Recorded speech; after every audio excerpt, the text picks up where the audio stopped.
Facilities Usage and Planning Subcommittee meeting. Today is Tuesday, May 5th, 2026, and it's currently 6 p.m. We are gathered at the Arnone Theater, 135 Belmont Street, Brockton, Massachusetts, 02301. In addition to being here present, the public can also view this meeting, and it's accessible to the public via television on Comcast Channel 8 and 1071 HD version, and online via this link, www.youtube.com/TheBrocktonChannels. I call this meeting to order.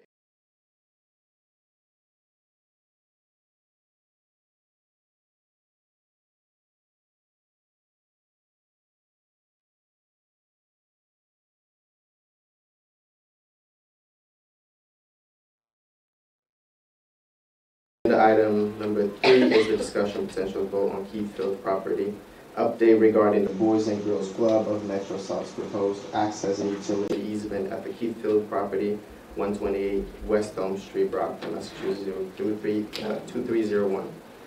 We have invited Derek Hain and also our legal counsel, Peter Mello, are here present to share some updates and the proposed project and easement access.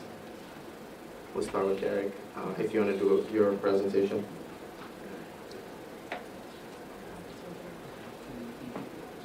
Good evening, members of the school committee. Thank you for having me tonight. Derek Hine, President and CEO at Boys and Girls Club of Metro South. I did bring copies, and if it did not make it to your packet, I have copies of what, if you all have it, great.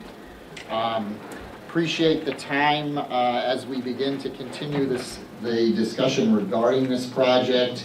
I think you all are aware that we were scheduled to be in front of you in February, right before the major blizzard that we had, and your meeting was canceled.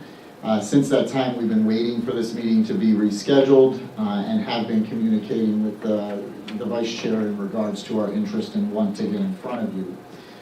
In your packets, you will have the proposed easement that dates back to the fall of 2025, where we walked the field with certain members of this committee, where you proposed a location for the easement.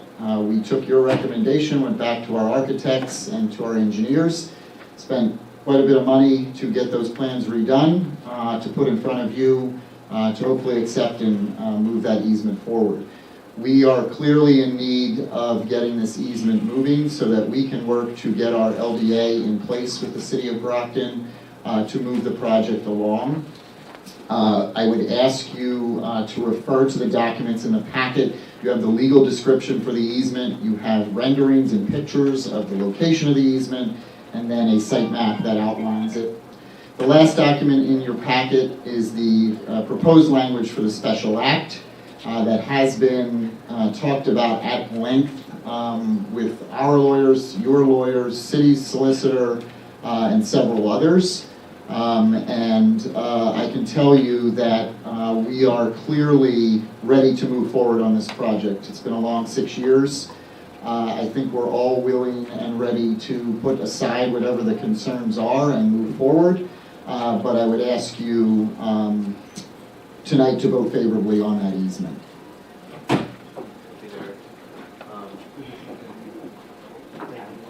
Let the record reflect that the members Ontario and Rodriguez are present. Before I move it on to Peter, do any of the members have any questions? Yes, Mr. Peter. I move to postpone discussion and any action regarding the Boys and Girls Club matter until such time as the school committee receives formal guidance or opinion from the appropriate state authority.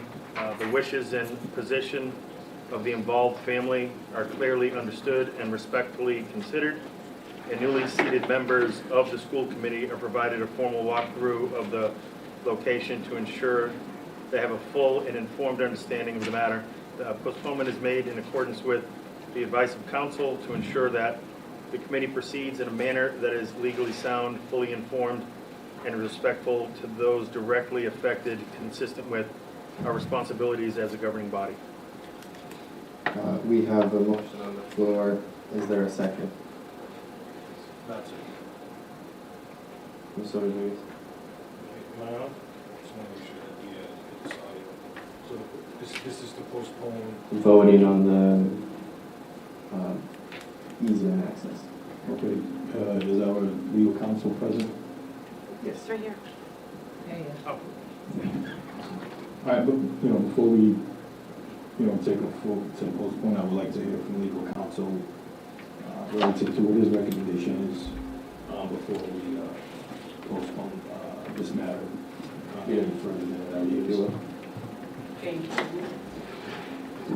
So would you mind withdrawing your motion? No, it's not a withdrawal, it's just, there's no second, so his motion's still on the floor, it's just directing counsel. You want a second and then on the motion we hear from Peter?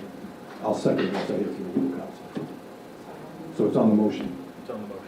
All right, go ahead. Okay, so I'm just hearing about the motion now kind of extemporaneously. I think my recommendation is, with respect to the matter, I do think that it would be prudent for the committee, obviously this is the facilities subcommittee.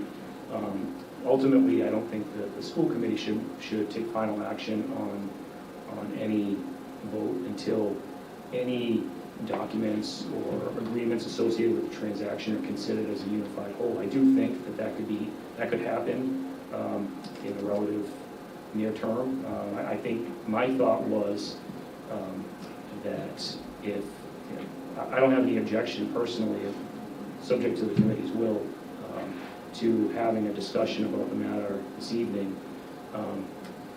I'm happy to provide any advice or guidance, perhaps even meet in executive session at the next meeting. And I think that the documents that have been contemplated to be part of the transaction, at least from the school committee's perspective, could be finalized and teed up for that meeting. And then it's up to the committee, the facilities committee and the school committee at that point to make a judgment call about how it intends to proceed. But any legal issues associated with the matter, I'm happy to address. And I think that based on kind of the genesis of the discussion so far, that we could be in a position to have proposed documents presented to the committee for the next meeting on May 19th.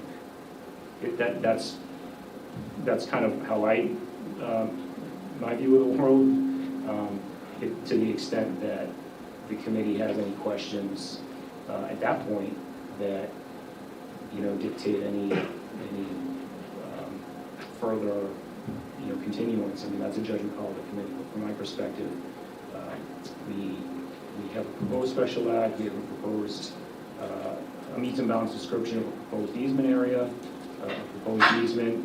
Some of this stuff we haven't vetted in recent months because since the new administration came aboard, the composition of the board changed, the committee changed rather. Questions were raised about title and the like that I think are addressed in a recently issued title report that we continue to kind of digest. I think we're probably close to being in a position to provide any advice regarding the report and any proposed language, imminently, and hopefully for the next meeting. So on the proposed language, this is a collaboration through you as a school committee legal counsel, Boys and Girls Club legal counsel, and also with the new city solicitor that just took office, correct? Right. Yes. There's no final language set, or is this just a proposal, or is this something that all obviously it has to come before this body, but all three legal counsels are I can't frame the word, but in accordance, they agree to this language that it suffice to move forward. Yeah, I don't want to speak for anybody, any other attorneys who have been involved in the discussions. We exchanged, as the committee may recall, that I had mentioned that the club's attorney and I had exchanged respective draft special acts, months ago at the end of 2025, and hadn't really picked up on, coming together and having a discussion about final proposed terms. I thought that there were provisions in their draft that looked good. there's some language I feel like we should incorporate from my draft, and I think that's what I mean. I think we're close to having mutually acceptable, on council anyway, proposed language to present to facilities and to the school committee. Again, subject to the committee's will. I mean, this is I'm just opining on the sort of the legal pieces to this. The concept is completely subject to the committee's discretion. But I think that, from my perspective, the most prudent course for the committee, which is the body to which I owe my fidelity, would be to consider any documents associated with this arrangement or transaction as a unified whole. Let's not do it piecemeal. And I think we're really close, and perhaps could have been in a position to present everything this evening. It's just the way, just got the title, I think, mid to late week, last week. We hadn't sort of picked up the conversation on the special act, and I don't think this should be done in triage fashion. I didn't think it was appropriate to do in triage fashion for tonight. Other council were traveling and the like, but I do think that we could be in a position imminently to provide advice and respond to any questions from any of the new members of the committee. We might not have all the answers, but I think we're, from my perspective, in a position to have everything teed up in a nice package with a bow for the 19th, and then it's up to the committee. I'll yield for now to give the other members an opportunity to ask questions, because there's some, I did send email to the committee, and my apologies, because I was digging it up, because this is going back, I mean, this started before I even got on the committee. To say the least, I am kind of, frustrated that we're still here, vetting this out. And one of the main concerns that I have is, how did we get here? How did this conversation start? Who were in those meetings, and who was making decisions on behalf of the school committee prior to it coming to this body? So I do have some concerns. I will be making a formal request, but I'll just yield for now, and I'll piggyback off the other members. Thank you. Ms. Centeno. Am I on? Okay. I remember when I first came in, was elected, we did have a meeting and we discussed. And So I'm sorry, I just want to just caution that was an internal discussion with council and was privileged, so. We're not going into details. I just want to make sure that you don't disclose any privileged Right. communications. I guess I'm just a little frustrated because this Boys and Girls Club has been going on way before my time, and we're here today and we're still not making any progress. We're paying you to provide us with some legal advice, one. Two, also, from the time I was sworn in, elected to now, which is now going to 5 months, it sounds like you have not been able to look at the documents, see what we need so we can expedite this process. I'm just frustrated that we're trying to go backwards to find out who made the decision to what we're here now, we have to make a decision, and the decision is for us to move forward. So what do we need to do, and as our attorney, what do you need, what documentation that you need, that we can come back to educate us what is needed so we can then make a move, do a vote, so we can move forward. I'm looking at in our audience today, I'm seeing young kids. I'm assuming that these are children that goes to the Boys and Girls Club, and I'm sure they're here because they was assuming that we're here to make a decision. So I feel like we cannot just keep holding this on. I'm not sure why we are holding this decision. What is preventing this from happening? And what do you need from us to make sure that we're going to make a decision? Yeah, so I understand, first of all, your frustrations, and I totally respect that, and I'm happy to chat with you confidentially about some of your questions. As you may, and I want to be careful not to disclose any privileged communications in my response, but I will say that the more recent focus has been, as I mentioned, the title examination, which I just recently received.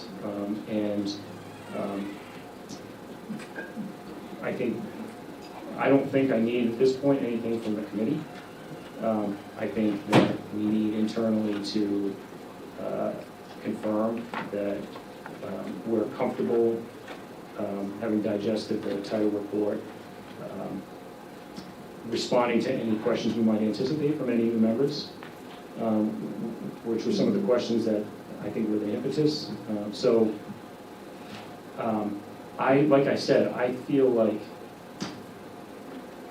imminently, by the next meeting, I expect to be in a position to provide fulsome advice about what the title report says, and my suggestions on proposed language. Hopefully, at that point, all of the relevant parties will have kind of come to an agreement, a tentative agreement about the contents of any of the documents associated with the transaction, especially the easement or whatever roads are required in connection with that. I anticipate that could be done readily. Well, what I'm going to say, I'm so sorry, the boys and girls, children for coming here today, hoping that today you guys was going to get some answers. We will, as a committee, we need more information. Once we get that, hopefully we can make a sound decision. My daughter goes to the Boys and Girls Club, and I want to say that I do believe in what you guys are trying to do. Thank you. Ms. Cesar. Thank you. Attorney Mello, a couple of questions. So for those watching, I mean, I see the frustrations with my fellow committee members, as I'm also frustrated that this is dragging on year after year. We did have some delays, COVID, deficit, other things that were out of our control. But a lot of people really need to understand we're following our attorney's our legal counsel's recommendations on Mr. Pina's motion. I really don't want to see this drag on anymore. I'm really getting tired of it dragging on. It's costing the district money for legal fees. I feel like all we're doing is spinning our wheels and repeating the same information. Quick question, wasn't there a previous title examination done a few years back? Yeah, What would differ between that title examination and this title examination? Yeah, right. That we didn't have that information tonight. I just feel like we're coming to the meetings, and if I sound like I'm aggravated, I am, because I'm tired of having information handed to me, not by you, but by others, the night of a meeting. So I would recommend on Mr. Pina's motion that we go into executive session with our attorneys. We mark it tonight on calendar. We discuss it in length with our attorney, have all the documentation. We're either moving forward or we can't. We will have the full picture. This whole piece thing back and forth is frustrating, and we just really need to have the full picture, see and others have mentioned the families involved. There are restrictions, things like that. We need to see what can we do and what can't we do. Because some of the restrictions on the deed, which is a public document, is available for those to see. So again, And I'm happy to do that. I'm sorry, I didn't mean to interject. I'm happy to do that. I'm happy to meet with the committee in executive session on meeting faster track. I mean, we don't, from my perspective, if this conversation was even, next week, from my perspective, this personally is all kind of triage. I'm like I said, I just heard back on the title mid to late last week. There was some travel, some scheduling issues, and I think we're very close, and I'm happy to meet with the committee in executive session, go through what the title said, kind of what the genesis has been, and where we are, and what my advice is with respect to any of the documents associated with this transaction. But if the facilities committee wanted to, because with the understanding that we're we're in a facilities committee meeting, this is something that's going to be the subject of a facilities recommendation to the school committee. If facilities wanted to make a recommendation in concept, subject to, final terms being buttoned up, for formal action by the school committee, at an upcoming meeting or the next meeting, that would be fine too. I'm not suggesting that, there shouldn't be any can taking. I just don't think that it would be prudent, and I have a fidelity to the committee, for the committee, the full committee to approve kind of in piecemeal fashion, in triage fashion, language and then we read, and then have questions thereafter. But I do think that all this stuff could be wrapped up imminently, and I'm confident that, frankly, that questions that you might have as new members or even as longer-serving members can be addressed at an upcoming executive session. I think we're in a good position to address all this stuff promptly. So the other thing is the facilities subcommittee is a committee of a whole. So, and we were supposed to have a site visit with the new members to walk the field one last time, see the markings, have it shown to them. Correct me if I'm wrong, but I thought neither one of them have actually visited the property. I think we should just go schedule this and at least put it on the calendar.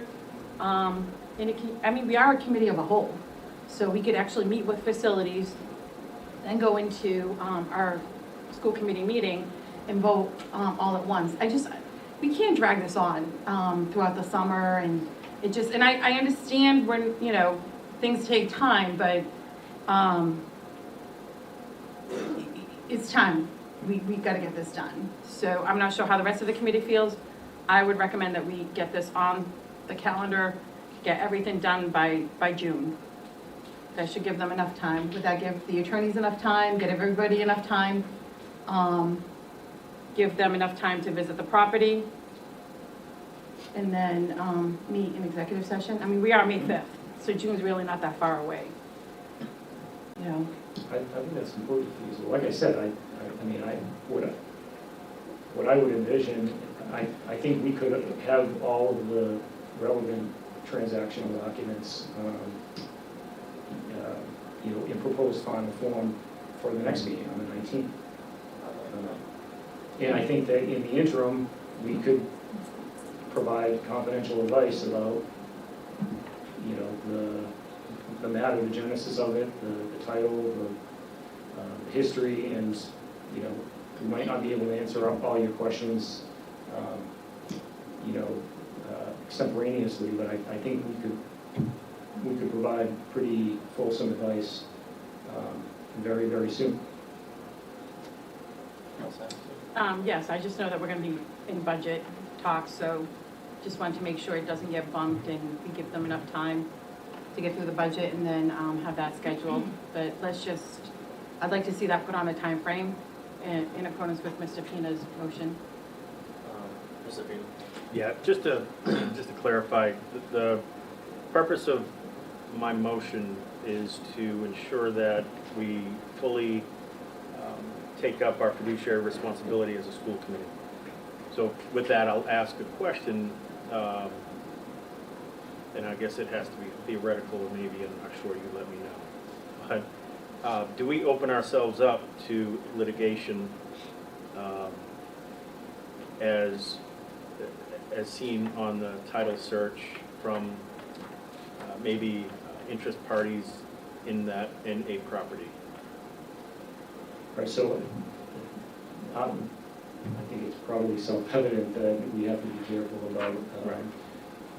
So you don't have to answer if you don't want, but right. the purpose of my postponement is so that we could have this discussion in closed session, in executive session. Yeah, completely. And further have discussion to ensure that we're not opening ourselves up as a body because we already don't have enough money to begin with. We don't need to waste $2 million, $3 million, $4 million, something like that. Yeah, no, completely prudent question and thought. From what I've seen, I'm not concerned about that sort of exposure.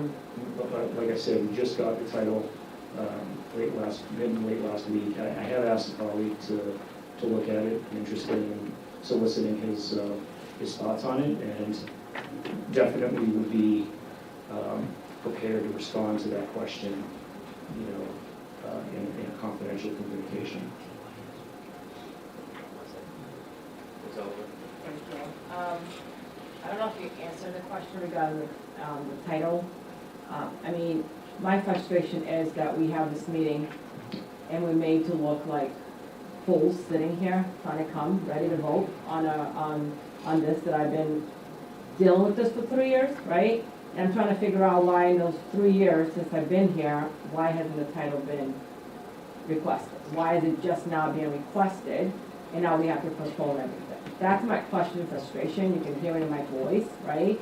And I'm angry the fact that we're sitting here. We came here for a reason. We want it. We're ready for it. And I appreciate all the stuff that they've been doing on their end to basically make sure certain areas of not touched is preserved. And to come here, we've been asking for things for 3 years, and it feels like it just stopped. We're just paying for things, a legal fee, and now we just asked for title last week, and you got it last week. So I'm trying to figure out when did you request it, and why did it take so long? Okay, yeah, so there's a couple of, respectfully, a couple of inaccuracies there, which, again, it's not in the committee's interest to discuss these issues publicly, frankly. And the question about our internal review of title, or any questions around that, I'm happy to address committee member Oliver, but I don't think it would be prudent to do that in this context. So I'm just frustrated. and I think that even the old members that's been here for years, and for us to get so much attacked and social media, I don't care what people talk about me in reality, but it's just that we're here to do a service to our students, and it feels like we're failing every time. And I see all the students here, and it's just heartbreaking that I was ready to come here and figure this all out and move it forward. And it just breaks my heart that I don't know what games, what's going on. It's a he says, she says kind of thing that I keep hearing all over the place. And I think that we need to remember why we're doing what we're doing. It's for the students, and especially for the residents of this community. Thank you. Derek, I know you wanted to share. Yeah, if there's other. Sure. I I'll come back to you guys. I appreciate this is a sensitive matter to this committee, and I've been here for 6 years with you through this process. I want to make sure we understand that the Boys and Girls Club serves youth in this city, and we continue to move the goalposts, not for me, not for our donors, but for those young people. So we can continue to punt and move the goalpost, but I want you to know unequivocally, there's 2 factors that need to be addressed. The easement, which we've known about, we've been talking about for 4.5 years. We did everything you wanted us to do. You said no Eagles, we went and found a new spot. We met with you in October out here, we walked it, we staked it out, we paid for that. We did all of that. And it feels like the goalpost is now being moved again. I heard 2 new members haven't been to the club. That's inaccurate. I toured both of those members of the club. They've been in the club. Don't say you haven't been there, because you have. And I toured you. I showed you the field. I've showed you the map. That is inaccurate. It is an inaccurate statement this committee continues to make. Secondly, a title exam. I found out about that 30 days ago, and I was told the reason a title exam needed to happen because you all wanted it. A title exam is normally ordered by the buyer, not by the seller. We did a title exam in 2021. You have it. Go back to your meetings in 2022. We discussed it ad nauseum, the title exam. If you're frustrated, we're real frustrated. And those young people continue to wait on you. They continue to wait on you. It's an embarrassment. We're talking about a Boys and Girls Club here. We're not talking about a nuclear power plant. the goalpost, because I know what's gonna happen, we're gonna wait 2 weeks and the goalpost is gonna get moved again. Because this is like Groundhog Day for me. And I'm gonna tell you, I'll continue to haunt this committee until this project happens for this city, because those kids deserve it. And the final thing I'm gonna say to you, our board of directors and the funders are getting fed up. We're about to move out and go to a different city and invest our money somewhere else. So if you want to continue to push the roadblock for them, do it. Do it. You can answer to them, because they're our future voters. You can answer to them.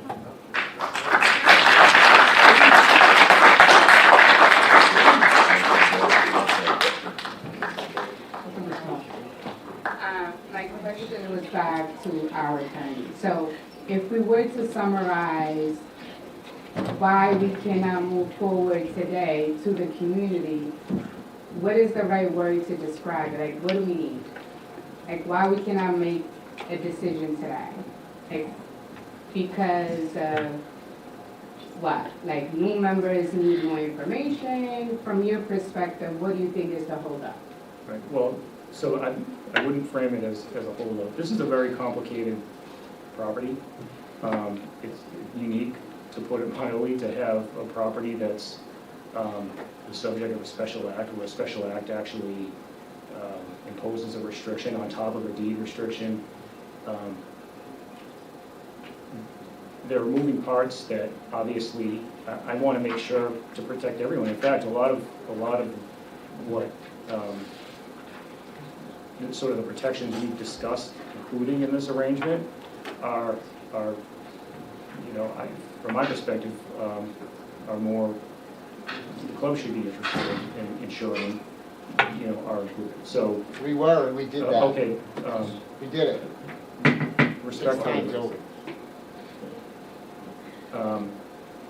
I guess, as I mentioned, I think, and my fidelity is owed to the committee, the most prudent, I've used that word consistently here, the most prudent, appropriate courses for the committee to take any required action, having finalized all of the relevant terms. For example, I would hate for, you know, some action to be taken on a proposed easement that preceded finalization of the special act terms and have anyone feel like there was anything unaccounted for. As I mentioned, I'm not going to get into the particulars of the title process.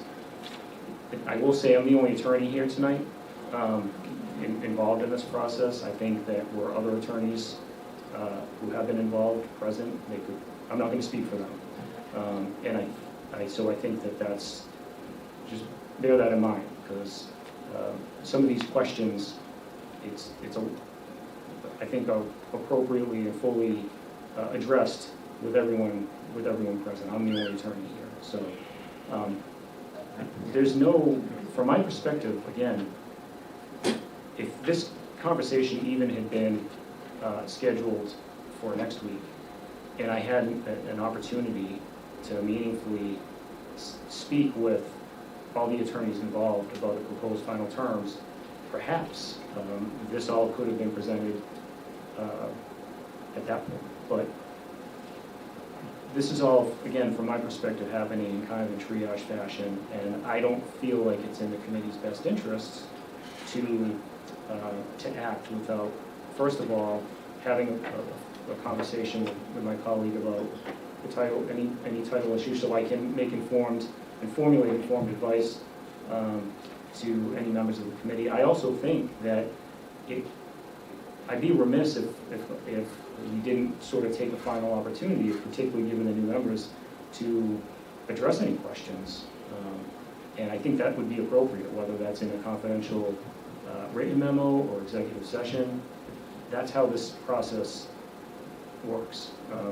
And, you know, candidly, again, I'm in a kind of a sensitive role.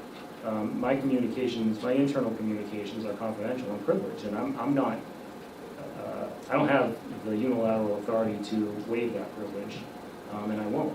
So some of this stuff is hard for me to address in, too particular level of detail, but this is all happening very fast and without an opportunity for me to speak with all of the relevant players, all of the attorneys, and putting together a proposed final language on the universe of documents that are associated with all this. And I don't think it's in the committee's interest, or candidly others' interest either, other participants in the transaction's interest, to take premature action without all of the final terms, presented, finalized and presented. And I think it can happen readily. So to summarize it, what you're saying is that we need more time as new member, because we have met in the past, to ask more questions so we can then make a sound decision. So it's not individually we're trying to hold up the process. It sounds like more information gathering is needed so we can then make a sound decision. Is that a fair assessment? Well, I think that is a fair summation of it.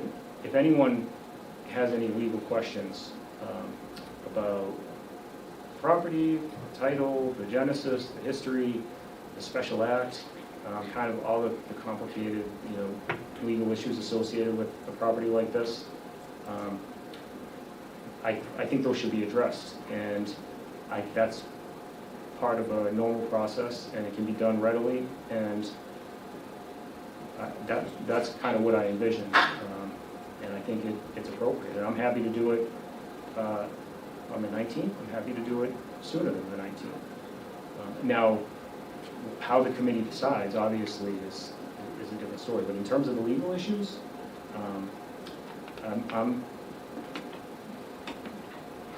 I'll be imminently prepared to provide some final advice, and I think, as I mentioned, we're close on proposed final terms for any documents that are going to be associated with this arrangement. Thank you. Thank you, Peter. I don't know if this mic is working, but since this started, this conversation started prior to it on the committee. Obviously, change of leadership and administration, things happen, COVID. We truly understand that, but through my conversations with you, I think it's prudent to put a timeline of when this all happened and what delayed this process and title search and so forth. But I went back and I was pulling up some emails which I sent to the committee for review, and it was quite interesting when this conversation that started. So as an original member, Derek, I totally respect you, and you're doing a phenomenal job over there. And I was one of the only committee members that went over there for a function, and I got attacked because I was there supporting an initiative with the Shields Foundation scholarship and students from Brockton to go to BCI, and I was like, what are we doing here? These are students, and I will support that every day. As being a former original member of the Boys and Girls Club, the only thing that that was kind of upset that wasn't a pool in the basement, which I thought was going to be a pool there, but hopefully that can transpire. But the thing is that the school committee, number one responsibility is to educate our students and then also working with our partners in this community. The school committee does not derive of looking at its parcels and saying, hey, we got this piece of land, let's give it away. We're dealing with the magnitude of the high school project, and our middle schools are a lot older than our high school. The school committee last session did vote to request the Howard School to come back to the school district so we can open that so we can support our students, because we have an influx of a certain category of students. But I just want this on the record. And the reason why I put this on the record is because there's this notion that the school committee has been delaying this project from moving forward or even having it support the city. So this was an email that was sent September 8th, 2022 from a city councilor, still sits in that seat. Dear Superintendent, I received this call this afternoon from a member of the school committee regarding the above titled matter, which is pending with the city council. The member asked for my thoughts on this issue, and we exchanged comments. It appears members of the school committee still have an interest in this matter, and I was asked to summarize my position in writing, and here it is. In that vote to deem that parcel surplus was a unanimous vote, to say that because the committee supported it in its whole. Number one, in 2020, members of the city council were informed of a generous donor wanted to provide the Boys and Girls Club with $1 million toward a soccer field and expansion of their facilities. But the council had to act quickly because of tax purposes of the donor.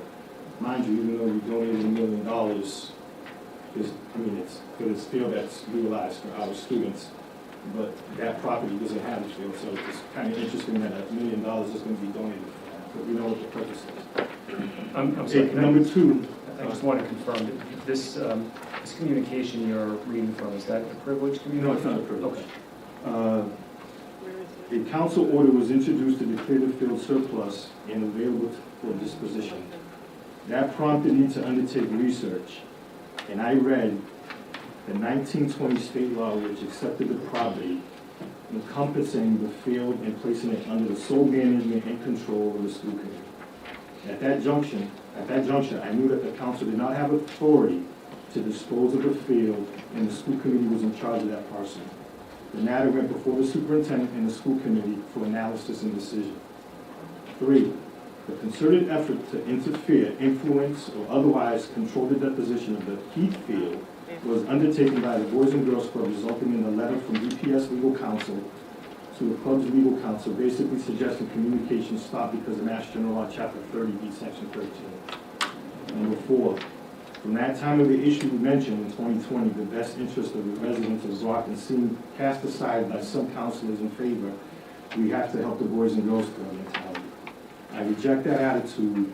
We are a nation, quote, a city of laws and procedures.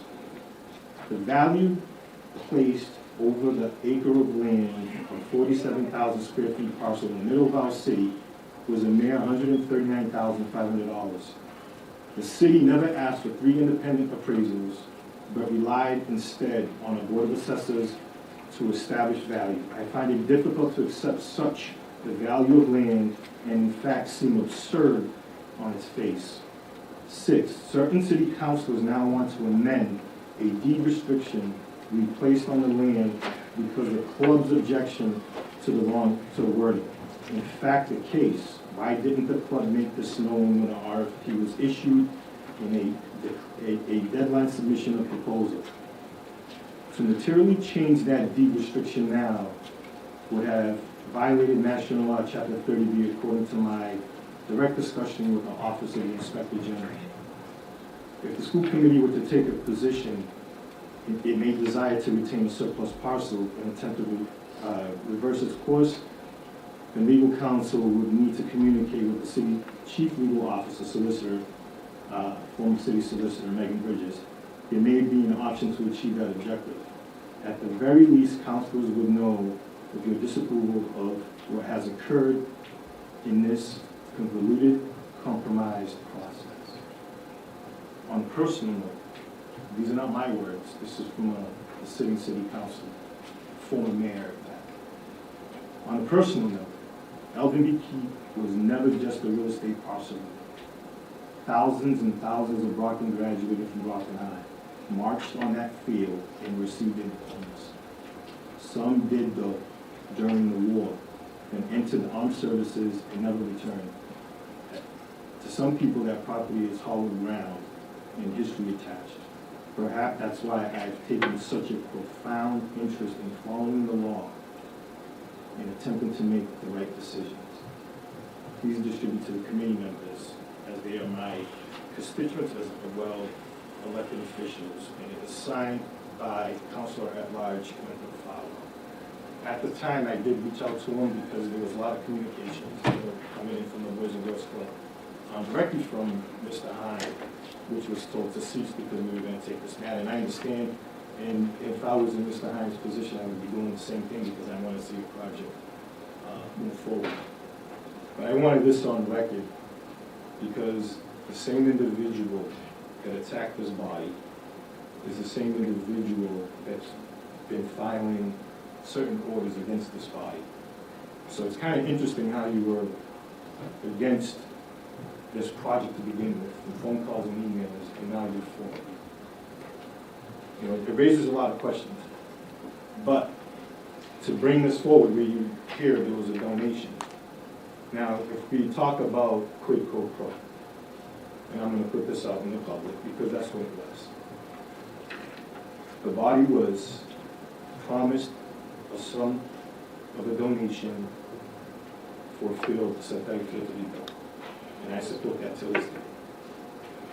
I really do. And that's why I supported it, because I wanted to see the Boys and Girls Club work. And it doesn't seem that it can even happen that way. And if that was something that was voted on and there was a violation, I would request that the Inspector General or the AG's office look into this issue of how we came here.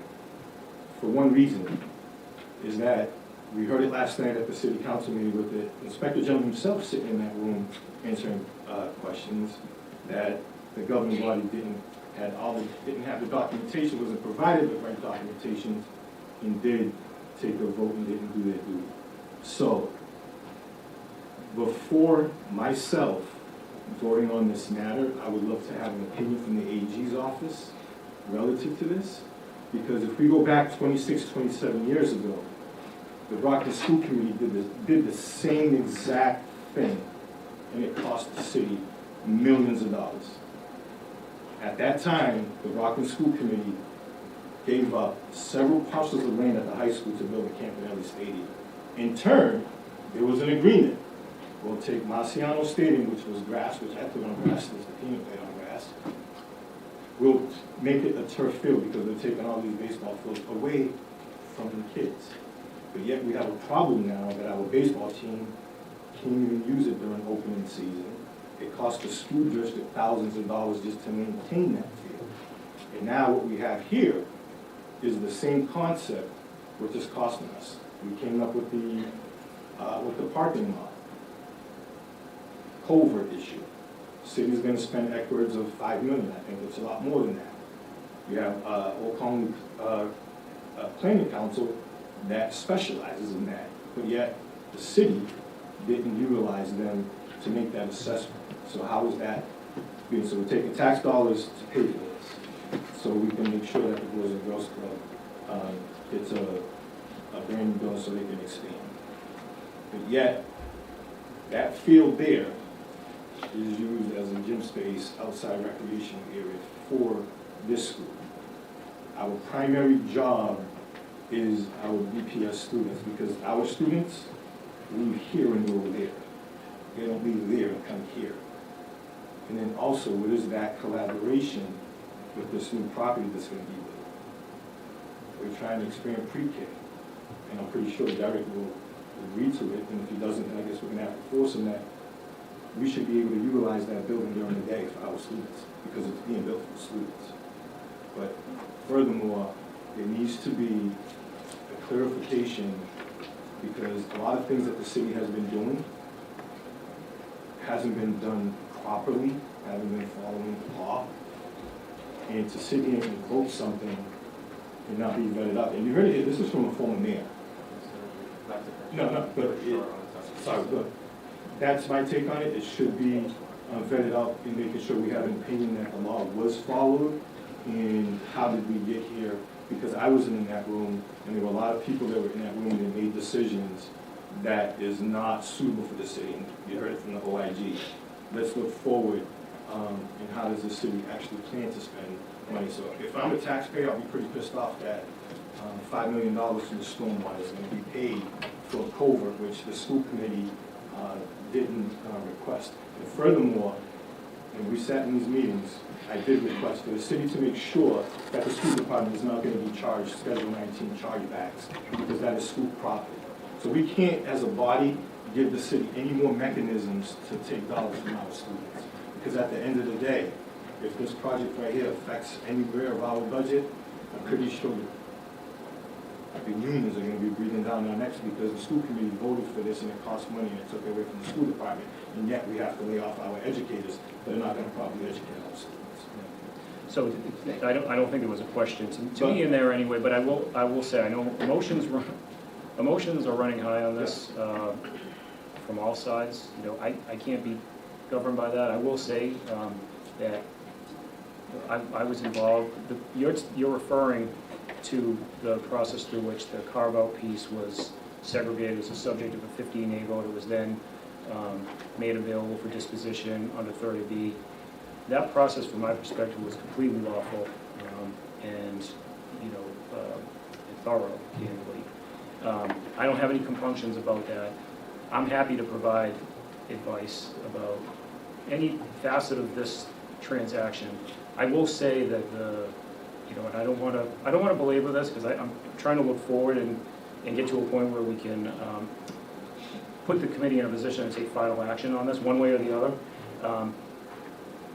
My recollection is the committee voted on 15A in the spring of 21, I think. The discussion about the easement didn't pop back up until December of 24, you know, approximately a year and a half ago. So, and for a good chunk of that period, there was a lot of discussion about the precise location of the easement, the proposed easement, which obviously is a critical component of this. So the notion that there's, you know, been lengthy, protracted delays, I think is a little misguided. But again, I know emotions run high on this. I don't think it serves anyone's interests to rehash a lot of that. I think, but I'm happy to address in the process of putting the committee in a position to get all of its answers or of its questions addressed thoroughly. I'm happy to address any questions that relate back to that process, and to do so imminently. No, I truly appreciate it. I know that, but, you know, in sitting in those meetings, it was frustrating because we don't even need to vote for an easement. We should have never even brought before us if it was carved out properly. It was just carved out bad. And then when you sit with some individuals on the city side that made these decisions because they wanted to protect the school committee, now you make us look bad because of your doing. Because of whatever backdoor deal that had back in 2019, 2020, and those administrations delayed this. You know, and I'm going to be honest with you, I will not, and if this body doesn't support it to get that opinion, then I will do it myself. And we have a microscope on this. We really do. From the AG, everybody, there's a microscope on this, and this is, they're watching this. You know? So I wanted to make sure that this was all right. I did. We are running short on time. We have 2 more items on the agenda. But You get a second? that's all. Tony? Hold on. Tony? Hello? Second. Second. I haven't gotten to share my piece yet. Oh, you get a Yeah. I've been on this committee, is it? It feels like it's now. For about, this is my 3rd year. And I just have to say, I have to use this term, I'm sick and tired of being sick and tired. And I'm not speaking directly to anybody, to any group. This committee, all the players involved, we talk over and over again. We are going nowhere. We are very controversial in what we say when we do. We are very contradictory sometimes in our positions. And a lot of times, individually and one-off, it feels like we take opportunity of, we are opportunistic, so to say. If it suits us, we go with it. If it doesn't, we change our mind and we do things how we still feel. I'm tired. Not to do this work because I was elected and I'm willing to do the work, but the back and forth, the digging through, the pushing boundaries, the emotional,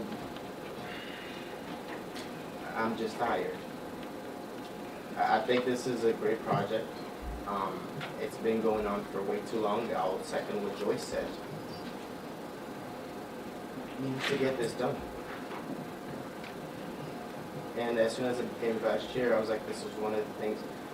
I'm doing vice chair for a year. I think I said we should be rotating vice chair. And there's no reason why this shouldn't happen within this time, this period of time. I've been on for 2 years. We're going and going. We're talking. We're doing all these things, and nothing has happened. This is exhausting. And it's not just this matter. There's so many things that this committee and other bodies have to take on and work on and do things. And it's just dragging. We're just fighting back and forth. Even amongst ourselves, there's at times divisions about different topics and things we need to vote on. I get it. We have our own perspective. We want things done a certain way. I can tell you sometimes the goal is the same. We want the same thing. But the way that we're approaching it, it's not. We're lacking unity sometimes. And we can't sit down to have a conversation to be on the same page without us having to argue and fighting over simple things. I don't want us to drag this matter further, but I have a sense that the committee is divided, and if we were to vote, I can tell it would stall and it would fail, and it would be a disservice to the kids that are here today. We are in charge of education, but education goes beyond what happens at school. And the service that boys and girls provide is also essential. You are part of it. Majority of you guys here were in the program. I wasn't. I came from Gilbert, went straight to school and had to, put things together and go to college, but my kids will most likely go. My niece. I have siblings, I have nephews, I have nieces that take advantage of these programs. And I want to see that happening. And mind you, this is Ward 2, that's my ward. I know the Keith Field was given to us for a field. We can still build, and this is also part of education. It's part of offering resource and program support to our kids. And I don't want this motion to fail, whatever the motion is. And Peter, I'm going to say this. If we can get this sorted out for the 19th, because I'm tired of dragging this on and on and on. City Council, they've approached me. They've been friendly with me so far. But they're also asking, where are you guys at? I told them postpone the item on the agenda we're going to meet today and discuss. I've been having a conversation with you, with Jay, the city solicitor, with Eric, and I want this to happen. I know we all do. The way we're approaching it is different. But, man, this is before my time. Can we, make it happen? Just, our last facilities, when we were discussing this, not to point any fingers, but the 3 newest members asked to postpone when they were supposed to take it. And so if you go back and rewatch our last facilities meeting, before the last one that we had, when we were actually in this room, there was a motion by the 3 new members, 2 elected and 1 appointed, to postpone the vote. If you want to go back and watch the meeting, it was on the agenda to take a vote. They wanted more information, and that's what we did. And I think that the 2 members, we can tee it up with facilities, line it up, put it on the agenda for the next meeting, executive session, whatever that means, without a discussion, and see if it moves forward or if it doesn't, and go from there.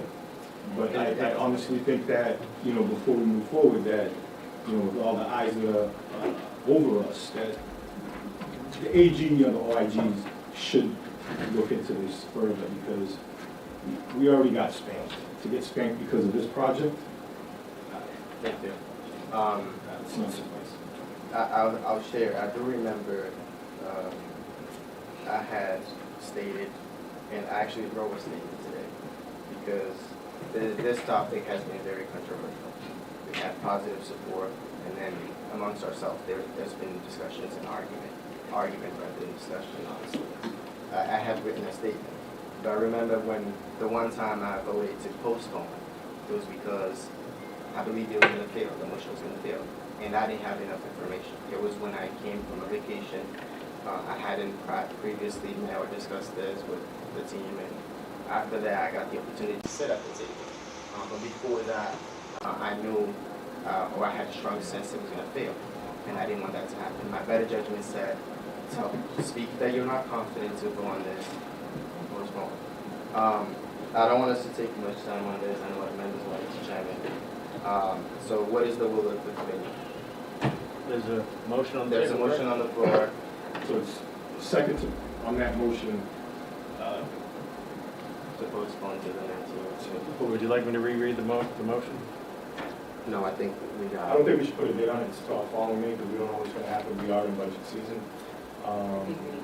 So, I think our finances are a lot important than dealing with facilities at this moment. So, second will- motion to postpone this to our next scheduled facility subcommittee. And if I could just interject, I don't recall word for word verbatim what the motion was, but I don't think it was to continue it to the next meeting.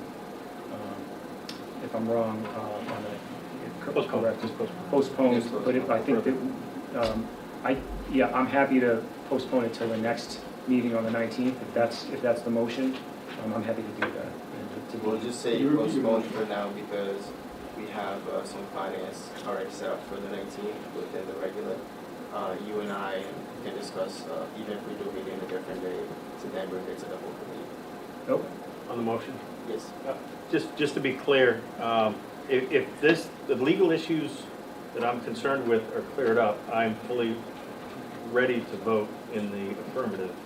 But these legal issues are concerning to me, so I don't see why it would take, if he has the information, if he can get us the information for the 19th, No, absolutely. then I don't see any reason why a 15, 20-minute meeting couldn't happen. Or we can. And we can come earlier.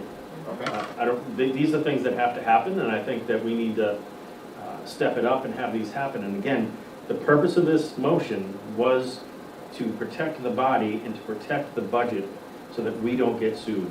If that is clear, that we are okay, and that no Schedule 19 is going to come back and they're going to try to take money from us, which the city is obviously probably going to try to do, then I'm okay.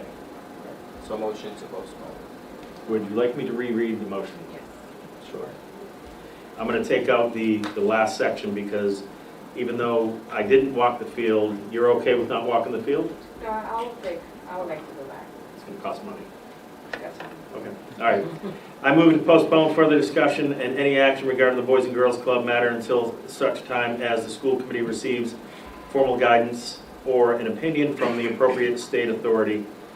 The wishes and position of the involved family are clearly understood and respectfully considered. And newly seated members of the school committee are provided a formal walkthrough of the location to ensure they have a full and informed understanding of the matter. This postponement is made in accordance with the advice of counsel to ensure that the committee proceeds in a manner that is legally sound, fully informed, and respectful to those directly affected, consistent with our responsibilities as a governing body. If I could just add. Can you That put was some of the The concern that I language there? had was with the phrase appropriate state authority. I think.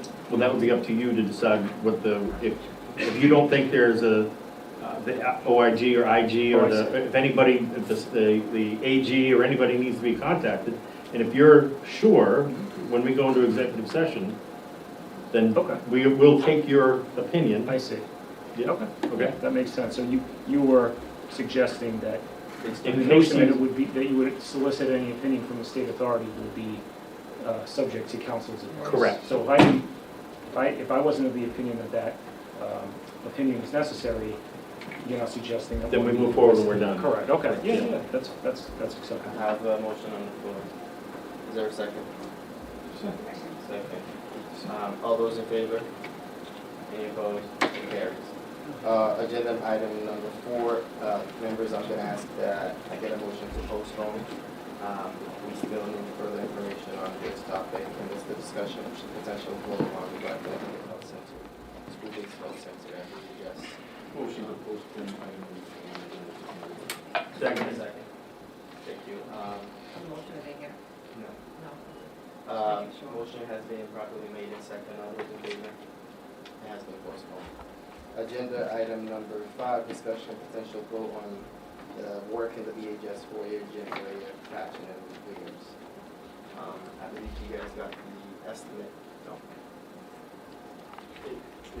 We're giving it to you.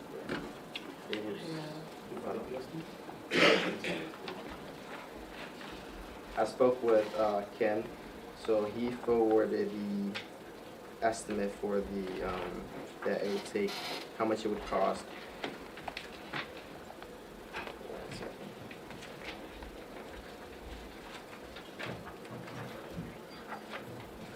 The last thing we have in the packet is the, $23,000. $23,000, yes. That was forwarded to the. Yeah. Yes, please, if you could. So I spoke with Ken, he couldn't be here today, but basically the only thing is if we're willing to move forward with the contractor to do the design, it would cost about $23,000 to do so. And then we'd have to go out for an RFP to have the company come and actually do it. I make a motion to go forward with the recommendation from the facilities director. Second, well, so, On the motion? On the motion. so, I'm not on. No, you are. Oh, I am? Start talking. Oh, okay. So his recommendation wasn't necessarily to move forward, he just wanted to make sure that the committee got the quote. So the $23,000, I believe 500 is just for design services, and I believe the project itself would then need to go out to bid and would cost 1.1 to 1.8 million. So I just wanted to make sure that information was provided. So there was no recommendation either way, it's the will of the committee. Just what we I make a motion. Do I need to remake that motion then? I'll re- Any remove the questions on motion. this? No. Should I remove the motion, make a new motion because it wasn't under the recommendation, or is it? Yeah, I would say remove it and All right, I take back that motion. take your second. Second. I now make a motion to move forward with the design of the foyer of the Brockton High School gymnasium. Second. Second. We have a motion properly second. All those in favor? And it carries. Yeah, I got it. Agenda item number 6, other business. Is there any other business under facilities? Seeing none. Yes. Not really out of business, but on the calendar for the 19th, we already have 3 meetings scheduled. So I know we discussed, bringing our attorney again, but we already have 3 meetings starting at 6 o'clock. So I'm not sure, just to bring that to the committee's attention, that's all. In case there's another day that you want to take a look at for the next Just, facility meeting. Yeah, I mentioned I'll work with legal counsel to see if we can Okay, do it. because they kept mentioning the If 19th. needed, yeah. Okay, thank you. No business? Other business? Yeah, but it's, through you, when we, let's finalize our finances first.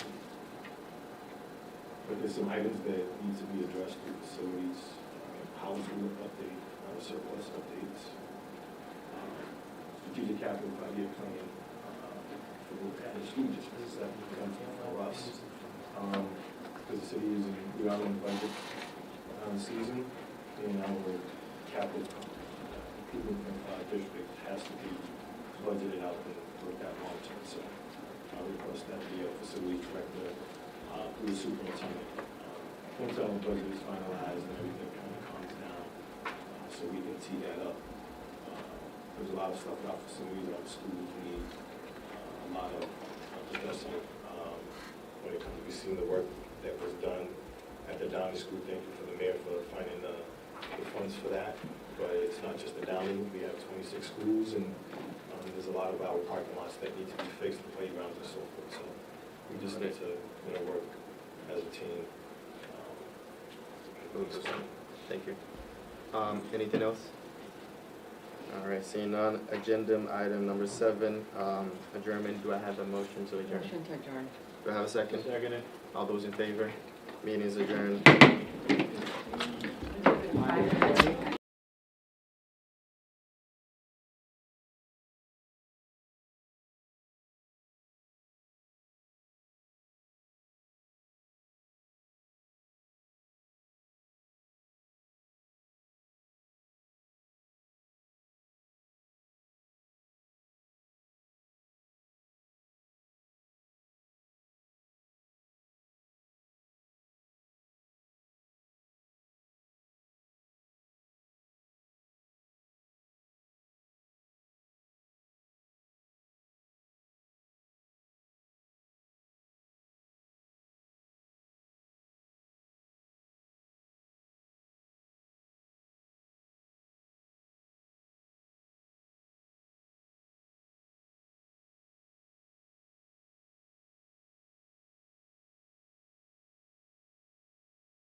Today, May 5th, it's about 7:15, and again, apologies for these subcommittees lasting a little longer than you're supposed to. If you could all please rise and help us salute our beautiful flag. I pledge allegiance to the flag of the United States of America and to the republic for which it stands, one nation, under God, indivisible, with liberty and justice for all. Before we begin, I have to establish a quorum prior to our meeting. Ms. Azak. Here. Mr. Pina. Present. Did I hear you? Present. Mr. Gomes. Here. Ms. Oliver. Here. Ms. Centeno. Here. Mr. Rodriguez. Here. And I'm here as well.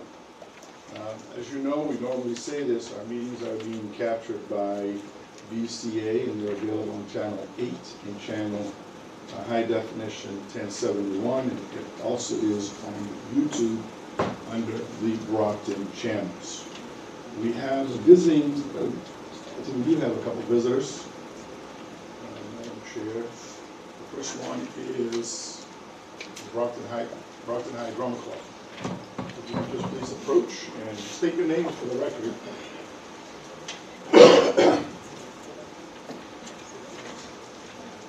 Hello, my name is Sebastian Joseph. Hi, my name is Marissa Tavares, and we are here to speak on behalf of the Brockton High Drama Program.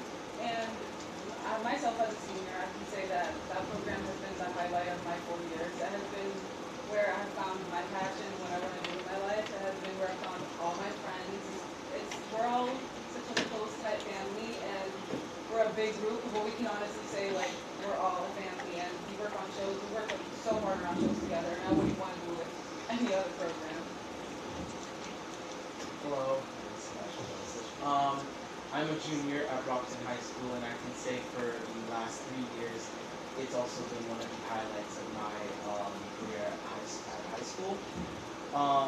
And as a junior, about to leave this junior year and go on to be a senior year, and hopefully be really just tight-knit with the drama club more than ever before.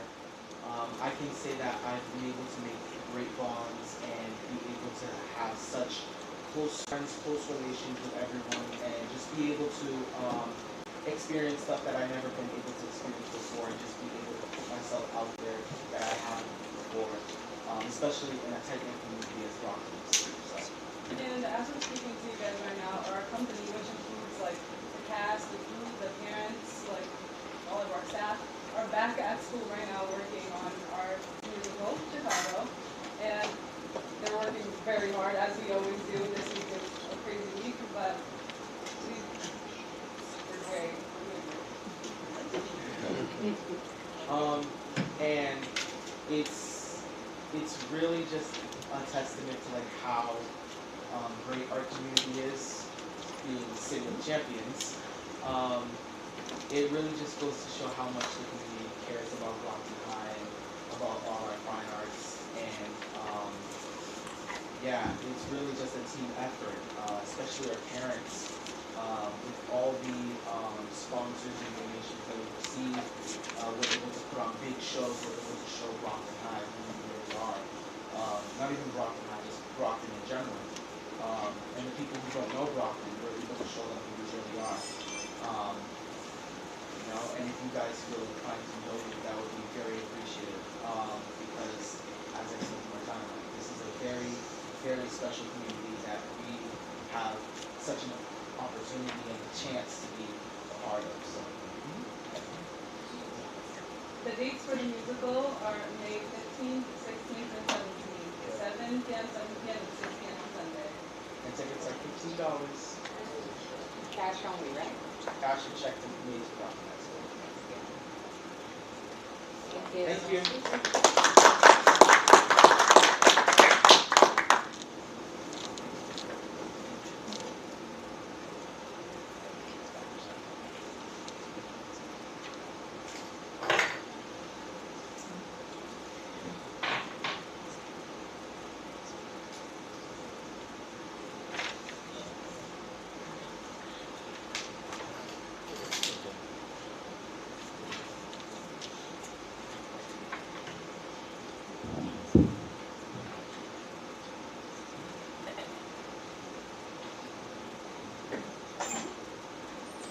Okay, well, thank you, Larissa and Sebastian. I guess the next person up is Richard Ripley.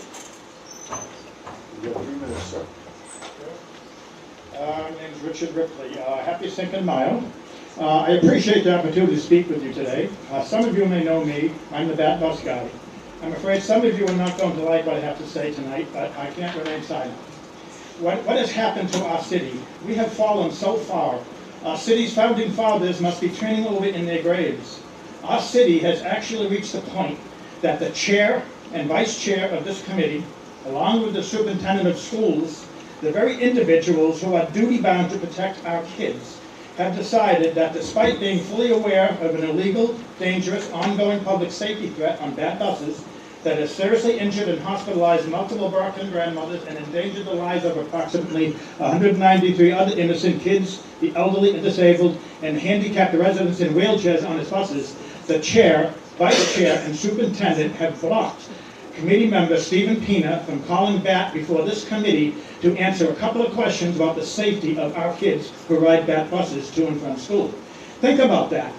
The chair, vice chair, and superintendent, instead of acting to protect our kids' safety, are instead actively protecting the bus company responsible for endangering our kids' safety.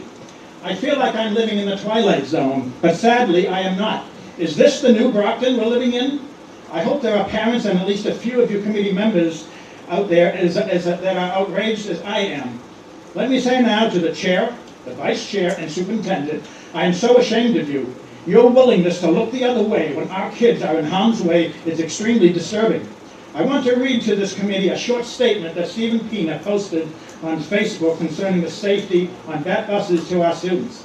This isn't about politics. It's about protecting our kids. If the bat bus administration, the mayor, and the school committee continue to look the other way instead of taking action to protect even one child from potential harm, then they are derelict in their sworn duty as public officials. Those unwilling to protect our students should resign or be removed and replaced with leaders who have the backbone to do the hard things, take the path less traveled, and stand up for families. I strongly urge parents and the members of this committee who care about our kids' safety to stand up and say to the chair, the vice chair, and the superintendent, enough is enough. Stop this madness. Immediately change course and join Stephen Pena to bring back before this committee and hold them accountable for the safety of our kids. I want to end by saying to this committee and all those watching on BCA and the parents in this room, I will never, never stop fighting for the safety of your kids and the safety of our elderly disabled community to be safe on the bat buses in this city. I will never, never, never stop. Oh, I got 13 seconds. Well, that's all I have. Thank you. Thank you. Thank you, sir. And that, I agree, concludes that concludes the visitors that we have for today. Anybody else wants to chime in? I guess that's it. All right, let's go on to the Madam Clerk. Please take over the agenda. So Roman numeral 3 is the report of the superintendent of schools, and we'll start with item A, which is teaching and learning, and our student representative report.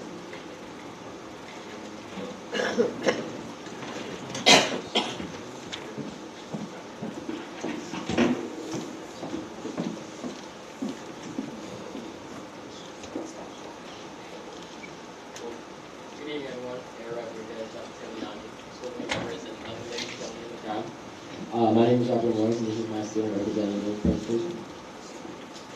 Up first, we have the first girls softball is partnering with Silverton Hill Athletics and their very own girls softball team for a clinic where they improve their game and learn from official D1 athletes just down the road.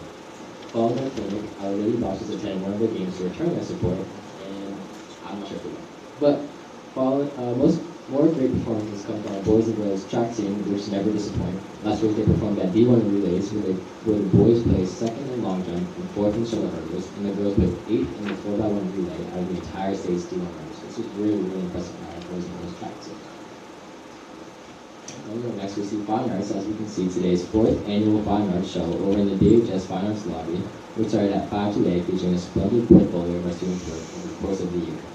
Our jazz bands have been putting on a show not only at our very own Brockton High School at the DHS Jazz Concert, featuring Steve Rojas as the student conductor in the many middle school bands, but also in Boston at the Hat Show where they performed at the NAJE Jazz Band Showcase after receiving an award at their last day competition. Returning the second year at the school is our house charitable basketball tournament where each house got the best players and competed in a bracket-style tournament. I started this event last year and had gotten constant inquiries about its return, so I couldn't wait to begin working on it, and it was an absolute blast. It came down to a returning championship rivalry as the Red House defending the championship against the Azure Building, and I'm happy as an Azure student to see we brought home the win. We were able to raise $200 towards charity of their choice, that being the American Cancer Society. Big events by clubs we can see are the Outreach Club that was announced by Principal McCaskill at the last large assembly and hosted by the Outreach Club. The Red Cross program had 28 appointments and selected 22 units of blood donations. We can also look forward to the chocolate run at the school hosted by NHS, which is an amazing thing. I volunteered last year and it's a great way for the younger BPS students to engage in a fun and safe day outside in the sun. Our business CTE program recently sent 3 groups to compete in the mass hire pitch competition, and one group placed top 3 out of 22 other groups. Kudos to Nathan, Cody, Malia, and Taylor. All 3 groups were invited to come back to the finals where they compete to win $1,000. In partnership with the No Struggle, No Progress Foundation, a group of students traveled to NASDAQ, Boston to learn more about investing, entrepreneurship, and how the stock market works with many professionals. Lastly, the business CTE program in DECA traveled to Stonehill College for a resume workshop where they also participated in mock interviews, toured the campus, and experienced mock classes. This past Friday was a night to remember as our junior prom took place. Thank you to our junior officers and advisors who worked incredibly hard to make this possible. As you can see, we had help from King and Queen, and it was an absolutely amazing night. Next, we had one of our very own teachers at Brockton High run the Boston Marathon. Kudos to Sam Song, also the DB coach for football. Me and a few other players traveled up to the finish line to support him. As you can see, we're throwing up the DB University sign that he preaches by. And now, an IB Spanish class was incredibly thankful to receive an amazing treat by Dr. Tiliani, where she stopped by and donated an assortment of donuts, munchkins, coffee, and more as one of the prizes for the senior class. And now into the student forum where I try to reach out to a diverse population of students to get a general consensus on what improvements we want to see about the school. Starting off with the picture on this slide, recently a ceiling tile fell in the middle of my AP physics classroom and landed on a student. Thankfully, the student didn't suffer any major injuries, but I think this is a true testament to the dire need of renovation or even the new school that is being talked about. It was caused by a leaking water pipe that eventually ate away at the integrity of the tile, causing it to fall. Thankfully, only a small portion of it fell on him, and he didn't say that there was any major injuries, but this is kind of something that needs to be shown when it comes to what's going on at the school.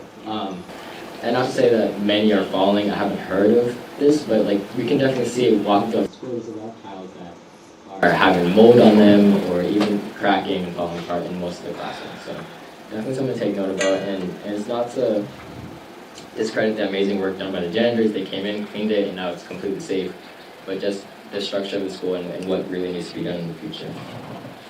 And next we see student engagement with the school committee.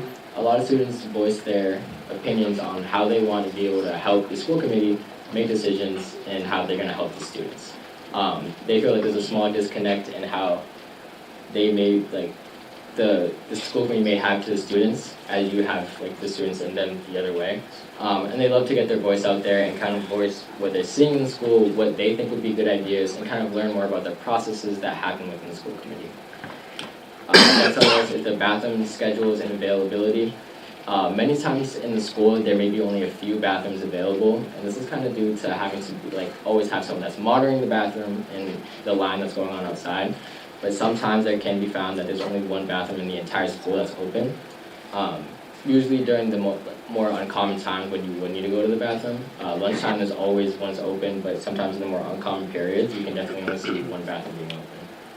Next was a strength and conditioning coach for athletes. I'm part of the MIA Student Advisory Committee, and we can definitely see this as a really strong resource for athletes, especially when it comes to mental health as well. someone to go to other than their coach that really specializes in how they can improve their game when it comes to strength and conditioning as well as mental health, as it a really important factor to what student athletes may go through. And then potential mandatory activities to push for community engagement. This was more pushed for increasing the unity within the school, as I feel like it maybe separates sometimes at basketball games or even just within the school. You can kind of see that it separates into like small cliques. And to really increase the school pride and what we're doing as such a great school, we want to have these students feel like they're in such a great school as well. And now onto our May bucket list. AP and IB testing starts this week and continues into next week, so our students are being really busy with all this testing that's going on. Senior prom is this Friday at Gillette, May 8th. And as we saw earlier from the two lovely ladies and gentlemen, Chicago will be performed on May 15th, 16th, and 17th. The annual Pops concert will take place on May 27th, and Senior Sunset is set to take place on May 28th, I believe. And that's all. Great job.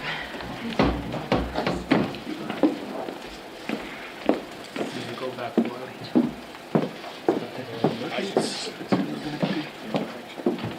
Peanut, like. Peanut lights. Go ahead, sir, you got a question? Hey, so just to add to that, on Thursday is dining out for the JROTC, just to add to your list. Thank you. Any, are we on?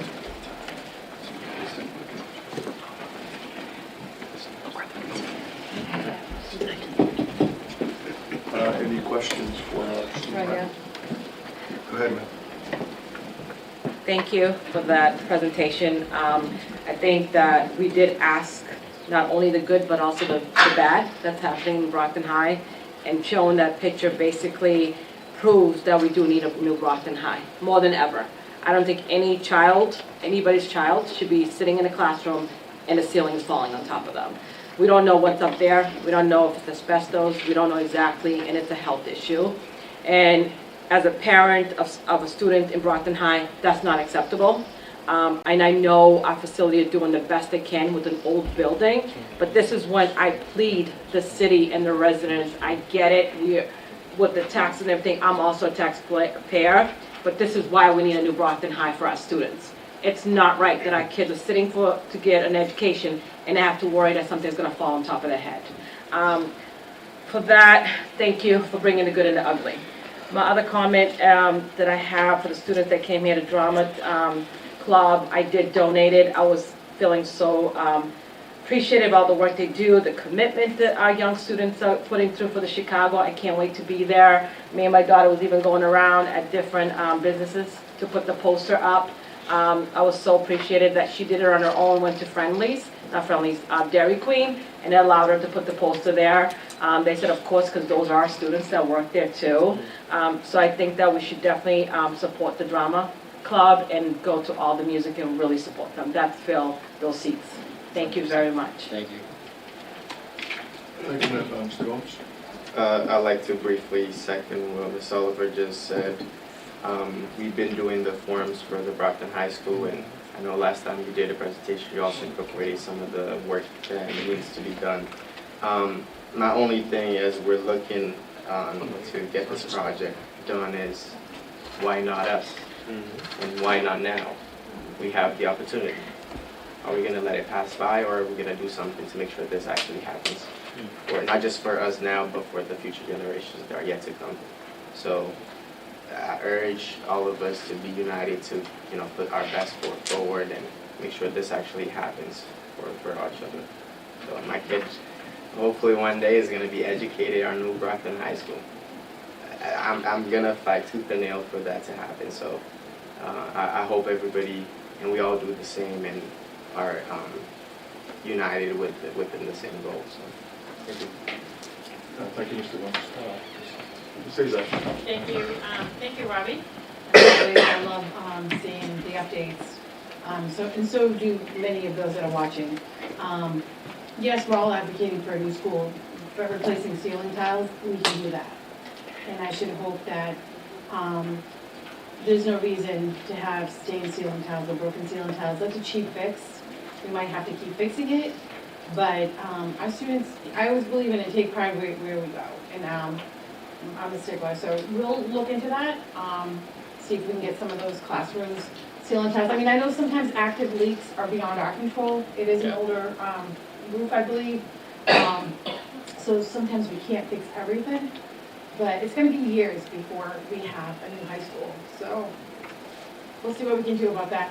But I would love to see, we've talked about collaborating with some of our students, and I would love to have just like a working group to hear about the positives and how we can help our students go with their recommendations. And I know it sounds like a broken record, but our students are in these buildings, our students and our staff. And for me to sit here and make a vote without their voice, that doesn't make sense to me. So I like to hear what your recommendations are as students when it comes to things that we need to look at as a committee. So I would love maybe, fall of 2026, that we start getting that group together to meet with our, even if it's once a month or once a quarter, just meet with our students and just have like just brainstorm, just meet and go with some basics and get some of their ideas. But I think it's time we do that. But thank you again, and those that are going to the prom this Friday, it's exciting. And then last weekend's, the junior prom last week, saw many photos, so stay safe for those that are going to the prom. Have an amazing time, but just stay safe. Thank you. Thank you. Anyone else? Well, thank you. I know we did ask for you to show us the good and the bad. We as school committee members do our walkthrough, and we do ask facility to fix those those issues. So I do appreciate that you gave us the visual, but also I want the community to see how the inside of our schools are looking like, and hopefully that will help us make that decision that we need to make so we can build a new high school. So that's all I wanted to point out. So thank you. So hopefully this will be not the last pictures we're going to see, because we know that our schools are old. So please continue to bring them in. Thank you. Thank you, Ms. Taylor. Go ahead, Ms. Roderick. Thank you for the presentation as always, and time flies. You're gonna, June is right there, brother. Earlier today there was, obviously, condolences to the student that there was a tree that fell. With that, and to see something like that, as far as our maintenance plan, this is why we need to, come up with the corrective strategic plan on addressing a lot of our facilities because they are old. But just to piggyback off Ms. Taylor, that you just triggered something. It would be nice if, with left field, if we can do some community tours for our community to walk to high school, to see, that we need a brand new high school, and we've been working on this since before I got on the committee, and it was turned down, and we're here, and we're going to make sure that it happens because the plans and sitting on there with my colleagues, and it's phenomenal what's going to happen there, and I think that's a big turnaround point for our students, because you guys need to be in a building that's going to support your education, where you feel safe and it's brand new. It just gives you a different feel for that. So I just want to thank you for your presentation, bringing the good and the bad, as my colleagues stated, and whatever that you need from us, we like to hear it from the students. A lot of us walk into the buildings and see what's going on, and through the superintendent, for some of these issues to be corrected. So it's the same thing, come up with your checklist, and you guys do the maintenance work. Here we go, submit that paperwork. This is what needs to be done. As we have the click it or fix it on the city side, maybe we need to do that on the school side when it comes to our school. So thank you for that. Thank you. Anyone else? Well, I just wanted to turn this on since I just want to echo what Rep. Azak said. Our new school, we're going to bust our hump to make sure we get that new school done, but that school is 3 to 5 years away. And those tiles can't continue to hang out the way they're hanging on there, because 3 to 5 years is a long time.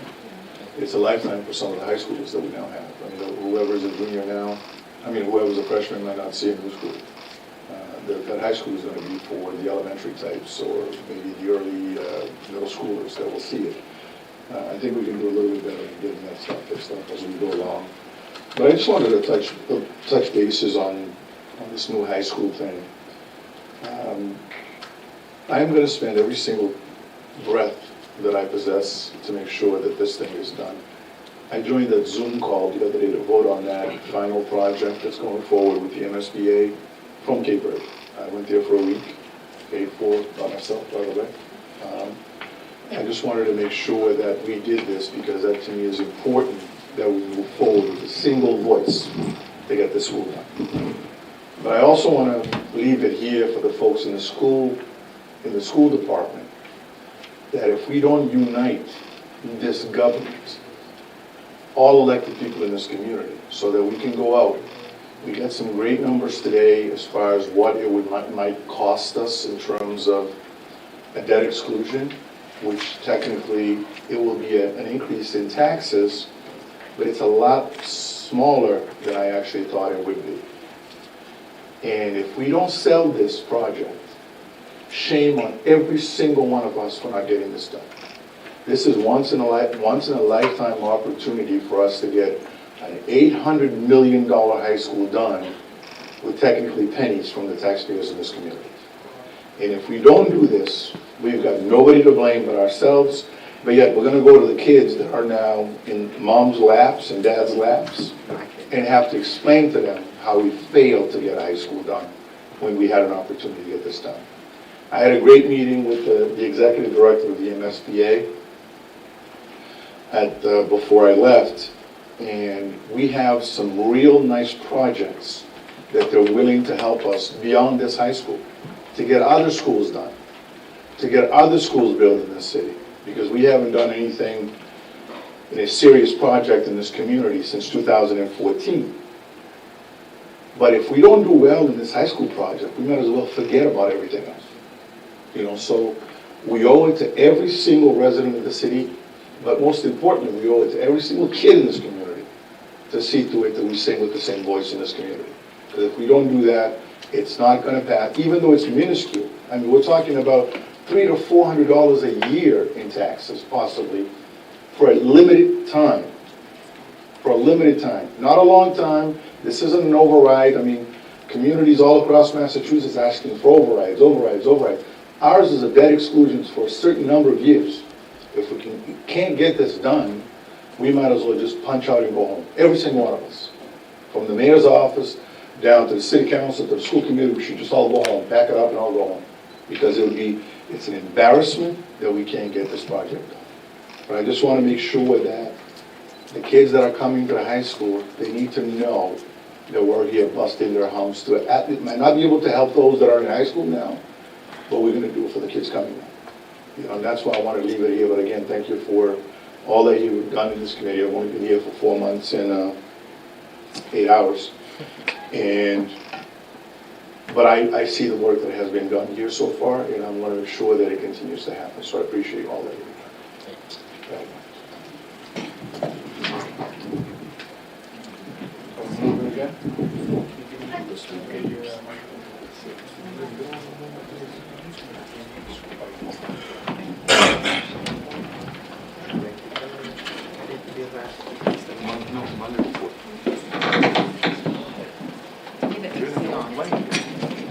Stool all bit. I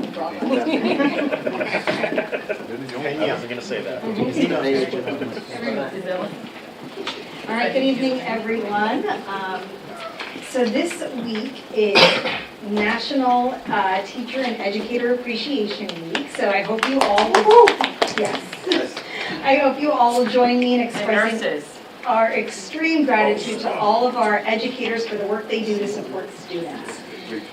I know individual schools and our community partners have come together to find fun and meaningful ways to express their gratitude to our staff, so I want to thank them for taking the time to thank our educators.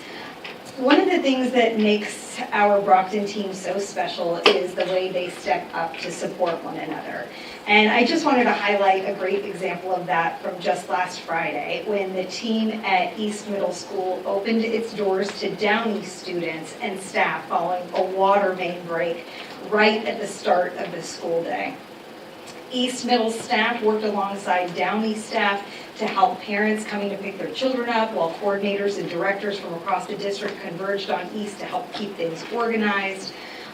The educators were just absolutely tremendous. I was struck by how chipper and optimistic everyone was, even in the midst of such a chaotic situation. I feel like, the make it work and we're just rolling with it attitude is what makes educators really, truly amazing people. There were actually, when I went in, everybody was smiling. I was expecting to see a lot of stress, but everybody was smiling, everybody was working with students. There were actually groups of interventions happening in the auditorium. So this is just one example, but I wanted to highlight it because I think it just really illustrates what I think makes the Brockton team so special. But I do want to thank all of our educators around the district, and like I've said before, everyone who works in our building is an educator of our students, but I want to thank everyone for always coming together in service of our students. It is much appreciated. The Ashfield National Junior Honor Society recently secured $1,000 in grant funding from the National Association of Secondary School Principals, which they put to use to assemble hygiene bags for members of our community in need. Students purchased soaps, shampoos, and other essential products and separated them into bags along with a note of encouragement for the recipient. They then hand-delivered them to Father Bill's in Mainspring, who will ensure they get to where they're needed most. And while our schools were enjoying April vacation, the Davis opened its doors to students, families, and staff who got the chance to watch Davis alum turned basketball phenom AJ Devonston declare his intention to enter the NBA draft. AJ is a consensus top pick in this year's draft after a stellar freshman year at BYU. While he's heading to the NBA next season, he made it clear how important continuing his education is to him. He committed to finishing his degree online with a major in communications. And perhaps he'll come back and work in our communications office. He also took time to meet with the students and families who came out, and we continue to be grateful to AJ and his family for their unwavering commitment to the Brockton community. It was really wonderful to be able to see him and to be able to observe, for me who hasn't been here as long, him shouting out his educators from when he was at the Davis. Thank you to the incredible folks at the Coordinated Family and Community Engagement and Department and our Brockton Public Library for organizing this year's Week of the Young Child, which fell right before April break. It was a week full of fun, family-friendly activities specifically designed to engage the youngest children in our community. There were opportunities for singing and movement, art, music, culinary arts, and more. There are some pictures here of the family paint, karaoke night, and music and movement, and books were even distributed to families to take home. This would not be possible without our CFCE and CPPI grants that you all approve every year and the staff that secures them. I also want to thank Julianne Andrade, Maria Montbelur, Audrey Brown, and our colleagues at the Brockton Public Library for the work they did to make this week-long event such a success. I also want to acknowledge the incredible work of educator Ashley Mastrorilli, who organizes the 21st Century program Girls on the Run at the Angelo School. Ashley noticed that many of the girls in her program were showing up to run in jeans or without the proper footwear and other running attire, so she took it upon herself to organize a drive at several area gyms that netted tons of gently used workout gear. With all the donations collected, the girls in the program were able to shop for gear to help them take their passion to running to the next level.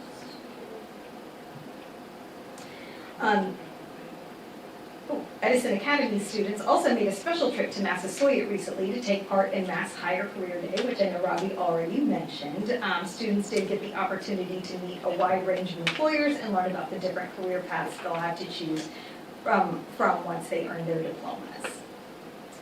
And also, we are now in the midst of MCAS season. East spent the early part of April preparing students not only through rigorous academic work, but also with a decorative touch meant to help students feel confident and motivated.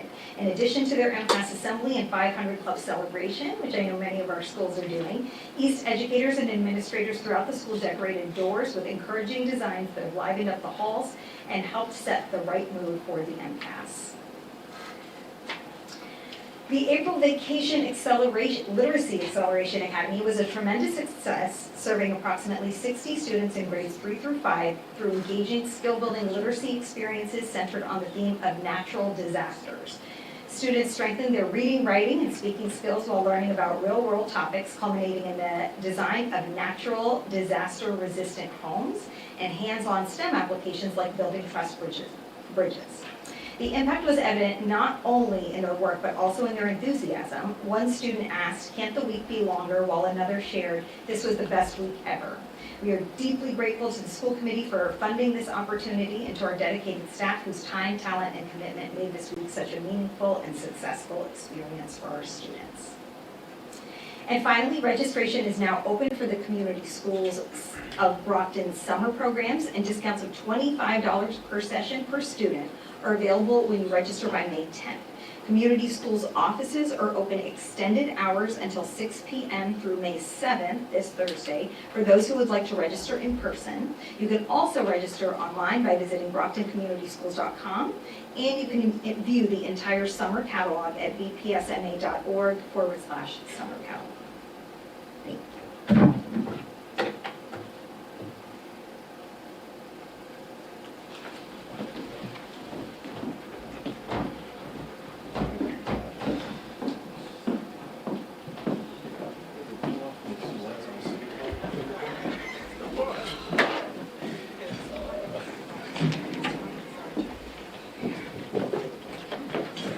Any questions for the superintendent? Mr. Pena. Thank you, Madam Superintendent. Quick question on the April Vacation Acceleration Academy. We had discussed in open meeting, obviously, but about the possibility of increasing that for next year. Obviously, that's a year away and we have other things going on, but with the budget talks going on, can we look at what that cost is going to be? It's not a request, I'm just saying that if it was that much of a success and it's something that will improve literacy in the schools, I think it's something that it would be beneficial to look at. I would definitely agree, and I think with more time to plan, we definitely can expand our reach. I do want to thank the educators who were able to commit their April vacation when I know they originally had different plans, so I really very much want to say thank you to all of them for coming in for April. But yes, now that we're planning a year early, I think we can certainly expand the number of seats we are able to offer next year. Ms. Azak. Thank you. Just a quick question. Great catalog. I thought we were just going to stick to online after last year. I could be wrong, but just this is online catalog or online registration? Online registration. I mean, how many catalogs do we print? The cost of that? I'd rather see the cost go towards the students. Gotcha. Oh, I have a catalog. I don't need one. And I can't take credit, it is so beautiful. Oh, it's really nice. That was really all Dr. DeBarros. Yes, I can certainly look at the cost of it and see if we'd like to reallocate that for next year. Definitely, and then usually, yeah. I apologize, usually they come before us. Is it around this time she comes before us? Yeah. For approval? So we don't need approval, it's actually part of the budgetary process. Yeah. Okay. Yeah, I think that was before when it was more separate. We used to, yeah, I believe we used to vote on something.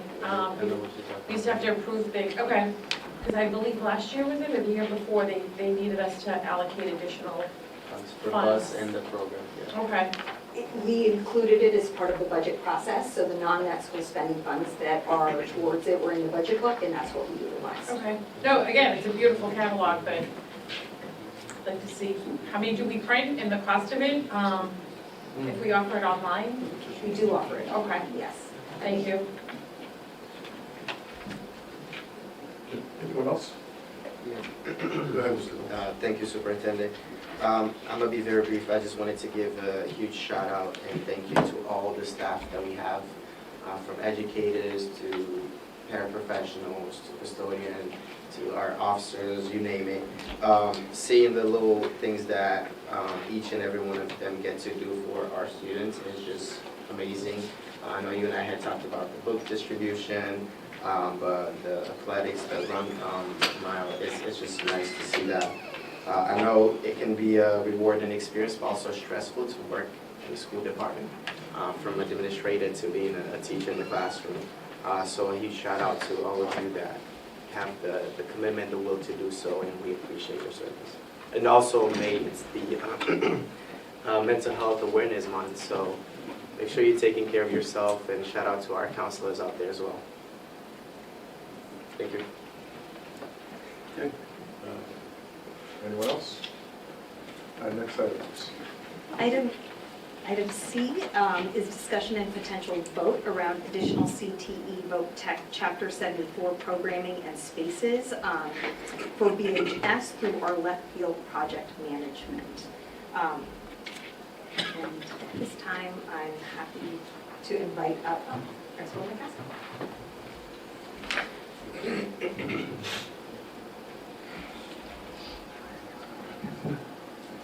Welcome, Principal McCaskill. How are you, sir? Tired. Good evening, everyone. Hope everyone is well. And this, one of the things I'm going to speak about tonight is the viability report. I believe it's in your packet. And whenever we are doing an MSBA, Massachusetts School Building Authority project, there's a requirement to do the viability report, which contains three components. One, that we will vow to continue to offer Chapter 74, current Chapter 74 programs. The second is to expand on current programming, and one of the most exciting ones is the third, the expand to adding of additional programs. In your packet, you'll see, and thanks to the work of our CTE department for putting together the viability report, that we are looking to expand. We will obviously continue to offer Chapter 74 programming, that's a given. But we are looking to advance our programming in auto technology, graphic communications, carpentry, and auto tech. And just a little word about auto tech, we are looking to add an electric vehicle component to our current offering as well. So again, once again, very, very exciting. But the most important piece is the addition of two programs that we have put in an application to DESE for, and that is the multimedia broadcasting as well as the electrical program. And we're looking for that acceptance of those two programs for the 26-27 school year. We're very excited about it. Multimedia is a given. We have the space. It's been in there since, I believe, 1970. And so we are looking for definitely an electrical. When you look at the Southeastern Blueprint Industry Report, electrical is a given. And it's not going to take away from what Southeastern is doing or any of the local VOTECs are doing. But again, it gives our students the opportunity to get viable skills to sustain themselves going forward. And these programs have proven to be very sustainable over time. So we're looking, and since once again, it is an MSBA requirement that we do get a vote of acceptance and support of the viability report. Thank you, Kevin. Anybody? It just turns on when you start talking. It does? Yeah. You know, I keep turning it off because sometimes I got this cough now and then. Anybody has any questions for Principal? Go ahead. Motion to accept the viability study as presented. Second. A motion has been properly made in second. All those in favor? Anyone opposed? It carries. Thank you, sir. Thank you very much. Appreciate it. Thank you. Thank you. Thank you. Item C is discussion and potential. Yes. I did. I voted on that as well, by the way. Even though I don't vote, I voted anyway. So. Item C Anything to do with the high school, I'm voting for. Item C is the discussion and potential vote on the admission policy and procedures for career tech ed. And at this time, I'd like to invite up our CTE director, Catherine Ricker.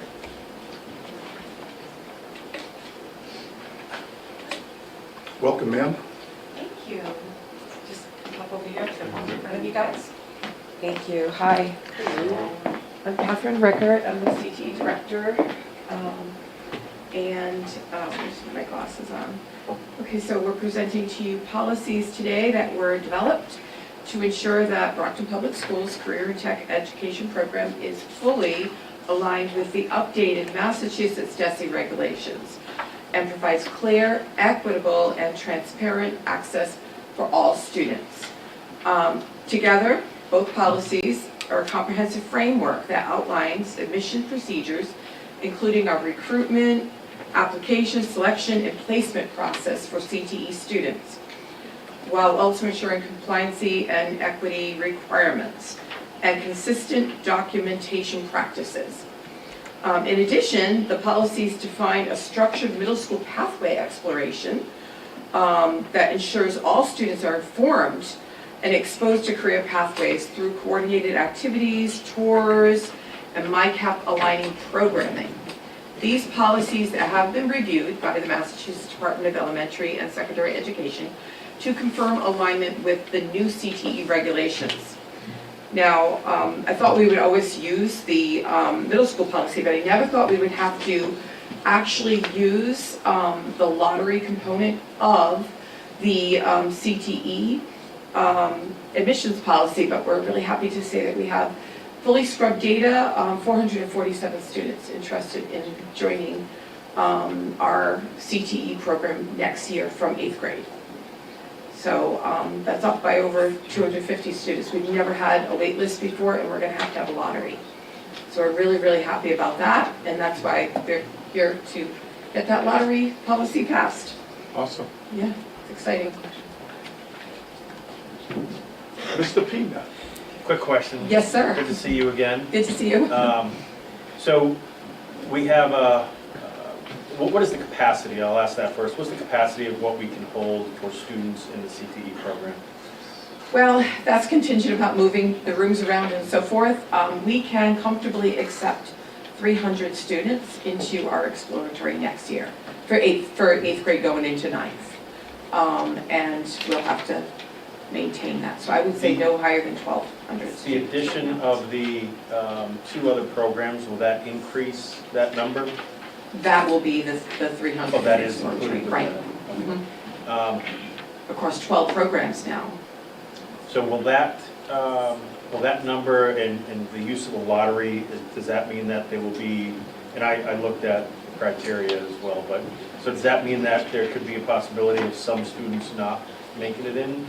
Yes, sir. Unfortunately, now we are in the same position that Southeastern is in, where we will have a wait list for students to enter into our program. And the only thing I would say is when we're doing the exploratory down in the middle school, that we bring that criteria for the, I hate using the word lottery, but they use it here for the lottery, so that students understand exactly what it takes to get into a program that is now a competitive program. Absolutely, absolutely. We'll definitely have them very well informed. I mean, they're used to it when some students apply to Southeastern, but now they'll be doing it for us as well. Great work, thank you. Yes, ma'am. Go ahead, Ms. Oliver. Thank you. I do like the idea that we're introducing it really young in the middle school and definitely getting a head start of Southeastern and other vocational schools, and definitely get our students really engaged to come to Brockton High. And then we keep adding more program to it. Great job to you and the principal for definitely getting this going. Unfortunately, I wish we had more, spots open, but it's knowing that this is where a lot of our students wants to be, right? It's not always college. They want to do something with their hands and start their business, do something more than just going to college. Not everybody is fit to go to college, but I do like that we do have all this program to offer our students, and I do appreciate the work that we're starting really young, getting them involved in doing a tour at Brockton High. I think that's a great idea. I think that's wonderful. Yeah, the tours, couldn't have done any of this work without Heather Origi, our amazing school guidance counselor over here. She helped with the policies and really the recruitment activities. I think what really changed our recruitment strategy this year was that we implemented a CTE night, which allowed parents and students to come and do hands-on activities and really get to talk in depth with the teachers and also have application assistance. And I agree with you, CTE is indeed a hands-on component, That said, it's very rigorous, and all of our courses are honors level courses, something I don't think Southeastern is doing. And not only that, we are trying, hopefully next year, we're going to continue this process, but to add college courses into every single CTE course, even carpentry, just to give our kids the confidence and the self-efficacy so that they can, if they want to, continue on to college or at least have those credits under their belt. I think that's a great idea, especially you do need that background in some type of college, especially management. So if you want to open your own business, you do need to know accounting and how to run your business. I think that's a great idea. And having that night, CTE night, I think it's something we always wanted, is to advertise more what's going on in Brockton High so they can come, right? If we give them what we, show them what we have, more kids will come to Brockton High. And what was happening in the past, Southeastern was always ahead of us, right? They would go and just basically take our kids because, our kids wanted to go there, but I think the fact that we're working as a team and really getting a head start and saying, you belong with us, we have the same, programs, and I think, and they stay home, it's closer, and I think they also stay with their friends, they don't have to go, make new friends. I think that's a great idea that we continue to grow this program. They're so excited, we really are. Over half the freshman class want to come into CTE. Love it. Yes. We mentioned that this is going to be, the conversation will be starting in middle school. So how is that going to look like for sixth graders going in? So like, who is going to let them know, hey, let's start thinking about high school, sixth grade, but I feel like it is, like we said, if it's going to be starting at that age or at that level, what is the communication going to be like for them to know what the expectation is and how to get into the program? So getting into the program, throughout the entire sixth grade experience, they're going to do career exploration through the MyCap activities that we're required to do and that are pretty engaging. So they'll be doing those every year. My goal is to do more than just the middle school tours and the CTE open house, but to start having a lot of cross collaboration between the middle schools and the high schools.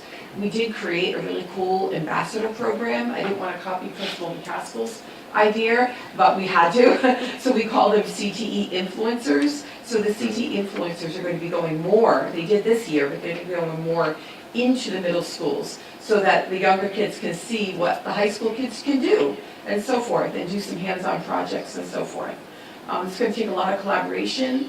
I did get to meet with all of the middle school principals and the middle school guidance counselors this year. And, they seem like they're really willing to do it, not just the MyCap, but to welcome us in and let our kids work with the middle school kids.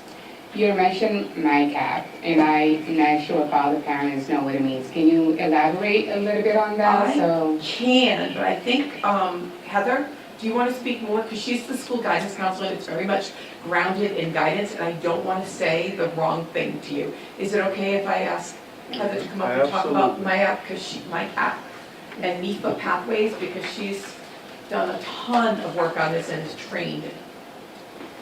I know. Heather Arrighi, our amazing school guidance counselor for CTE. Hi, thanks. So MyCap is really a template for students to demonstrate their college and career readiness. In the guidance department, we use a tool called MIFA Pathways, which is a free online college and career exploration tool. So the guidance department, even at the middle school, is very aware of that, and as we do presentations, we often collaborate with them so that we are, kind of connecting the middle school and the high school with our guidance curriculum. We're utilizing that MIFA pathway tool to have students begin in the middle school exploring what are their interests, what are they good at, what kind of careers might fit for them. And so then it kind of translates to MyCap, which is a career action plan, where they can actually on a, something that may go in a binder or digitally, show all the work they've done to get to the point of career or college readiness. That answers your question. Yeah. Thank you. Each grade has different benchmarks that they need to meet and so forth. So it's kind of exciting. Mr. Rodriguez, did you want to? I think my question is more based on, is there this is just a procedural of approving this. Was there any language change besides with the lottery? Is there any changes to any of the languages that's in here that because we vote on this, correct me if I'm wrong, on a yearly basis. So was there any actual changes to what we're seeing now from what we voted last year? I believe so, sir. Yes, there's some changes for the lottery. We have a fully structured, fleshed out, narrowly tailored, highly defined lottery system where students are given various ways to enter and get more tickets. Obviously, they fill out the application or express interest through their school guidance counselor. And with each particular task, they get an extra lottery ticket. So it's a little bit different than in years past. This is the first time we've ever had a lottery, so we are planning on holding that on May 27th. So we'll do it live streaming. The reason why I'm asking because this is a policy and taking it up now versus through a policy subcommittee. And we do have procedure when approving policies, posting it. I believe 3 readings that we have to have. If I'm mistaken, correct me if I'm wrong, Joyce, on this. Before we enact into a policy. So I'm not sure if legal counsel is here or they can opine on this, but So this is a DESI policy? Yes. Correct? So this isn't ours. This is No. correct. Yeah, That's correct. Sorry. That's why I was asking because if this was something So this that was doesn't require 3 readings or anything? okay. Right, exactly. This is a DESI policy that all schools that receive Perkins or any type of CTE funding have to have. And ours is just very tailored to the model that they had suggested, and then we kind of augmented it to make it a little more equitable for our students. Thank you. Yeah, no problem. Anyone else? Well, thank you. Motion. Motion to approve the admission policy and procedures for career and tech ed. Second. A motion has been properly made in second. All those in favor? Anyone opposed? It carries. Thank you, ma'am. Thank you. Thank you. Next item. You guys have a great night. You too. Thank you. Item D is a presentation of the gun violence prevention grant initiatives by Pam Jackson, our grant director. Pam Jackson, welcome.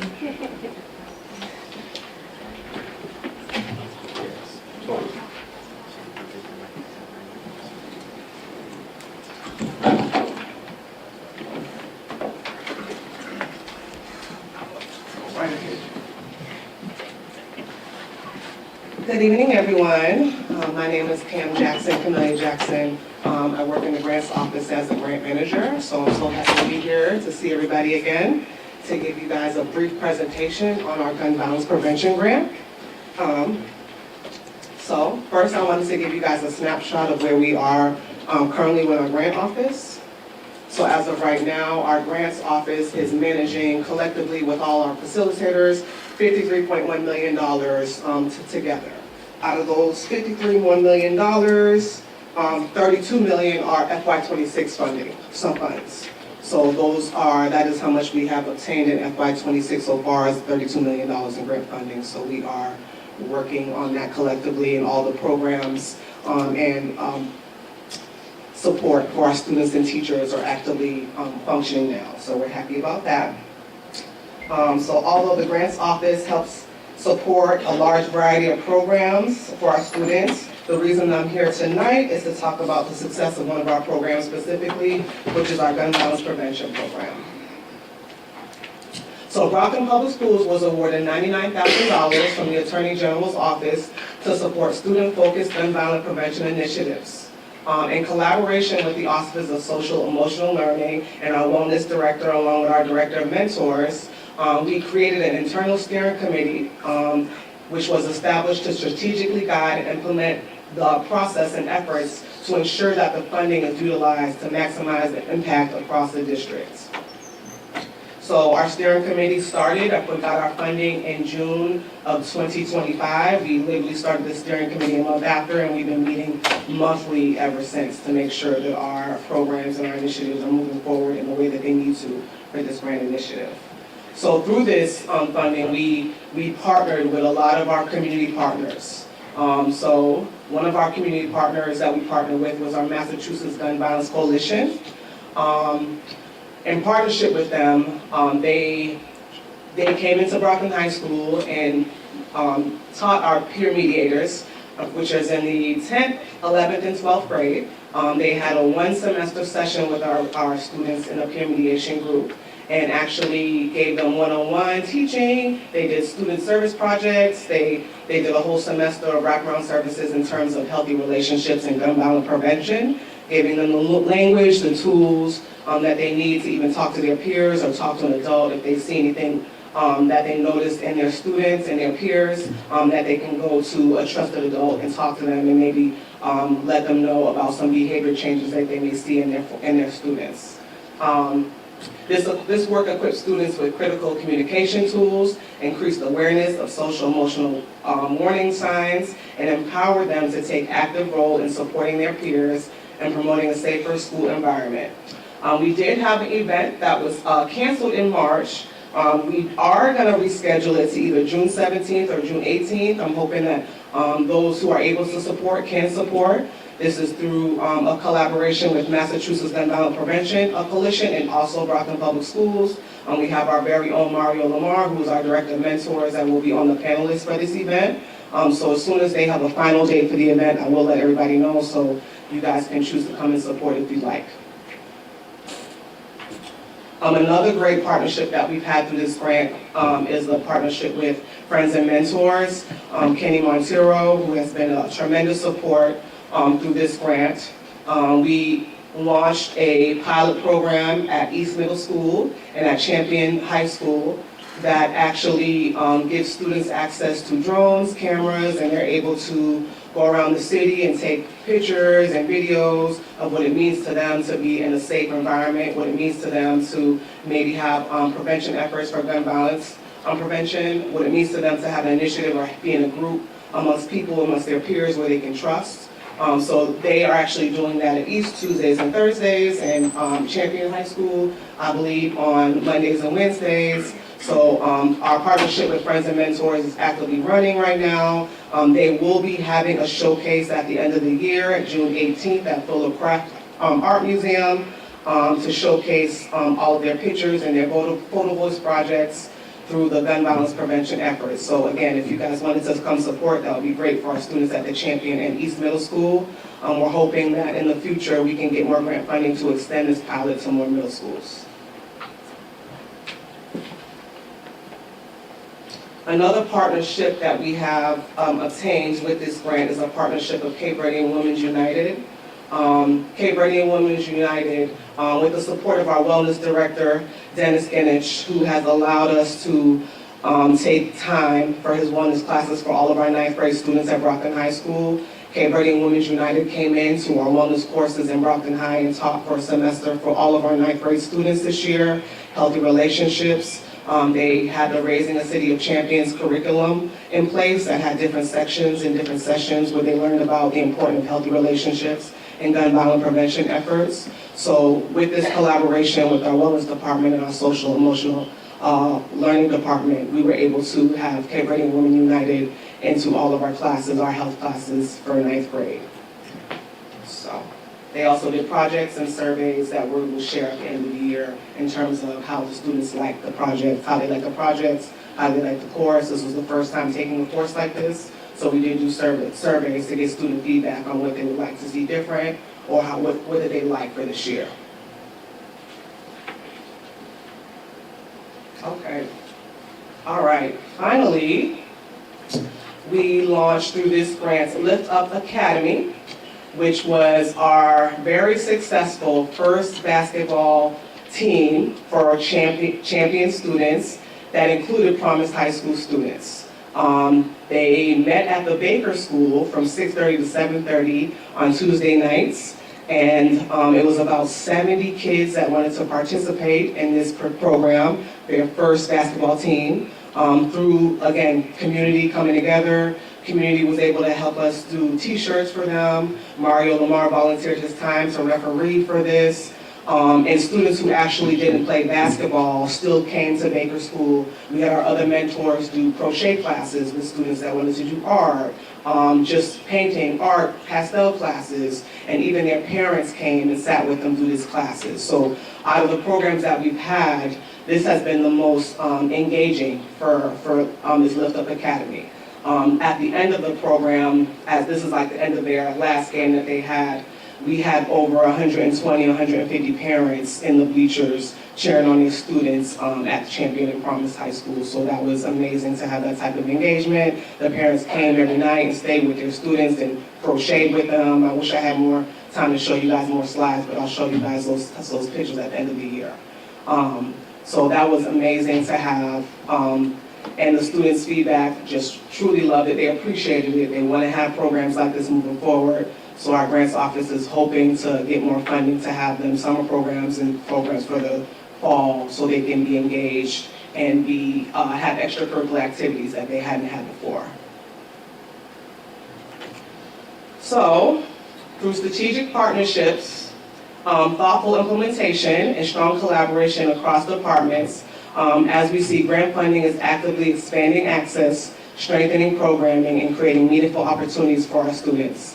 As always, we look forward to continuing this work for our students in our community. We are happy to serve them. So this was a little glimpse of our gun violence prevention grant. And our Attorney General's office is supposed to be coming to our full art museum event. They do love what we're doing in Brockton to expand our funding. They did only give us $99,000, but we made it stretch so we can have services for most of our students. So we're hoping that we get more funding to expand it for next year. So, thank you. Thank you, Ms. Jackson. Any questions? Ms. Oliver. Go ahead, Ms. Oliver. I have to put the light on, the light. Just finish forward. Thank you. Go ahead, ma'am. I want to say I appreciate all the work you've done since you came here. I think you've done an excellent job getting all the grants possible to us. And every year I keep seeing that number getting higher and higher, so my smile gets bigger and bigger. But this is a great grant, and I hope we do increase the number that they're willing to basically invest in our students, right? All the partners, I want to say thank you. I truly, truly appreciate that you're giving our students a chance to not be out in the streets and doing stuff they shouldn't be doing, but having a place to go that's safe, having adults they can trust to and have those hard conversations about what's going on, either dealing with mental health, domestic violence. I think that's a great program that the Cape Breton Women Association is doing to basically show our young adults how to have a healthy relationship. I think that, if you see the news and everything, the domestic violence and all the violence against women these days and children has really increased. I don't know what's going on, but I think it's something that we need to start really young to make sure our girls and our boys have a safe and healthy relationship and know to reach out to somebody when somebody's hurting them. I think that's a great program. The first one for the gun violence, I was supposed to go to there and participate with the panel, but due to everything that was happening, I'm sad that it was canceled at that time.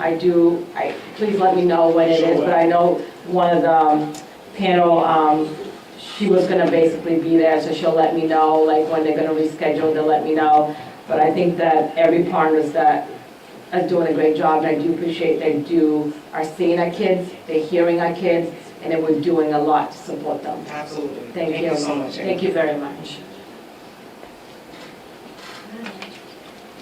I think I have Ms. Zach, and then Mr. Pena, and then Mrs. Jackson, thank you so much. Ms. Oliver, I'm not going to repeat, she pretty much said A few things that I was going to reference. I do want to thank you. Since you came on, I've noticed a huge difference in our grants department. So thank you. I do want to just make sure that as far as our grants, I know we ran into an issue. Was it last year? I could be wrong, but we had some grants that prior to your coming here weren't used, so we have to give money back. How are we doing with that? Are we using every dollar that we are getting to make sure we don't have to return anything? That's all. I just want to make sure. So this is prior to you coming here, so I just want to make sure we're on the right track. Yeah, absolutely. So I just want to reassure you all that I'm working so hard to make sure that we are spending the money appropriately. There are variables that we cannot help in the grant world. Of course, we don't know timing, those things that we cannot help. But we are working so hard to make sure all the programs are done, finished, everything is paid. We are working with the payroll department, the finance team is working collaboratively together. So we are doing everything from procuring to make sure we're hiring the staff, all the things together collectively to make sure we're spending all our money. So we are doing best to make sure we're spending down every penny for our students. Absolutely, that was a tough one, that you're having to give money back and going, but that was, again, I've noticed a huge difference. So thank you to you, the staff that's working with you, all the different departments. I'm noticing a huge difference. So I do appreciate the hard work that goes into the grant writing. It's not easy. I've seen a few people, it's a process, so, but thank you so much. Thank you so much. Proud of everything she knows, by the way. Absolutely. I did that. Mr. Pena. Yeah, I got 3 questions for you. So the first one is part of the gun violence prevention, is there like a notification process? I saw that you had some of the counselors and so forth involved. So if somebody within the school system feels as though there's a student that may be going that route, is that in collaboration or? Yes, that's why we work so closely with the wellness department and the social emotional learning department, so we can have collaboration and access right directly to those counselors, to those adjustment counselors that may be able to help initiate maybe an alert to some people. So we work very closely and collaboratively with the correct staff, so they're able to either tell the teacher, tell the student, tell the parent when something is coming up that needs to be addressed for their student.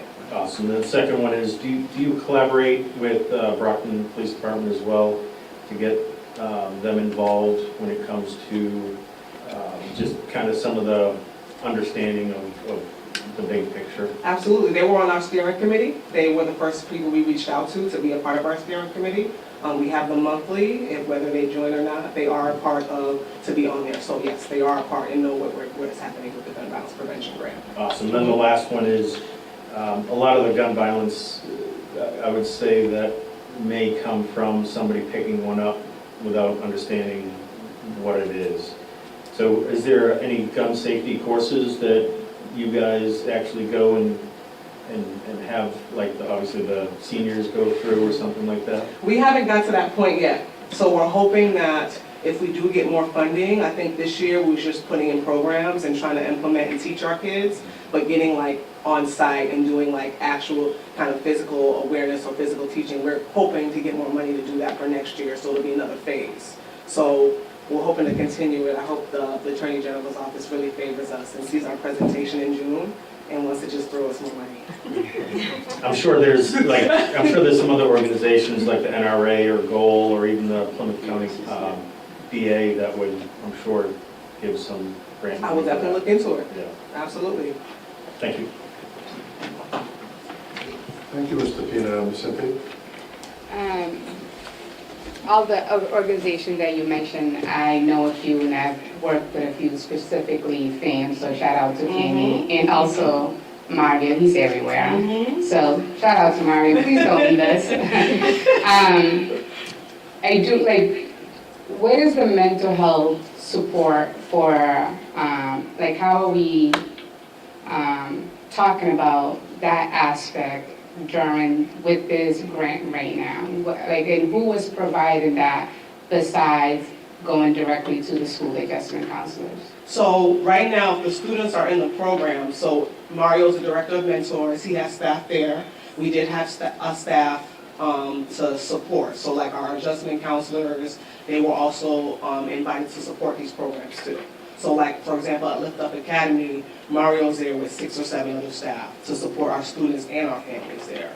So we'll have them in different rooms, and to your point, a conversation might come up, right? We might be talking about sensitive topics that a student might need to pull somebody to the side, or adjustment counselor might be there to address that student, and that has happened before. So we have the staff on site, and we have to have a time where it's one-on-one. And our mentors are everywhere in all the schools, so the students have relationships with them. So sometimes we see that after school, the students want to talk to their mentors more than they might want to talk to their adjustment counselor, just because it's more of a personable thing for them. So having them there has been tremendous in terms of helping the social emotional development of our students when they're facing issues or triggers that might come up during certain conversations.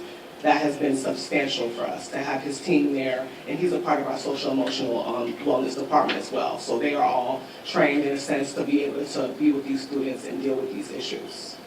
Thank you. One of my questions was the age group, but you did mention this is from high schoolers. Yeah, so Lift Up Academy was high school, specifically students at the Champion and Promise. And the FAM program is, we launched at East Middle School. They'll be doing it at East Middle School and Champion. So some program middle school, most programs high school. Because unfortunately in our city, gun violence is things that unfortunately we go through, and it's not, we would like it to stop, and that will be the end goal. But I feel like children are experiencing that, whether it's to an older sibling that, you know, we lost through gun violence, or a family friend. So I'm happy to hear that it's being offered in middle schools and also high school. So I appreciate that. And I do hope that the mentors that they have are also talking about, like, they're providing the students with some conflict mediation. I feel like when I was in high school, if I was having any issues, but at one point I did, not as severe with the gun violence, but I remember receiving some support through a school staff that mediated, had me and the other students to talk about our problems. So I hope that that is also being offered, that we're offering opportunity for 2 students that have some disagreement to talk about the issue and be able to move forward, so they don't have to handle it outside of the school. I agree, and Mario's a key to that aspect. So having restorative circles is something that is new for those students that he's doing at the end of these practices, or maybe during a break. He might be doing a restorative circle about X, Y, and Z. What happened at this school today? How did y'all resolve this? Because he's there on site. So he is doing some type of circles and some type of one-on-one with the students there. Last question. Let's say we have if a student is being impacted or was impacted by gun violence, whether directly or through a family member, what supports can this grant here offer, or is that you guys not able to provide that with any support? So with this grant, we tried to, it was more so focused on implementing programs to prevent. So it wasn't to address things that are happening right now. It was to put programs in so we can have prevention efforts, so this won't happen. So the curriculum was teaching 9th graders A through Z. Mass Gun Violence Coalition coming in for our peer mediators, 10th, 11th grader, giving them the language to be able to go off in the world and identify what this means. That was more prevention. So that makes sense. Thank you. It says it right there. So thank you. Mr. Pina. How you doing? You don't want to do it again? You want me to? Mr. Rodriguez. I'm sure he's going to say something. So. Thank you, Mayor. Pam, thank you for the tremendous work that you've been doing in the grants office, and the more the better. You know, gun violence in the city. We've seen the recent tragedies that we had, but it's more of working with our partners, and I just want to say echo shout out to Kenny and Mario. They do phenomenal work with their programs, and it's not just them, but there's a lot there. Jordan Cruz. I could go on and on with the names, and the biggest thing with this is where facilities having facilities for these to have more programs, because Brockton Public Schools can't do it on its own. We need to have partnerships when it comes to that.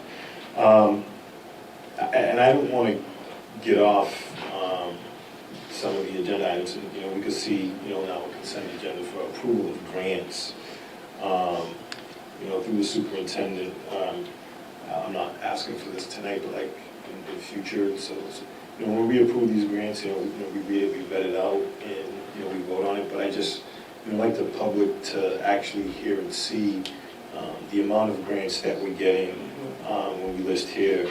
The Children and Youth Grant, capital technology, the SEL.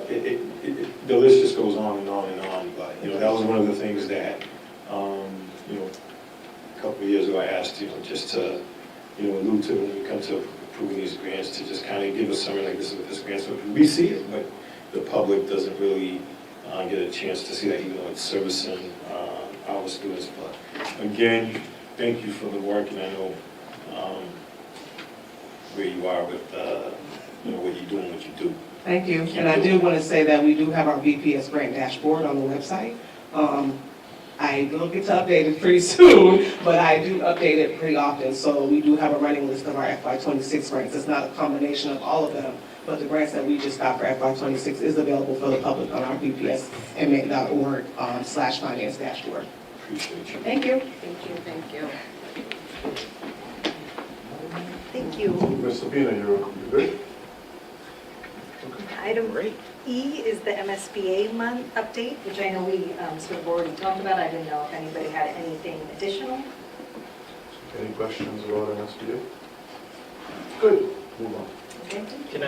So was the update to say that we submitted? The vibe, yeah. So well, we just provide a update here where we talk about where we are with the project. So can we just tell the public that we might not have listened to the last one, that we submitted it? That's true. Okay. Oh, sure. I was talking about what we approved tonight. Oh, the Westfield project with the viability study that you all just approved a few items ago. I'm sorry. Oh, no, that's all right. MSBA was the big project, right? Yes. Well, we can talk about that. We just Okay, voted so on it. I'm happy to provide more information. So we're trying to build a new high school. We've had some community forums. Today we just approved the viability project, so that supports and kind of outlines the new Chapter 74 programs that we've applied to from DESE in order to put into the new high school.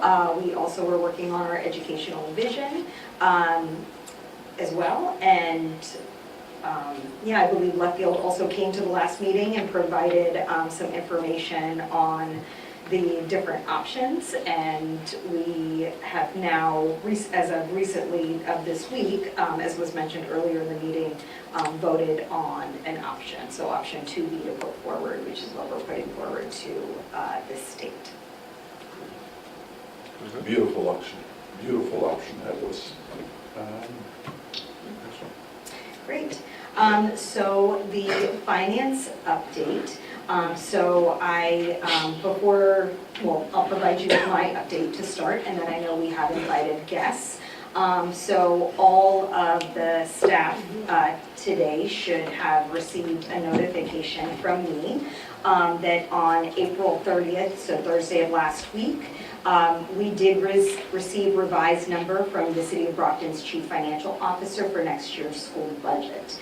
Unfortunately, this revised budget is $5.4 million less than what the city CFO presented at the school finance subcommittee meeting just a few weeks ago.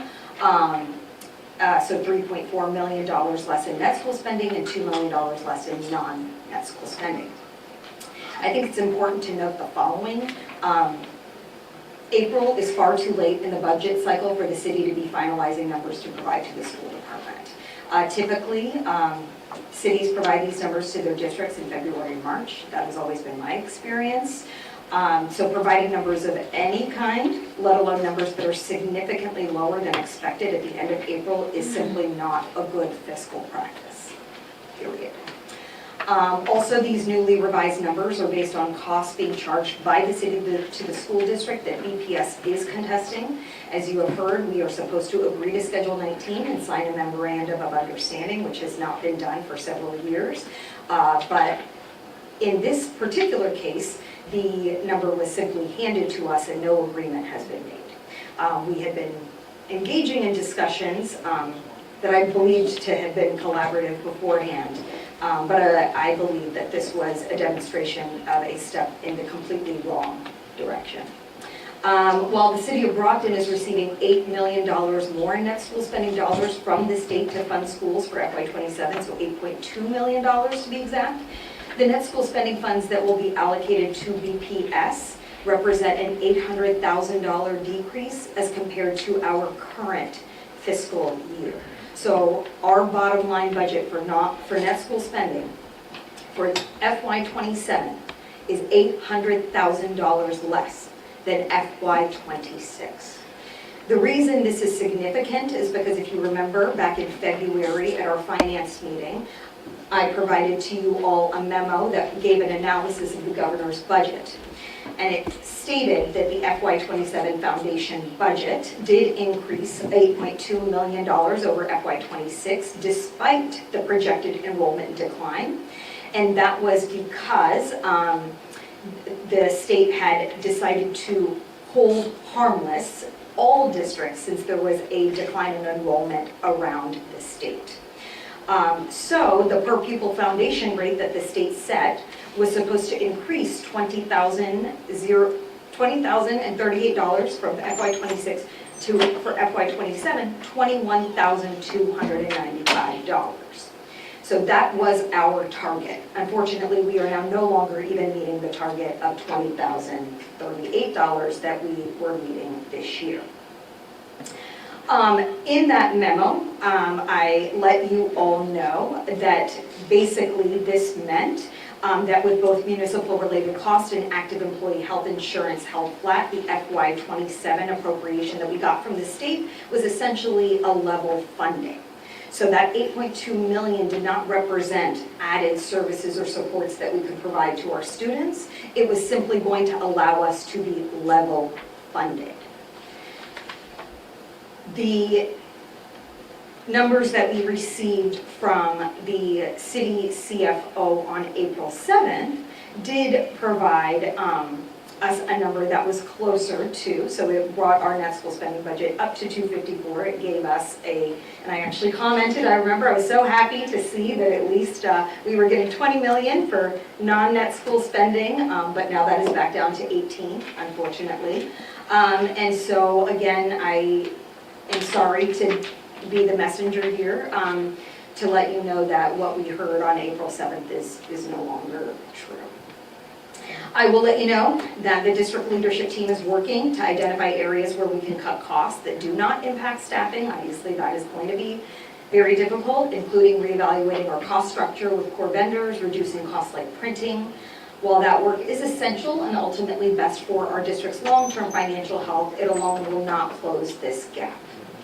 We will continue to be transparent about the process behind the difficult choices we are making as we finalize a proposed budget, but I want to be very honest that the budget that we are sending to you is this Friday. That is when it was due. So to receive numbers last Thursday that were $5.4 million less than what we had originally been told at this meeting, at a school committee meeting of the whole of our finance department, I believe to be fiscally irresponsible. And I apologize and hope that you will not shoot the messenger. Again, I apologize to our community for any feeling of uncertainty this update may cause. I can promise you that it has caused me a great deal of uncertainty and stress over the past week, but I felt it essential to communicate this to the community. Also, I know I have kept the school committee in the last few days barraged with emails about this, trying to provide as much information and context as I can. Today you received a memo from Open Architects, who is the consultant that works with both the City of Brockton and the school department to provide you with a timeline of the events and the analysis as they see it, which I believe to be pretty consistent with what I just provided to you right now. I will be posting that on our website and distributing that to our community also. You know, the Inspector General came and spoke to us last night at the school committee meeting, and the memo that I provided, the letter of progress that, I want to be very clear, it was provided by the school department, and I want to thank my team for all the work that was done to draft that letter. And of the 24 attachments, 23 of them were produced by the school department. So I want to say that I believed that we were moving in the right direction at that time. I'm glad that the Inspector General, you know, believes that to be the case too. And I know we are continuing to meet with him, and we'll have a subsequent conversation next week. But I do believe that I will need to be honest that I feel that we are going into a very different direction now. With that, I will turn it, I don't know if I will defer to you all. I know we have Juan Gonzalez, who is our city auditor, here with us today. I think it is important to note that the roles of a city financial, or the chief financial officer and a city auditor are separate, and it is the job of the city auditor to make sure that there is oversight on the city finances for the entire municipality. So it is a role that is meant to be separate from that of the chief financial officer and report straight to the city council. And so I know that the vice chair had asked that he be present to answer any questions from the committee at this time, and so I'm happy to turn it over to the committee for however they deem this best to go. Before you go ahead. I had invited Juan Gonzalez, the city auditor, and it's on. Hello? Go ahead. 1, 2, 1, 2. Am I on? Hello? It's low. There we go. You guys can hear me. And also invited Nada, who is the assistant auditor for the schools, to give them the opportunity to introduce themselves and tell us a little bit of the work that they're doing for the city. I know they're new, both of them are new to their positions, to tell us the role and responsibilities that they currently hold and how that interacts with the schools, and especially when it comes to finance. So I know one could be here today, but Nada unfortunately had a loss in the family. My condolences, and she was not able to make it tonight.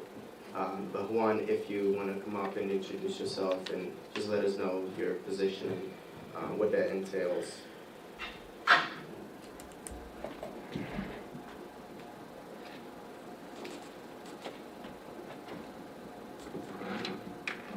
Hello everyone.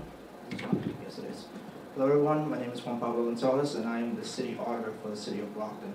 My role is to safeguard the city's finances from fraud, waste, and mismanagement.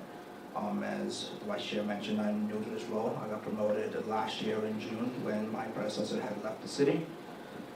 We are, as I mentioned before, in the accounts committees, if people have watched that, we're trying to modernize everything from our department in particular, because we have been extremely archaic in our processes, and a lot of stuff has been all over the place, where we should have caught certain things and nothing was caught when it should have been caught.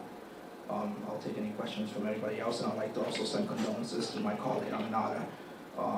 Her grandmother had passed away, and she's currently out of the country.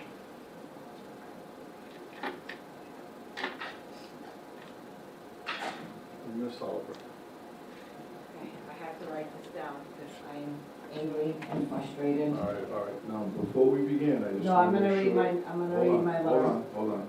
Before we begin, we're not gonna bash anybody that's not They're gonna here. speak.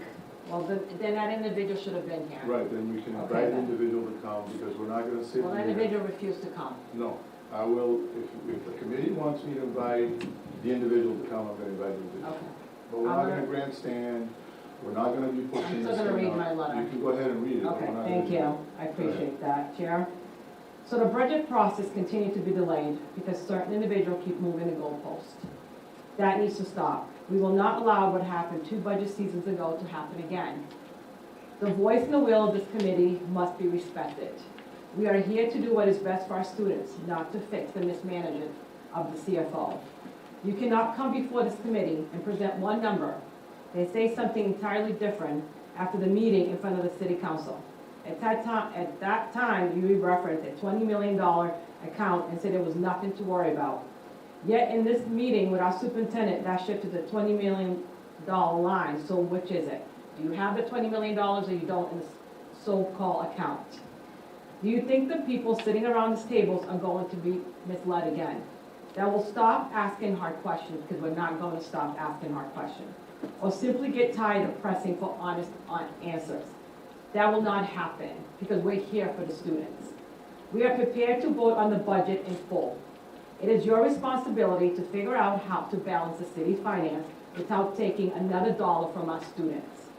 The taxpayers of Brockton deserve transparency, accountability, and I should seriously consider whether a new leader is needed in the CFO office. Additionally, the former CFO stated approximately $30 million would have been charged to the school department if the pension obligation bonds had not been issued. Then he stated, the second we were told that $24 million represents the school department's full obligations for the pension bonds.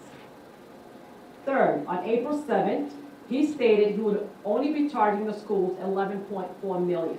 Now that number has changed to $14 million. At no point have we been provided with supporting calculation or documentation to justify these figures. The number keeps changing, but the transparency is not there. We are not playing games with our students' funds.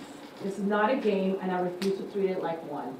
On April 7th, we were told there will be no clawback from the school department.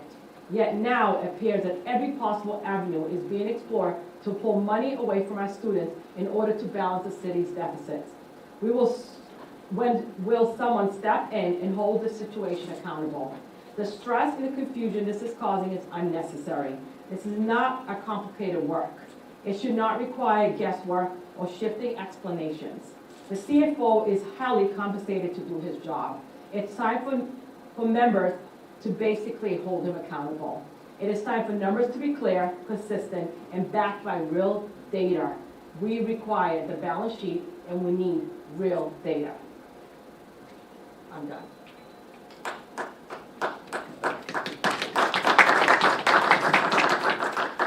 All right, so maybe as the CEO of this city, I ought to make a statement and make sure that we're clear about this. There's a lot of nonsense that's taking place about the city taking money from the schools to balance the city's budget. That is nonsense. Now, am I saying that there's been some numbers that were thrown out there that shouldn't have been thrown out, or the way it was done? That probably happened. But what I'm saying to you, and I'm not going to be here like the previous guy that's not going to take responsibility for the things that actually happened in the city. I'm going to tell you point blank that the city is not taking money from the schools to balance its budget. Whatever you guys are getting that from, I'd like to know it too, because it's not happening. So please, I said it a little earlier, my goal in this city is to build this high school and build consensus in the city so I can get the taxpayers to support this. If there are divisions within the city, we're not going to get this done. So please, please stop saying that we're taking money from the kids to balance the city's budget, because that's not the case. Well, the funds that come from the state through Chapter 70 are Chapter 70 funds. What we are required to put in from the city side of things are being put in there. Now, I understand what the superintendent was saying, because there was a $20 million non-net school spending that was quoted, and that number, according to what I see here, went down. But please, please refrain from saying that the city is taking money from the schools to balance the school budget.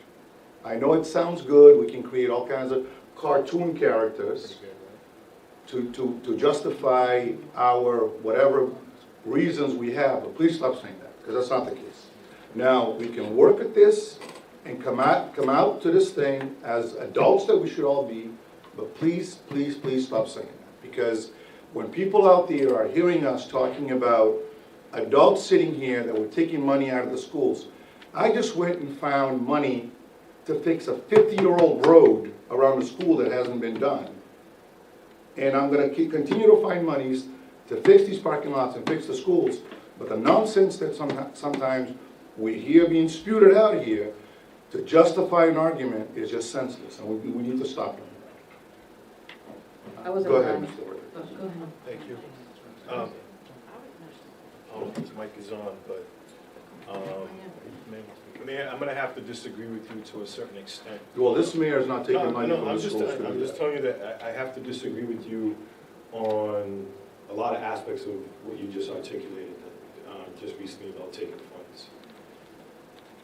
The city has been using our funds, if you want to use it in that terms, that should have been coming to the Brockton Public Schools.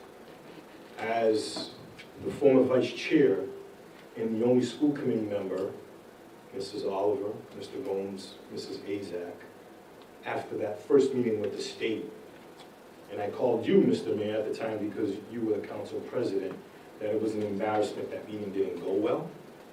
And what was stated in that meeting was Brockton Public Schools got an abundance of money. They should have never went into a deficit.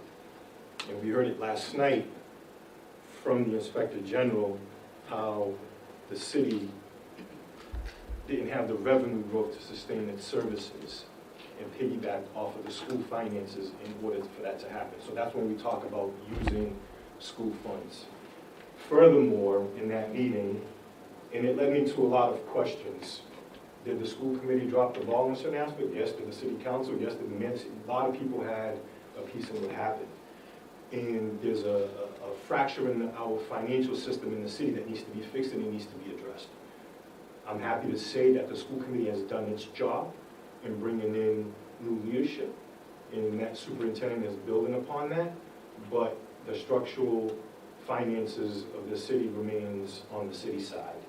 And one of the major components when we talk about using school funds to sustain it, it was interesting that, you know, I was called downtown. This happened just, 2 years ago, and I had to sign documents from 2016 where there was a reimbursement in $1.1 million back to the district through the MSBA because it wasn't closed out. It's almost a decade that the state was holding funds. Furthermore, I signed off on that. It's in an email. I refused to sign the second documents because I had, working with throughout school finance and open architects, pulled up the end of the year report from that year. And I believe in 2016, I was very vocal because at the time, the district laid off about over 140 employees at that time.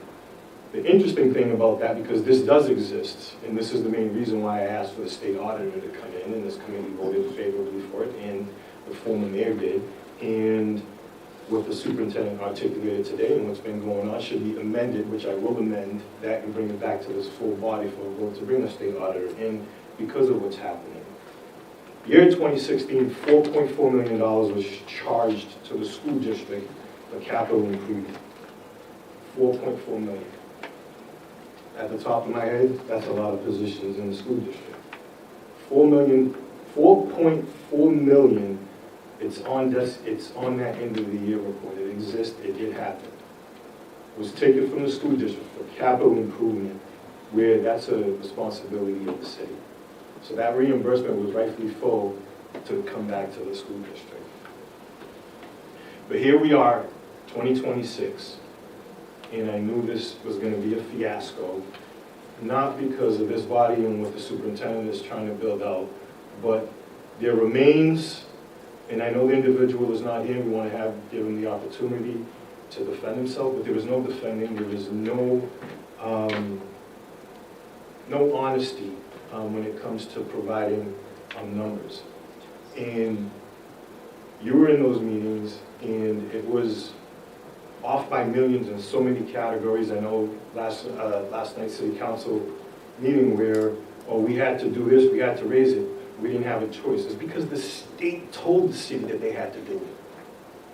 Because of the individual that's managing that. So how can we have confidence, and here we are trying to educate our students, and being told at the last hour, just like they did last fiscal year, of just saying, hey, here's the 226. In November of 2023, I sat across the room and said, listen, every dollar needs to be spent. You don't have a surplus in education.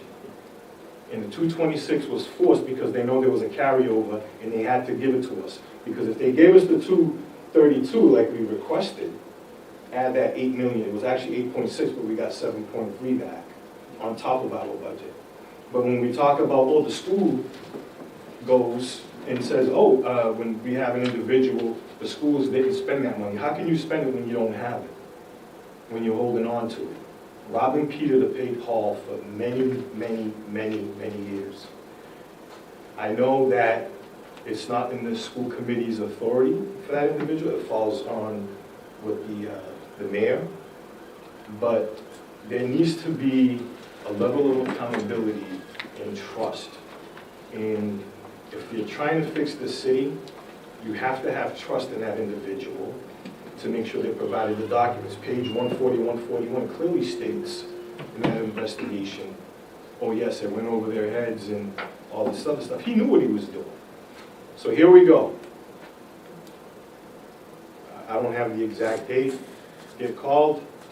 Mr. Vice Chair, we have an emergency meeting with the state. We sit in that meeting. End of the year report needs to be amended from FY23 because the school district was overcharged by $4.4 million in Schedule 19 and all these other charges. Okay, it has to be amended, whole deadline, wait, happens. Following year, it happens again, 5.3. And it just happened again, another $5+ million. So we're gonna just sit here, you know, and just say, okay, we're gonna play with these funds because we don't know what we're doing. And to be honest with you, like, just like one of the councilors said, oh, we're pointing the fingers here, we're pointing the fingers here. But as elected officials, we're fighting with the council, or we might have a disagreement here on the school committee or this. But in actuality, the individual that's causing all that is somebody that holds a doctorate in philosophy, doing finance work for the city of Brockton, that's been terminated in many different communities, but yet we still rely on this individual. So 2023 to 2026 to do a 27 budget, here we are again, when we should have had this done months ago, because quite clearly there's a fracture on that city side. And it's a huge, when we talk about it, it's a huge disservice to this. When, like Mrs. Oliver stated, you came here, you gave us a number and this, it was clear as day. There's no confidence whatsoever when it comes to this. So to sit here and try to do an actual budget when we know, and they stated this, non-net is non-net. If it's $26 million that you're going to pay, or $25 million, that's what it is. You have to budget for it. You can't budget 18 or 19 and then say, oh no, they're going to pick up, because you know why?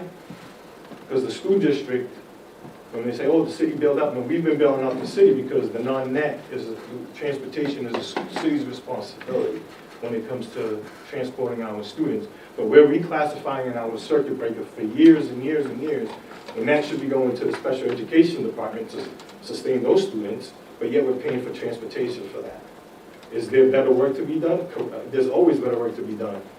But here we are again, and I hope the OIG is listening, that everybody, the elected, the voters of this city, to see what's going on, because this individual just sits there, and I don't know who's protecting him, because somebody's protecting him, and it's costing us millions of dollars. And I could go back to the transportation. We had a viable site, but that administration, because of the CFO, did not bring it to the council for a 5-year appropriation, and the money was there because of politics. Education doesn't have politics. There's no Republican, there's no Democrat when it comes to learning. We have our views, and hopefully something is done and it's looked at gravely, because this is something, and I always, you know, tell my members that we have a lot of power, a lot of authority. And we have to unify and use that and let the city know how much power we have. And we're not playing this game no more. We're not.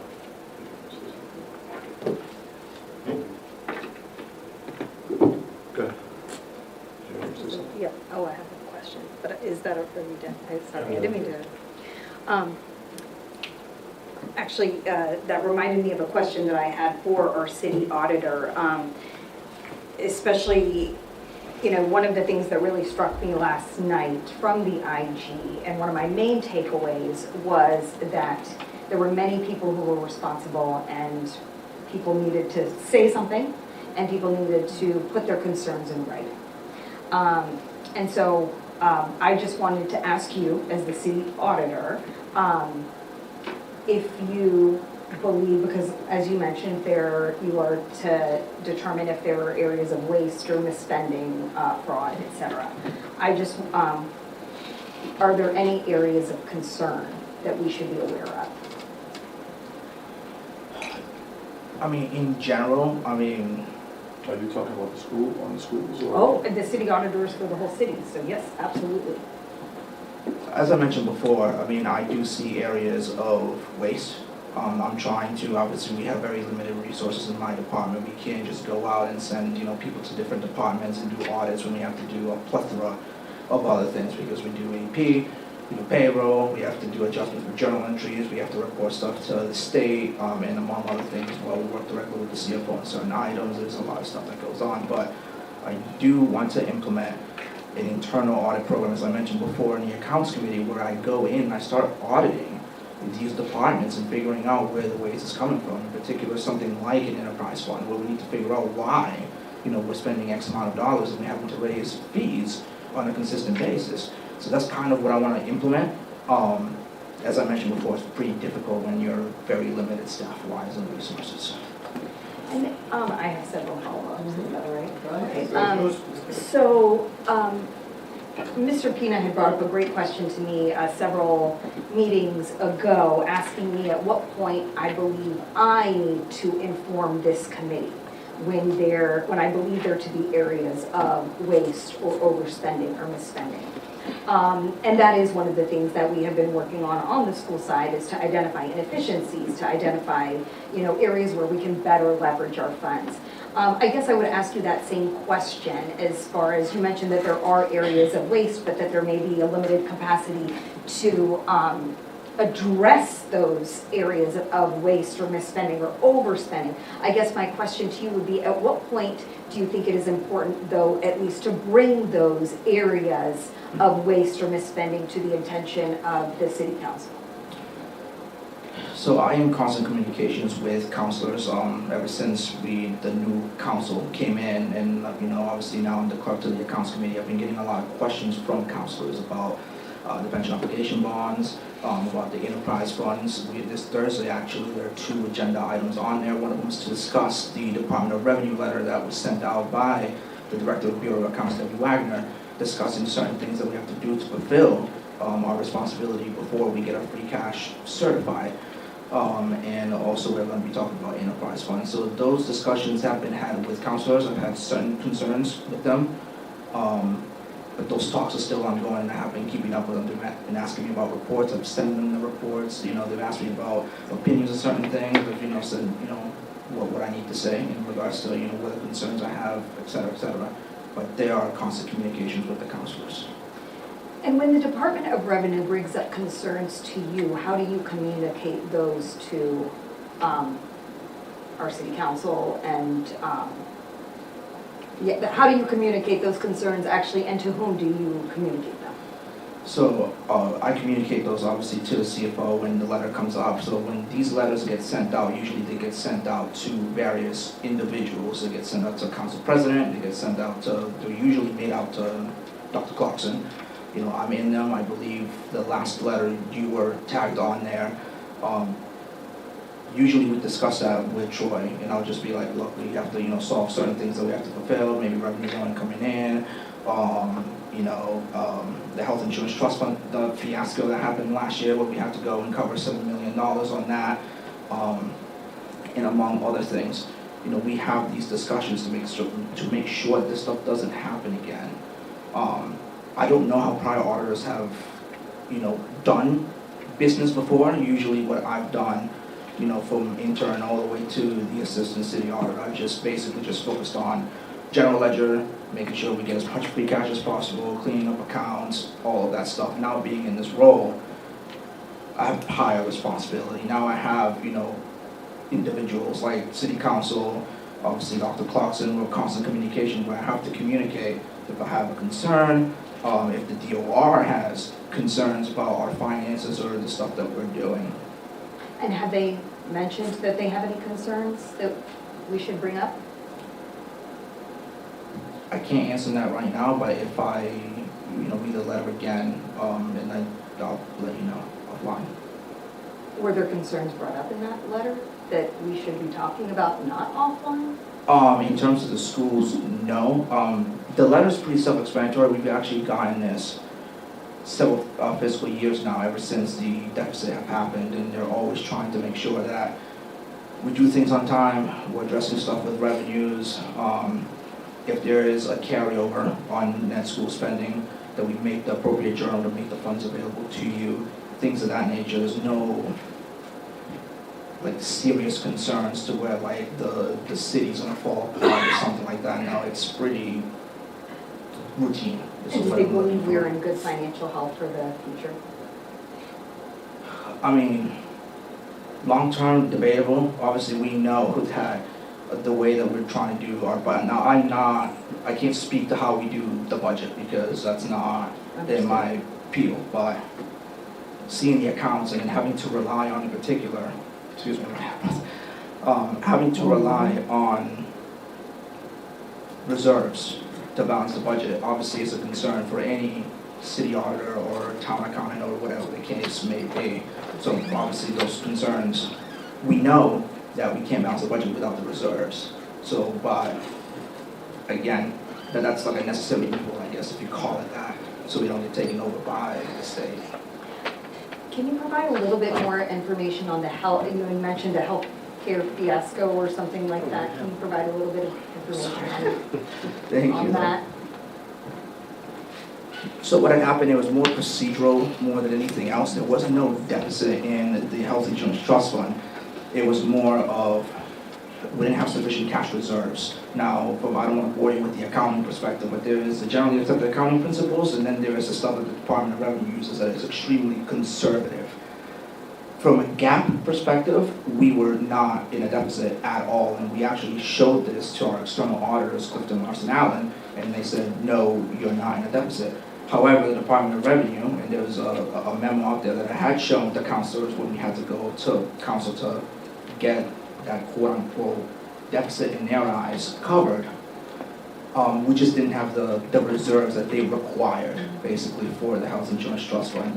This year, we don't see that happening. We've been keeping almost on a daily basis, to be honest with you, an eye out on that to make sure that this doesn't happen again, because when you use free cash to cover deficits, it takes away from the free cash that you might have to use to balance the budget for the general fund, which then, in a domino effect, affects the way that we provide services to our community.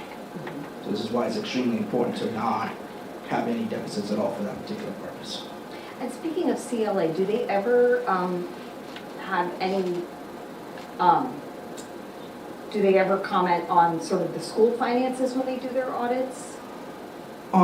In terms of, so we're a little behind on the annual audits, if you will, but we recently had the fiscal 24 done, and they did not mention anything in terms of the schools per se. Usually we get like a management letter that says, oh, you should probably do this, put a little bit more internal controls here, maybe there was a journal entry that you missed type deal, but there was nothing significant from the school perspective that they've identified. And I know it got brought up recently that you were unable to certify the end of year report, and I know we've had from the schools, and I know that we, like you said, there's been some amendments to the end of year reports as we've been sort of rectifying the finances. So we will make sure that you have that. Have you I know you have only been in this role a limited time, and I'm just wondering, have you ever been the person to certify our end-of-year report on the school side? So I was supposed to. That report was never given to me at all in a timely fashion. And then now I am working with TJ Plant, and I believe it's Jen Wisher, who is the person that works with him, to look at the end of year report and see if anything has to be changed, amended, things of that nature. Because I've seen the report and I know how it looks like and how the calculations work and everything. But I was told that the city auditor had to put his or her signature on it, and that wasn't the case this year.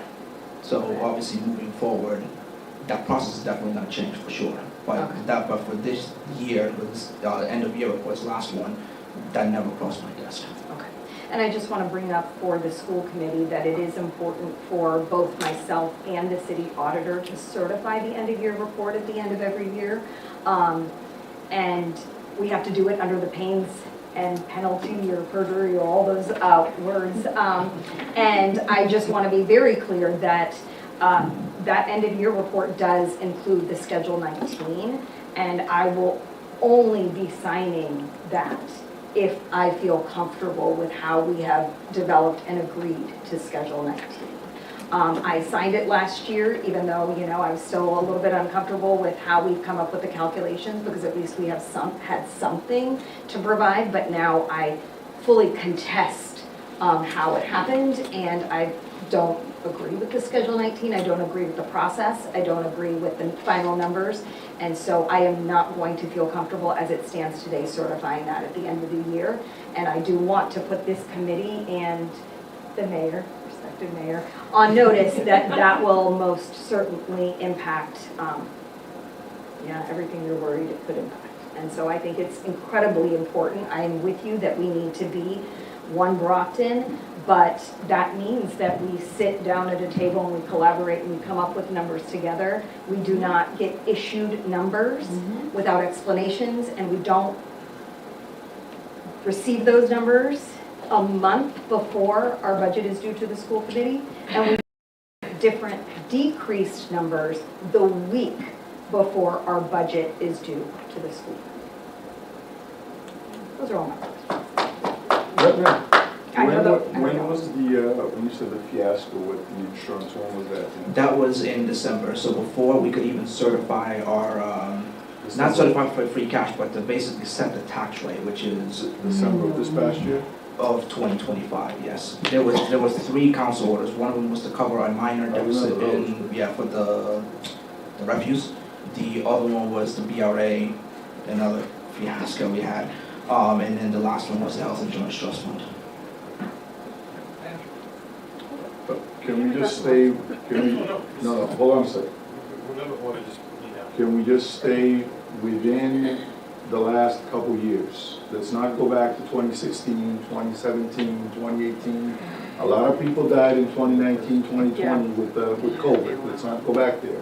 Let's just stay within the last couple of years. Well, I was just talking about last week. I wasn't here last week. I know, a lot happened while you were gone. I shouldn't go anywhere. It was crazy that it happened on the week you were gone. Madam Azek. Thank you.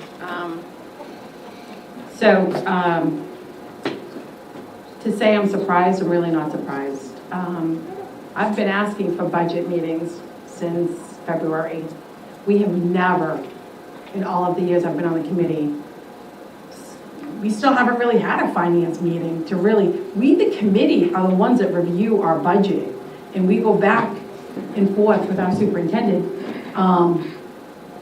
And to also have, and I know the vice chair and other members have heard me complain and constantly ask, why do we not have any budget meetings? We have to get this finalized, we've got to get it approved, finalized, and it's got to go over to the city council. At the 11th hour, this is what's, and I'm not surprised, because my gut feeling was something is not right. But the other thing, and I don't want to, I don't mean disrespect, but we have open architects overseeing this as well. How are we where we are? Because when this first happened, we didn't have open architects. We didn't have the support that we have. So, you know, the IG's office, the AG's office, they're going to say, didn't you learn? And it's it's honestly very disappointing to see this is where we are again. Again, I have a paper trail requesting our meetings, and why have we not had a serious budget meeting up until now? And here we are. We're gonna have to now scramble. The superintendent and her team, I do appreciate the transparency, but again, I want some clarification. We pay a company to oversee this. Now, I have an issue with that same company also overseeing the city side. Who is really looking out for our best interests and speaking up and protecting our school department? Me. Well, we need someone to speak out and protect us before we got to where we are right now. So, Juan, I appreciate it. You're only as good as the information that's given to you to be able to do your job. Same with us. We're only good as the information that's given to us to be able to do our job. And when we're given that information at the 11th hour, I'll be honest, one of my colleagues mentioned it, page 140. Ever since I saw that page on the investigation, I have a hard time believing anybody these days, and that's why I question things and want clarification. But I haven't had a chance to review this packet that was given to us from Open Architects, but I would like to see why weren't we notified if they're also overseeing the numbers, like they... Well, we were notified on April 7th of numbers. So I think all of our assumptions were that those were the numbers. And so that's what we were creating the budget based on. I don't think any of us, and that is sort of my concern, is I don't think any of us anticipated that the numbers were going to change. And you're right, we should have had a meeting before April 7th to give us the numbers. That being said, what did it matter if on April 30th those numbers changed, honestly? Absolutely. We may as well have waited until April 30th. So I appreciate wanting to have the finance meetings, but we've been having finance meetings and we've been trying to come to this number, and clearly it didn't make any difference, so. No, and if the information was not provided to all the parties, that's concerning because, some of us, we do have 2 new members that probably watched what we went through during the deficit. Some of us, two members that actually sit here came on that first year, but me and Mr. Rodriguez and Mr. Sullivan sat through that. And again, we should have learned back then, we can't be where we are right now. And there's just one common, I'm just gonna let it go with that. There's one common denominator to bring us where we are again. So, thank you. Yep, my microphone's working. Thank you, Chair. Welcome back, Mr. Chair. I feel so welcome. Go ahead. So you brought up that you don't believe that funds are being taken away from the schools. Can I just ask the superintendent, what is the current deficit in the transportation? And what do we need to ask the city council for? Yes, I sent an official request to the city council for $4.6 million. So we received $14.9 million in transportation non-net funds. And we are running, which I'm actually very proud of, at a total cost of about 19.5. And so that cost has been brought down by several $million. Something I'm very proud of. And so the number that we're asking for is far less than what we were asking for 2 years ago. And I'll say this for the superintendent, what she's proven is that being in the transportation business is ending up to being a good idea, but it's not being fully funded by the city. With that, what I'm asking is, what is the budget that you believe the non-net spending should be to be able to also replace buses that we now need to start replacing? Yes, so I believe that we would require all in, I think $25 million, because I'm including transportation, repair, the overhaul of at least 10% of our vehicles per year, the adult learning center, community schools, and traffic. Right, and what was the amount that we got? You said it was... So last year we had agreed upon 18, but so that the city could balance their budget, we agreed to 17.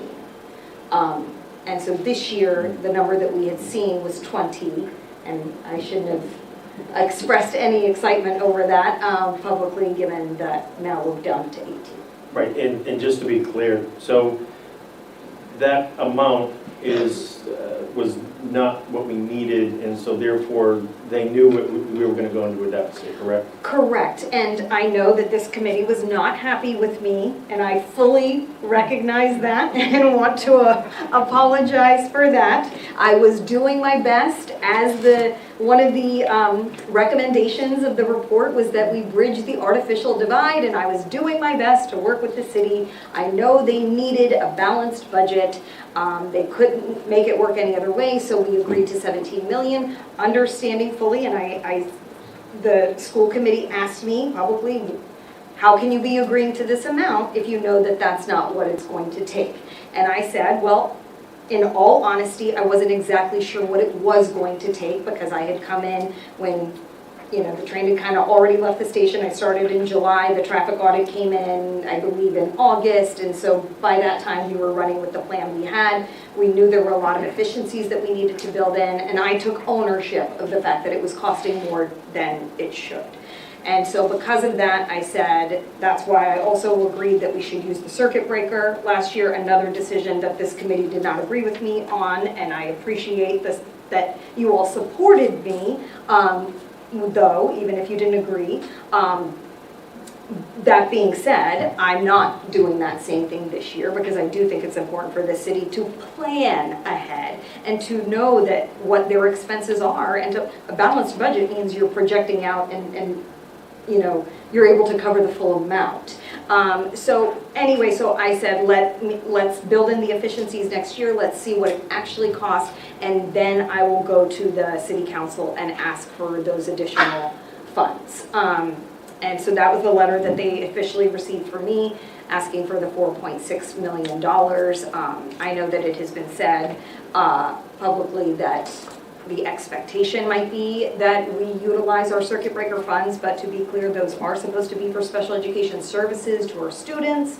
To constantly use our circuit breaker for transportation costs is not a sustainable model for our students. And so 2 years in a row, I can't in good conscience agree that that's the way we should move forward. Again, I'm all for being a team player. I'm all for bridging the artificial divide. But at this point, I would say that there's not an artificial divide. There is a divide, and that is very clear from what occurred in the last week. And just to be clear, so with the bids that came back, we would have been paying upwards of $30 million a year for transportation if we went out. 39. So the job that you did and the efficiencies that you provided are actually saving the city money. So how are we going to, if they don't give us that 4.7 million, how are we going to pay for that? I think you got to be very careful, though, to say if they don't give it to us. It might be a case of not having to give it. It doesn't matter. If you don't give it to us, you don't give it to us, right? No, I'm just saying, it might not be, don't make it sound like they got the money, they have the money and they're refusing to give it to you. Let me rephrase the question. Because the way things work in city government, the taxpayers. The cities, correct? The taxpayers. The cities. The taxpayers of the city. Okay. Not the city, the taxpayers of the city. The city council is not going to give you money that they don't have. Don't make it sound like they have a safe full of money and they're going to go into it and take out $4 million to give it to you. We can go through inefficiencies in the city, and we can start with the building that you just built. That was $60 million. That was done before. What I'm saying is that we can look at that. Stephen, I've only been here for 4 months, and you know that as well. Me too. All I'm saying to you, sitting on that city council for 12 years, not 20 years, is that it's not like there's a safe there full of money that when the superintendent goes, we're going to go reach in there and take out $4 million to give it to her. That $4 million has to come from the taxpayers of this community. Not the city, the taxpayers of this city. We're not going to sit here and debate whether or not we should have built a public safety or didn't build a public safety. It was done. So does that mean the kids with transportation, they're just going to walk to school? First and foremost, nobody in here believes that kids should walk to school. Right, so let her But don't answer make the it question I sound, asked. well, I'm just answering now from the city side. But I didn't ask you the question, I asked her the Look, question. But I still run the city, in case you're wondering. I wasn't at this point, I was asking her the No, question. I'm just saying, she's gonna go to the city council and ask for the money. The city council is gonna turn to the mayor and say, find the money. That's not what I asked. You know, I I'm just asked her letting you how know. she would pay it if the city council said no. We would we would have to utilize circuit breaker, and that would deplete our circuit breaker. What I will say is that, and I just want to put this out there officially, the fact that we had to pull back $1 million last year in order for them to balance their budget, and the fact that we can't fully fund the non-net school spending side of the budget, and the fact that we are getting more from the state for net school spending, and yet we will, on our bottom line budget, be getting less. To me, all seems to be, and again, I don't know the numbers, but this is why I'm asking the city auditor, I believe it to be a sign of a structural deficit. Now, many cities and towns are facing structural deficits. I live in one where they have said over and over, we had a vote today on the override because they have said over and over, we have a structural deficit, we have a structural deficit. I think my concern here, and that's why I asked the city auditor, is that I believe the signs are there that we do, and I just would prefer some level of transparency about if we do or not. I've tried to be as transparent as I can about the school finances, but I feel like we need to be transparent with one another, and I think what bothers me the most about what occurred last week is that was a complete lack of transparency. I'm trying to put all my numbers out there, I'm trying to show what our cards are, but I don't know what's going on. But when you tell me that our budget is $254 million in net school spending and $20 million in non-net on April 7th, and then on April 30th, I get numbers that say 250.8 and 18. To me, that is the sign of a structural deficit, because I see the only thing that could be happening right now is that that is the only way, to the mayor's point, that the budget is going to be balanced. And so I would rather us just be honest, show all our numbers, be honest with our community, because I know, again, I live in a community where they have been very honest, and we have a 630-page expenditure and revenue report that demonstrates why we are in a structural deficit. I don't want to wait for another report. We know what we did wrong on the school side. We've been doing our best to fix it. If there is a deficit, I would just rather know than be seeing the signs or the clues that, to me, are pointing to one.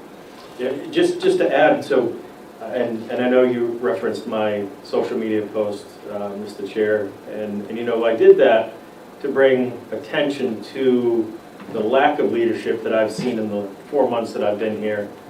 And let me just ask you this, Madam Superintendent, what is circuit breaker money for? For special education costs to support, because it's a fund that's basically created knowing that special education costs can be,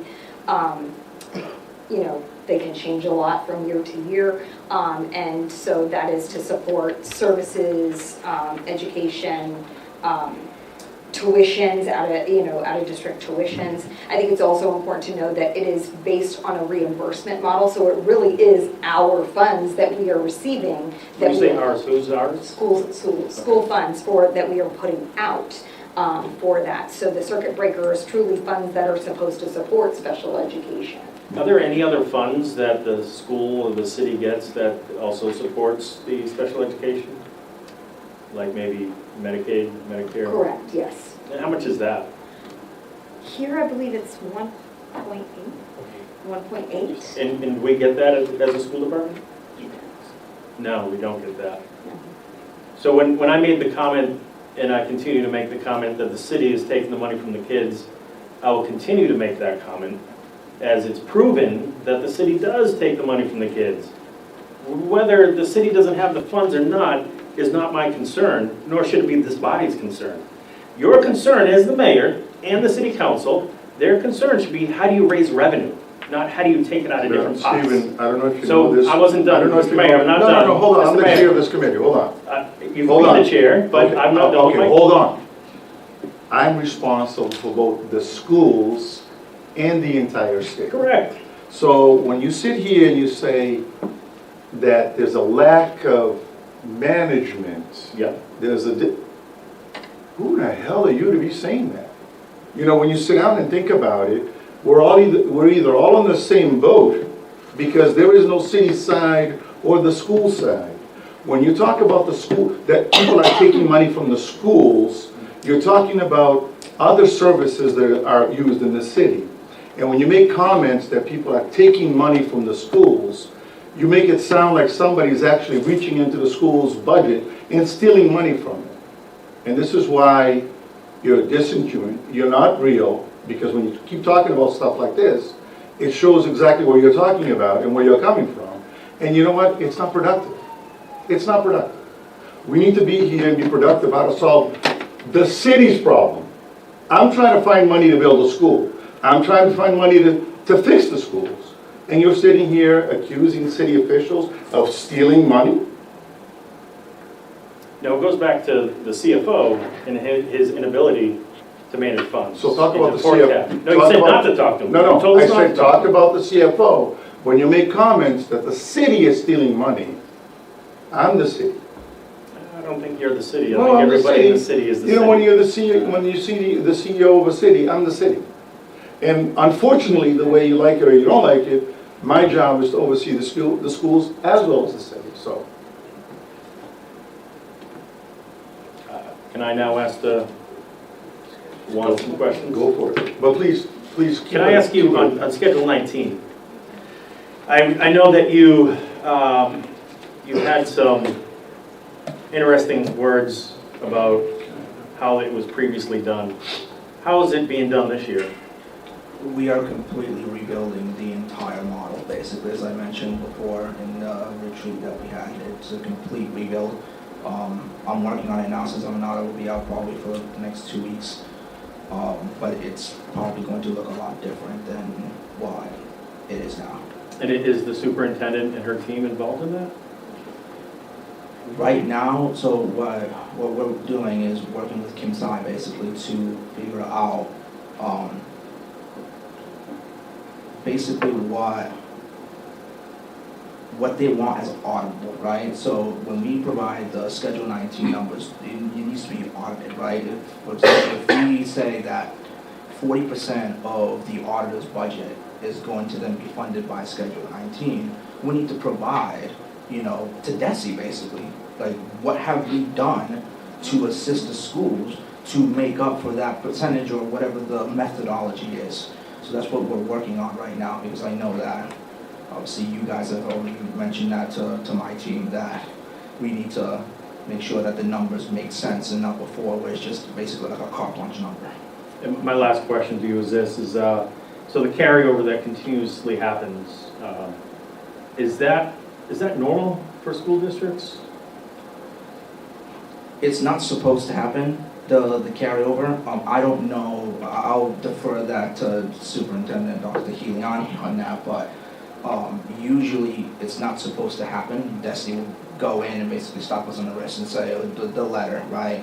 You're not spending your money, you need to meet, because it's considered a deficiency, it's not a surplus. If you don't spend up to that foundational budget, it's considered a deficiency. And then we have to, as auditors, make a journal entry, based off what the state law says, of however much it is on the end of year report, to basically make available for the next year. And to be clear, that is, it also entails things that we were not supposed to spend money on, correct? What do you mean by that?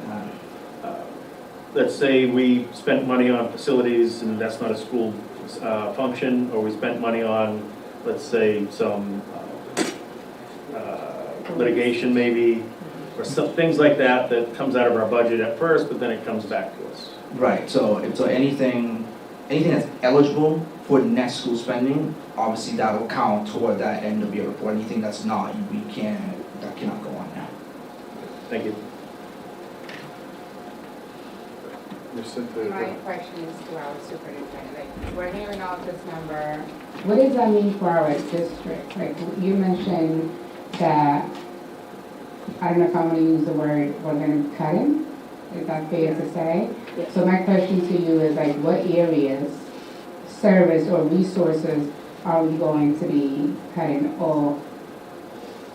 I don't even want to even say the word cut because that's not what we want. But I want the community to know, we're talking numbers, but when it comes to service in our schools, what does that mean? Or at least, what are we looking at? So I think the difficult position that this puts me and my team in is that this would have been a dialogue before where we could have presented to you, here are different things that we could potentially cut and gotten your feedback. Obviously, that dialogue will still happen as the budget will come before you, but I would have been able to get some input. At this time, we are truly just scraping. So we are trying to figure out, are there any places that we can cut? And so that means that the vacancies where we need positions, are we just, again, cutting them and we won't have those positions in order to not impact staff, but that is going to impact students, right? And so these are the hard decisions we're trying to make. You know, I think there were some thoughtful efficiencies we were building in for the future, such as printing costs, so I'll bring that up here, because that's an area that while it will be a nuisance for sure, and it will be a transition for our educators that they probably will not appreciate, and it was something I was hoping to have a dialogue with this group on, and you know, our union president, and you know, educators and principals. Instead, it may end up having to be a faster effort and more of a mandate on what we're providing to our students. So pulling back on some of those things like paper and printing and supplies and materials. So basically what we are trying to do our best to do right now is to impact as few staff as possible. Also because we've just had difficulty hiring, right? And difficulty filling positions with certified roles or certified staff. So I know I'm not answering this question well, and I'm very sorry. We've had we've had not a whole lot of time to plan, and this is a different. And honestly, even if we had just known on April 7th, we would not have been happy. But I think we would have been able to, I would have been able to present a better, more cohesive plan. So you're saying right now that your budget is about $4 million short of what it was? $5.4 million short of what it was on April 7th. Let's not look at non-net. Just okay, non-net, 3.4. In the net. In the net. And again, we have been given more money per student allocation, and the net school spending amount that the state is giving to the city of Brockton is $8.2 million more. And we have actualized, well, I know that's non-net, but we have actualized savings for the city. And again, if we're talking about us as one community, if we're actualizing millions of dollars of savings and yet our budget is being cut by $800,000, this is so far backwards of level funding. So when I look at this, and then I got this package just tonight, when you look at it, your Chapter 70 went up. Mm-hmm. The city's contribution went up. Mm-hmm. So where's the deficit? After we delete all of these things, so here. So right here. No, I just saw that, but I'm just saying, when you look at this. So y'all don't have a deficit, we have deficit. So what you were allocating for the schools is this amount. When this year, it was this amount, so. We have this to put on the $251 million is what we received this year for net school spending. Right now, the number that we are receiving for FY27 is $250. So we are less than even our net school spending amount this current fiscal year. So my question to you, listen to what I'm saying. What I'm saying is that the Chapter 70 monies went up from 282 in 26 to 288. this year. The foundation, our responsibility, went up from 62 to 64, equaling to 352. So what happened within that spending that brought that down to 250? What increased?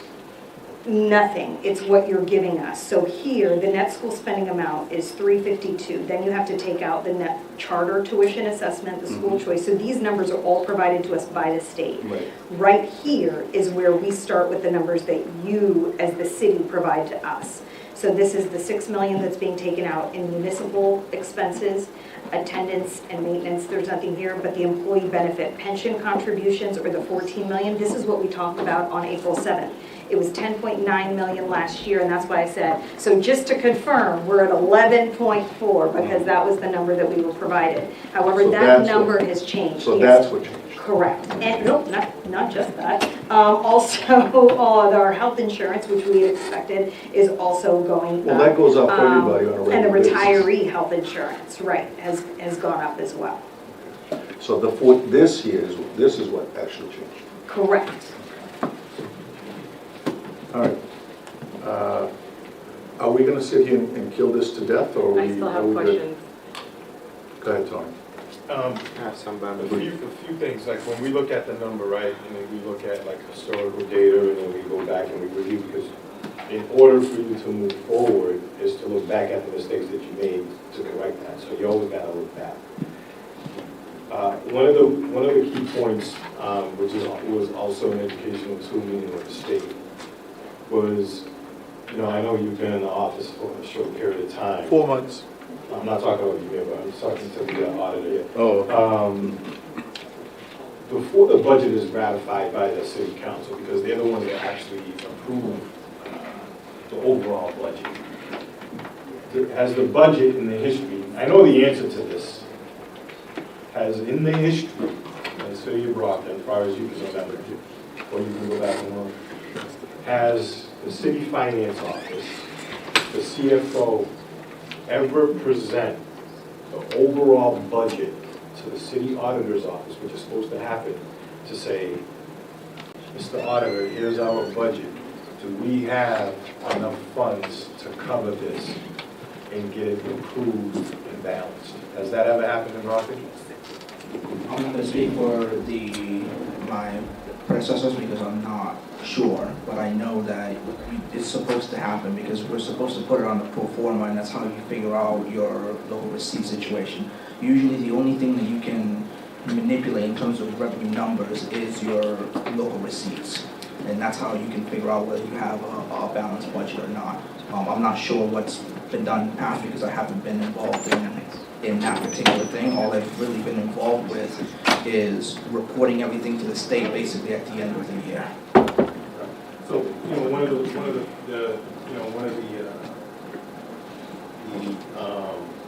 what I gathered through these meetings was that Brockton wasn't following, nothing on you. And what ends up happening is that the city approves a budget and it comes out to a number, then the city auditor looks at it and says, hey, we're 10 million in the hole, like we don't have enough money to pay to sustain our services, and then the council is forced to raise revenue or even make some cuts. The biggest,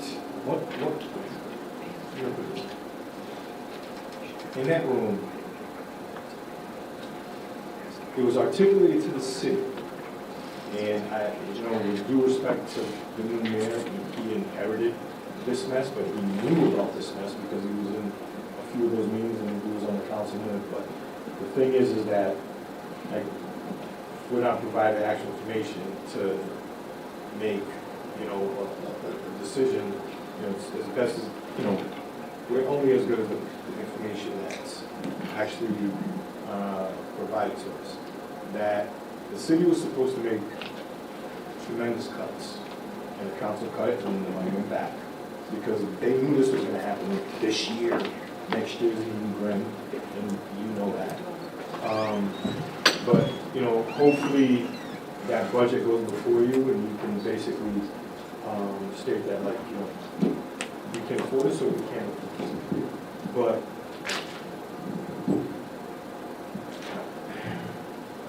knowing that that happens on a yearly basis and our free cash is continuously used to balance the books, how much free cash do we actually have on hand to balance this current budget?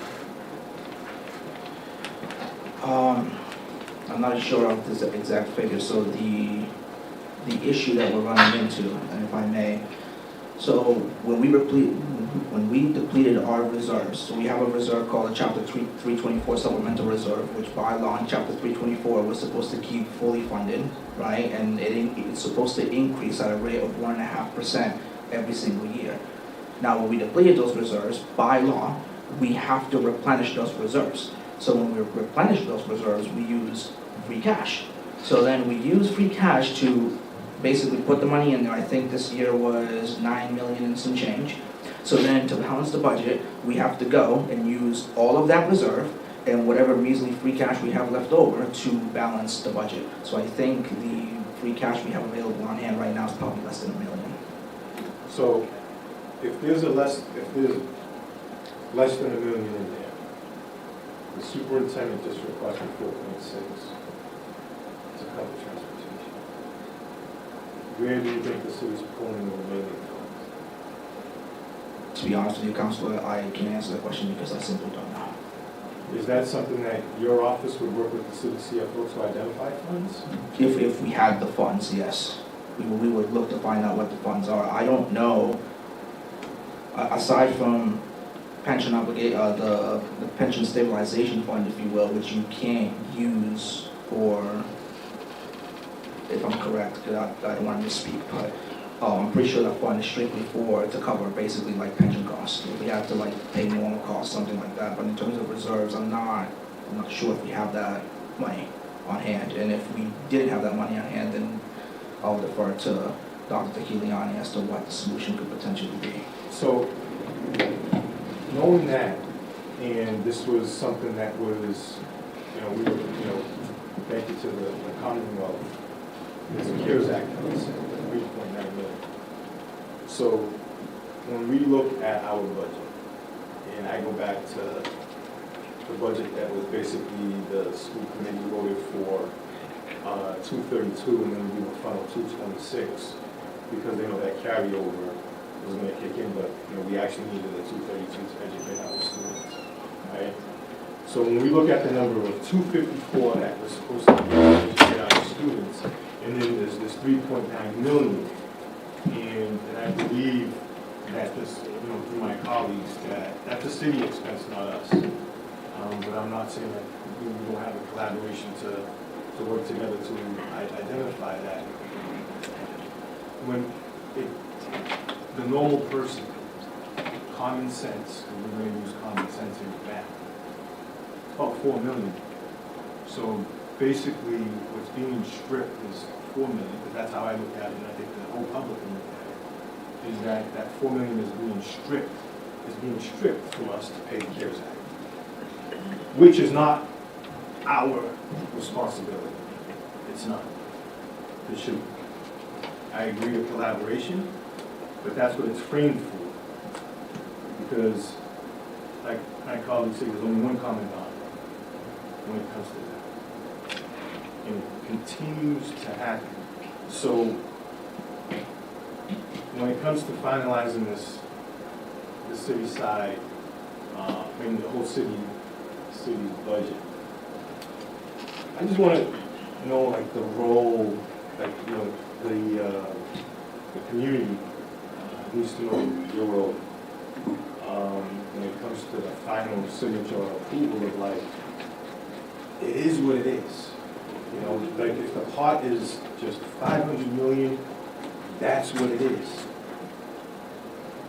We can't just say, hey, listen, it's 500, it's going to be 5.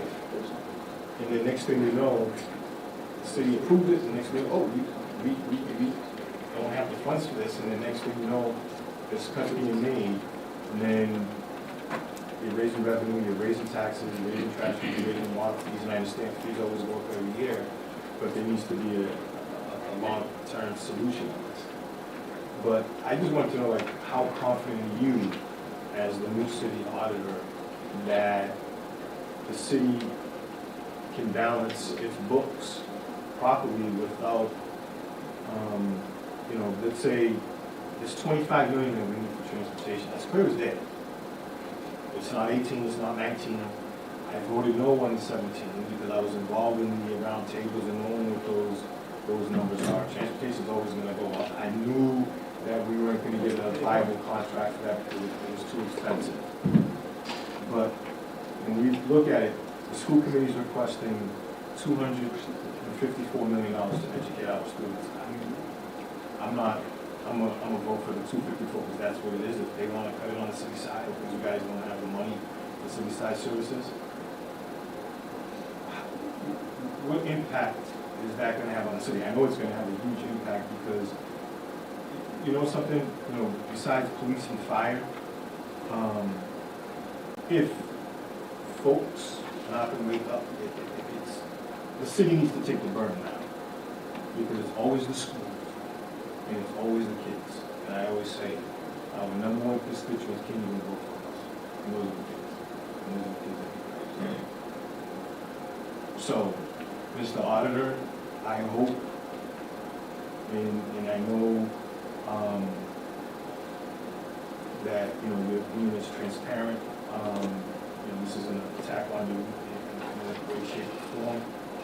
But you have the ultimate responsibility to make sure that things don't happen with fraud. I hope that your office is actually funded properly for you to do your job, because that, if there's cuts through the mayor, if he has to make, like, your office is very important for where our finances is in the city. So I hope when you put your budget together, because I'm assuming in the department, and I know it's not coming from there, is that if you need some auditors to make sure that you don't have wasteful, we need to understand that. You know, if there's some wasteful spending that you see on the school side or wherever, that you have the ability to notify this governing body, the city council as well. You know, even you know with the mayor, because he has a tough decision to make.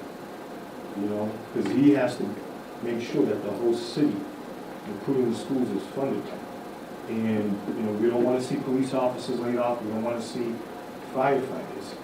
But if that's something that's happening, it's not because of the school side. It's the common denominator. Is that a fair assessment?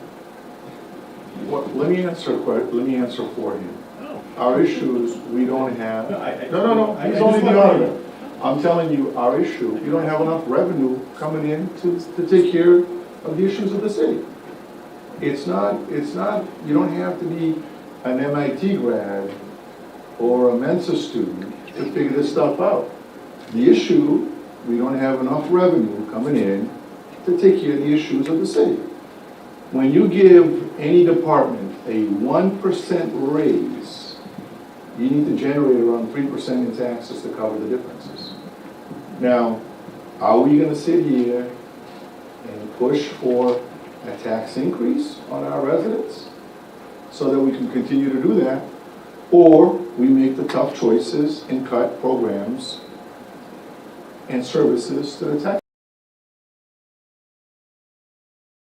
I'm just telling you that we, as a city, do not bring in enough revenue.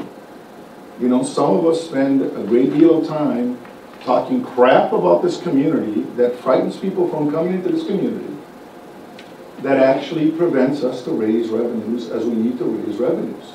We don't have it.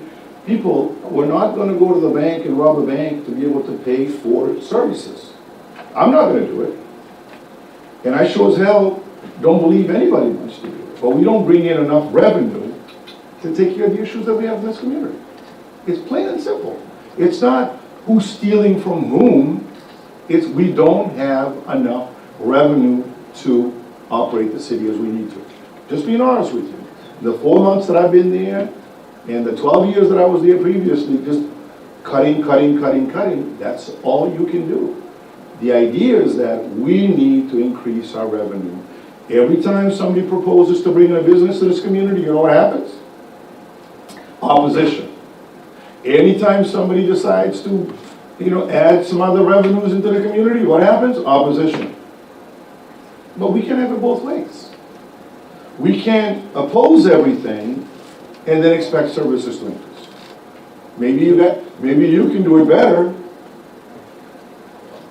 and I'd like to see you do better, or anybody else, because that's what the issue that we're facing. So we don't have to sit here and kill the poor auditor whose job it is to. He's not supposed to answer for this entire city. No, I truly understand it, and he's, before this, this body, and I hope that. It was out of courtesy, because it's not even invited on the agenda, but I'm just telling you. I know it's out of courtesy, but, I hope that, we have regular, conversations, relative to.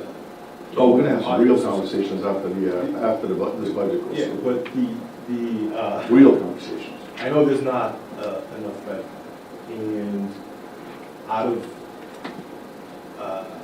meeting with the state on this, the numbers are what they are.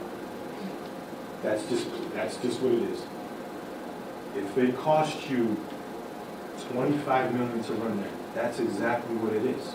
You're gonna pay it one way or the other. That's exactly what the state said. Coming from the Secretary of DOR, Sean Cronin, Secretary of A&F, that's what it is, Mr. Mayor. You were in a couple of those meetings. Jeff, I also told him to take the keys. and you also told him to take the keys, but at the same time, those are the numbers. So sound budget practice, as the superintendent said, is overall, if it's $25 million for transportation, the city has to have the ability, like, listen, this is what it's gonna cost us, and this is how we're gonna pay for it. We can't just sit and say, you know what, let me take it from this account, and we're gonna reclassify this, and then the money's gonna come in, and, oh yes, the school department, they've been doing this for umpteen years, so we're gonna just sit here and say, yeah, we're gonna reclassify this and pay it. The buck stops, because you know why? Those dollars are for students, and that's why it says chapter 70. Chapter 90, all these numbers that you want to throw out for this. So I hope, through you, and I know the mayor's going to have, he has some tough decisions, and he's going to, this is going to go beyond, and through the vice chair and whoever's sitting in these finance meetings, is that there's an actual real budget that exists with the revenue, because, when the state, and I don't want to sound like a broken record when the Inspector General says, the city approved the budget without enough revenue to cover the costs. So it's not just the school committee, it's the council as well, because they approved the overall budget. I don't sit in all those meetings to say, do we have enough revenue to cover this? Because it falls under your office to make sure that there's enough revenue. So the other thing, last point I want to make is that overall, when we talk about working together, the cost is the cost, that's it. You're going to pay it no matter what. Politics aside, exactly what Sean Cronin, DOR stated. You're going to pay it no matter what. Why are you taking it from this pocket? Because free cash is not to balance. You can use it, but it's bad practice. And we stated that in the meeting. It's bad practice for the city of Brockton every year to continue using its free cash to balance its bills, and you don't have the revenue. Because that free cash could be used to fix the Howard School. It could be used for Policino Field for turf and that. It could be used for renovating all of our middle schools. That's what free cash is for. It could be used to put an elevator at the garden for our adult learning center, putting in a new roof. It could be used building a gym out for our Promise Career Academy students at Huntington. It could be used to build a gym for our Champion High School students, giving them those opportunities, building a real CTE program. That's what free cash is meant to be used. That free cash can be used to help pay for the pool at the high school for renovation of $20 million, our auditorium to make sure that's done. There's a lot of things that you can use free cash for, not to basically balance that with the pay people. You've already spoken, right? Before I say anything, does anybody have a question for the auditor? Because I know you've been standing there for a while. My question is not towards you, so I'll let Anna go first. Thank you. I do appreciate, like watching you when you're at the city council. I think you have a lot of knowledge. And I do appreciate that you're coming in first and this, what's going on and trying to get control of the finance. My question to you, who do you answer to? Is it CFO or is it the counselors? So there's two entities I report to. So from an organizational standpoint, yeah, so from an organizational standpoint, I report to the mayor, but overall, I report to city council. If city council basically says we have an issue, whatever the case may be, they get a hold of me and I directly go to them with concerns or basically anything. That's how the structure should be. That's how Chapter 324 has it. That's how the ordinance has it for the city of Brockton. So the CFO cannot tell you how to do your job, correct? No. Okay. If you find any fraud or waste, you must report to IG, right? Report to basically anyone, mayor, city council, state officials, whomever. If I find something egregious, serious, whatever the case may be,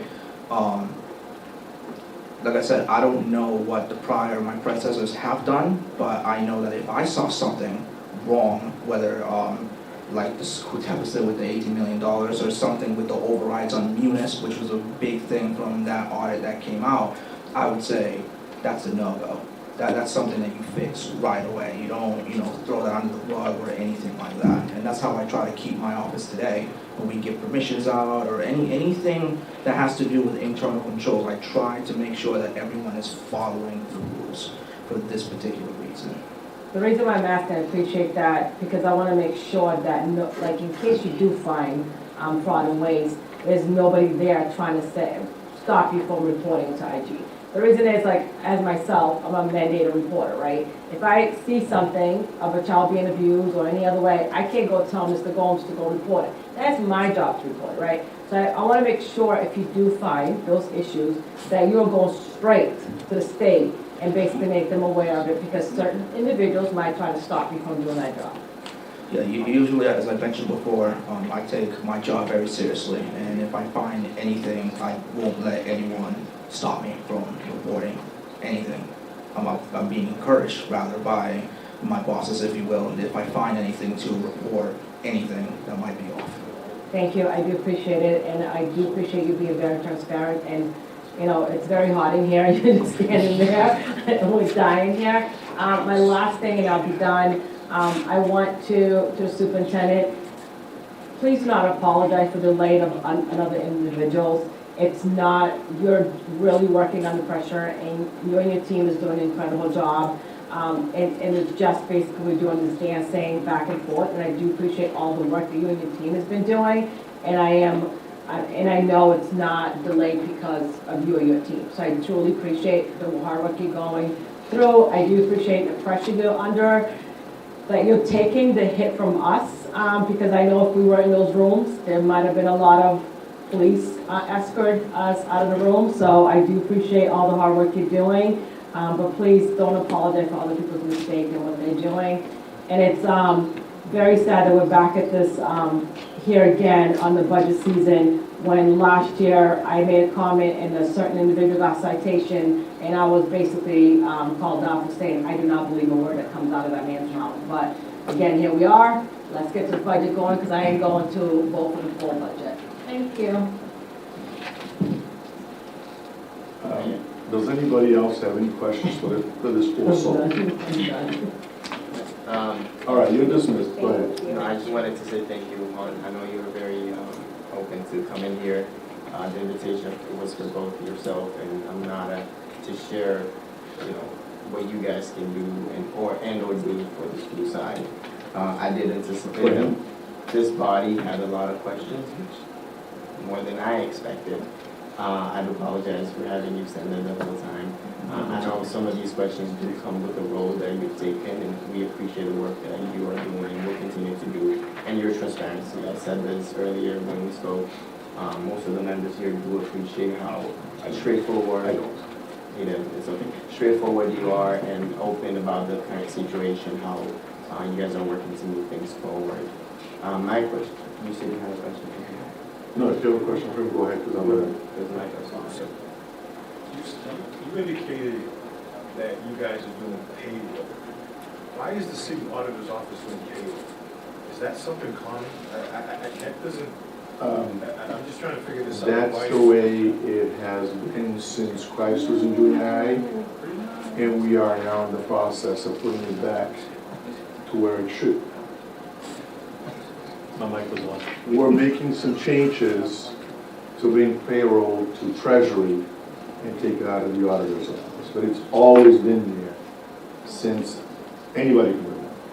So we're actually moving it out of here, out of the auditor's. Can I speak to that real quick? So I know that the city of Worcester has their payroll in auditing, but usually the best practice would be for payroll to be in treasury, either part of HR or their own separate department. That's from my understanding. So we're moving it there. So we've done something. One, Well, you're not even there, you didn't do it, right? no, it's not. Go ahead, sir. Are we all set? Good. Thank you much, ma'am. Thank you. I just wanted to say real quick, thank you for having me. No need to apologize for having me up here and getting roasted like a chicken, but you can feel free to invite me and Arnone and whoever in my team to come here. Well, I love the transparency. I know it's difficult for me because I'm an introvert. It's hard doing these, but I love talking to you guys and making sure that people know and understand what we do and what the reality is. Thank you. We appreciate it. Thank you. Now back to the budget. I didn't get to ask any questions. We have a very thorough committee, and they asked most of the questions that I also had. The only thing, and Superintendent and I have had this conversation, we've had emails, I've reached out myself, is yes, the numbers have changed. However, the backup is not there. And at least the explanation that we have received does not make sense. The numbers are not adding up. Superintendent, have we received substantial backup information to support the change? So we sent a list of requests of items that we wanted, balance sheets, et cetera. I think the thing that we are still missing is we wanted to understand the calculation behind the decrease. I did follow up again, and I have not received it, but we wanted to better understand why it went from 11.4 to 14, why it went from 20 to 18. Again, with a lack of a backup calculation or understanding of the methodology, my best understanding is that, again, otherwise they couldn't balance their budget. And I said that in an email to the city CFO. I'm not trying to surprise anybody, and I followed up, and this is what I said. With a lack of any other explanation, this is my best guess. And again, I still did not get, that was yesterday that I sent that email. I still have not received an answer, and so I was clear about what my explanation would be if I didn't have something else to say. And we appreciate that, and that's where my concern comes in, is I can tell you I'm charging you $20 million more for a couple bottles of water, but if I can explain the reasoning behind it and show you data, that could at least satiate the need for explanation. But in this case, we're not getting that. I've reached out myself and have not received much response at all.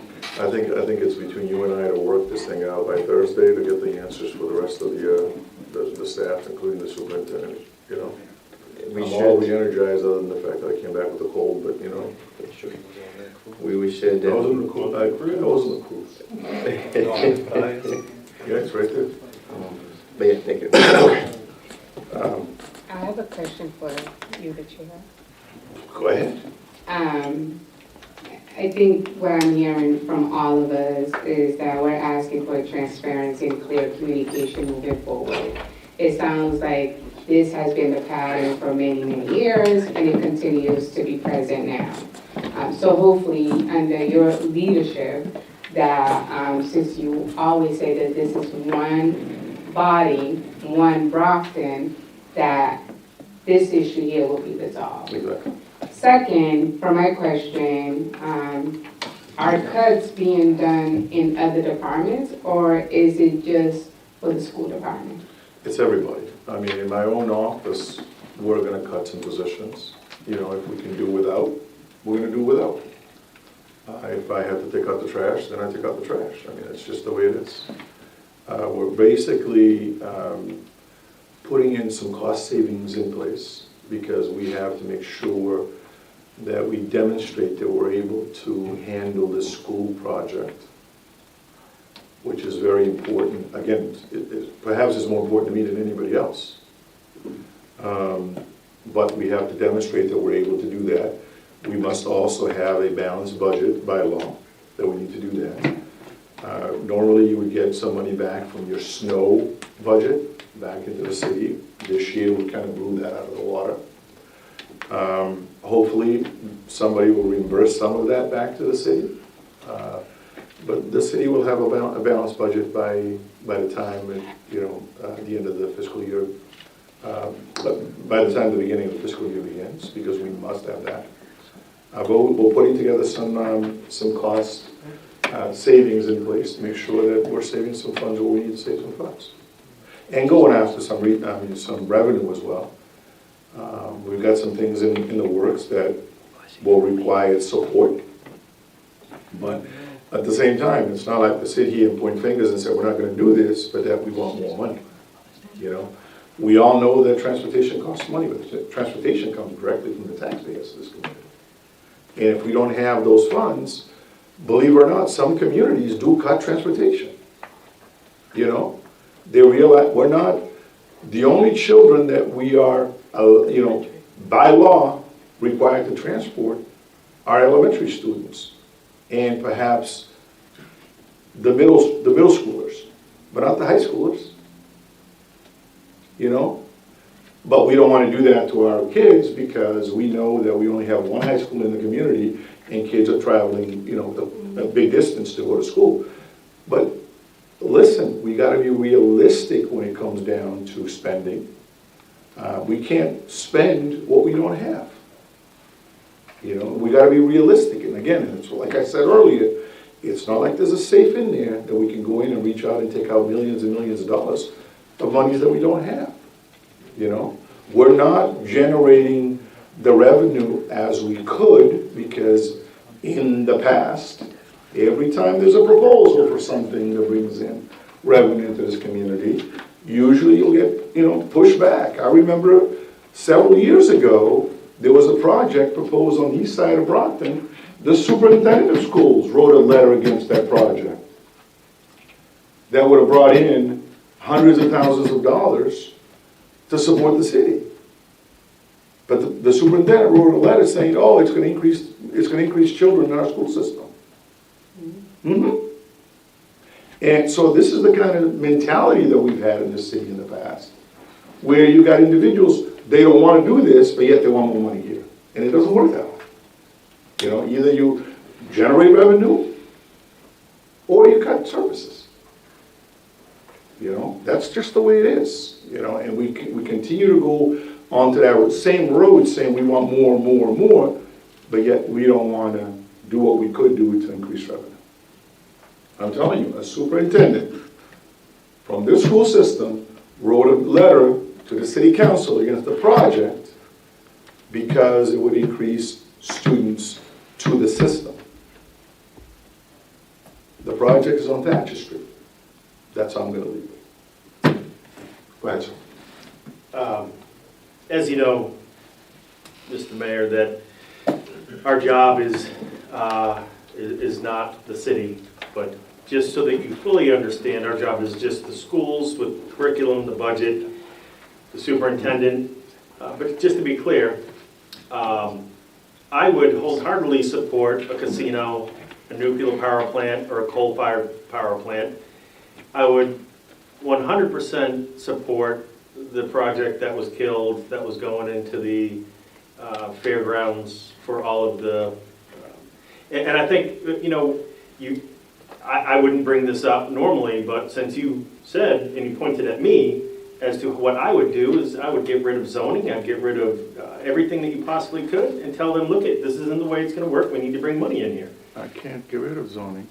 Listen, if you ask me a question, I'm telling you what should happen? How would you do that in a democracy, my friend? Easy, because you get rid of parking, there's something that stops this all the time, that stops every project, and it's parking. You know it as well as I You gotta know. say it properly, parking. However you want to say it. But my point is this, I don't get into those, but I will tell you this, is that I have a fiduciary responsibility, so doesn't everybody else on this committee, and I can't stop upholding that responsibility. So I'm sorry it offends you. I know Navy guys are a little bit more sensitive than us Army guys, but I just want to say that I am more than happy and willing to work with the city council, with you, to help bring as much revenue into this city as possible to make this city great. Because that's what we need to do, because we need to ensure that our schools are fully funded. And that does take revenue. Not taken from pots, but taking revenue. And I might have just made a pun, but maybe we should be taking it from pot. Pot, you mean pot? I mean, those tax dollars from the marijuana stores. It's not generating as much as we thought it would generate. They get rid of All right, let's move on. Go ahead, man. I think we've got the consent. G, items to refer to subcommittee. Anything going to subcommittee? Good. Okay, moving on to Roman numeral 4, which is the consent agenda. Anything you guys want to take it out? Consent agenda as is. Seconded. Oh, there's always one. You know, we'll take it. I just wanted to make one mention. I just want to thank Southeastern Regional School District for donation. I know I mentioned that as well for the music instruments that is for the members. They could see listed. And then also, thank you to United Way for their great donation. It's going to go to a number of educators with their bags and stuff that should be given to the students. And then I also just wanted to opine on this Title III with the immigrant children and youth grant, support our immigrant community when it comes to supporting them. So. And there's a variety of grants here, so I love seeing, a list of grants that they're taking in there, showing the farm or work that Mrs. Jackson is doing in that grant system. So thank you if you can take that Second. He already said. All right, a motion has been properly made and second to take the consent agenda as is. All those in favor? Anyone opposed? Okay, good. Do I need to read it into the record? No. As stated. As stated. Okay. I did mention that. Okay, wonderful, thank you. And yes, we will definitely send her a letter of thanks for the donation for the instruments. We pay them, no? Roman numeral 4, unfinished business. The first one, discussion potential vote of boys and girls, that has been postponed. The accounts review, there's nothing that needs to be taken up in this meeting. I think it was just the minutes. So that's all set. Bid review, I'll pass the word to Mr. Rodriguez, who actually chaired the bid review. Thank you. Just on the accounts review subcommittee with that. Actually, you know what? I'll leave that for private discussion. But on the bid review, never mind on it. The committee did meet, and we had substantial questions from all the members. We did meet as a committee of the whole because it was our food service contract. So I'll just read out the executive summary. Following the comprehensive request and proposal RFP process conducted in accordance with the Massachusetts General Law, Chapter 30B, the Evaluation Committee recommend in awarding the food service management company contract Compass Group USA, Chartwell's K-12, the contract for 1 year beginning July 2026, with the option of renewal of 4 additional 1-year periods subject to review and annual funding and DESI approval. So the process was in request of the proposal in conjunction with DESI, and the district published a detailed RFP for professional food service management service, and we received 5 proposals. The submission deadline was March 20th, 2026. We had the 5 companies. I'm not going to list them all.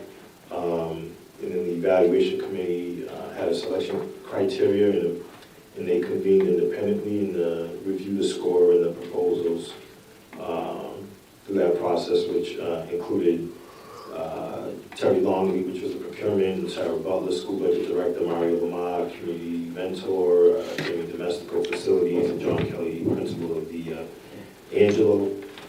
So the committee first evaluation was a non-price proposal based on experience and operation in comparable districts, proposed menus, financial stability, employee training, student participation, management plan, and reference. And after reviewing the proposal, the rankings remained the same, and we selected a proposal that provided the most advantageous proposal offering and the best overall value of the students in the food service program. Chartwell's K-12 guarantees multi-million-dollar annual surplus for our food service program. In addition, if the annual financial return for food service programs falls short of this guarantee minimum amount, and the vendor shall pay the difference to the Brockton Public Schools food service. So, upon review of the subsequent school committee approval, the district will finalize the contract terms and conditions, submitted all necessary documents to DESE and final administrative review and approval prior to the start of the school year. So this recommendation is made with confidence that Chartwell's K-12 has been a valuable partner with Brockton Public Schools for almost 20 years, and we look forward to continuing that partnership. And with that, we'll entertain a motion for approval of Compass USA Chartwell's K-12 for our food service contract. Is that a form of a motion? Form of a motion. Second. A motion has been properly made and second. Any questions? All those in favor? Anyone opposed? It carries. Okay, facilities, do you have anything on that? Oh yes, facilities. The only item, this is from today's meeting, from facilities that was voted favorably was the foyer, the gym item. However, I know we voted positively for it during facilities, but I had a couple questions in regards to that actually. So one is, where's the funding coming from? And two, is that something that we can afford? I hate to say probably not at this point. Do we have any idea what we're looking at?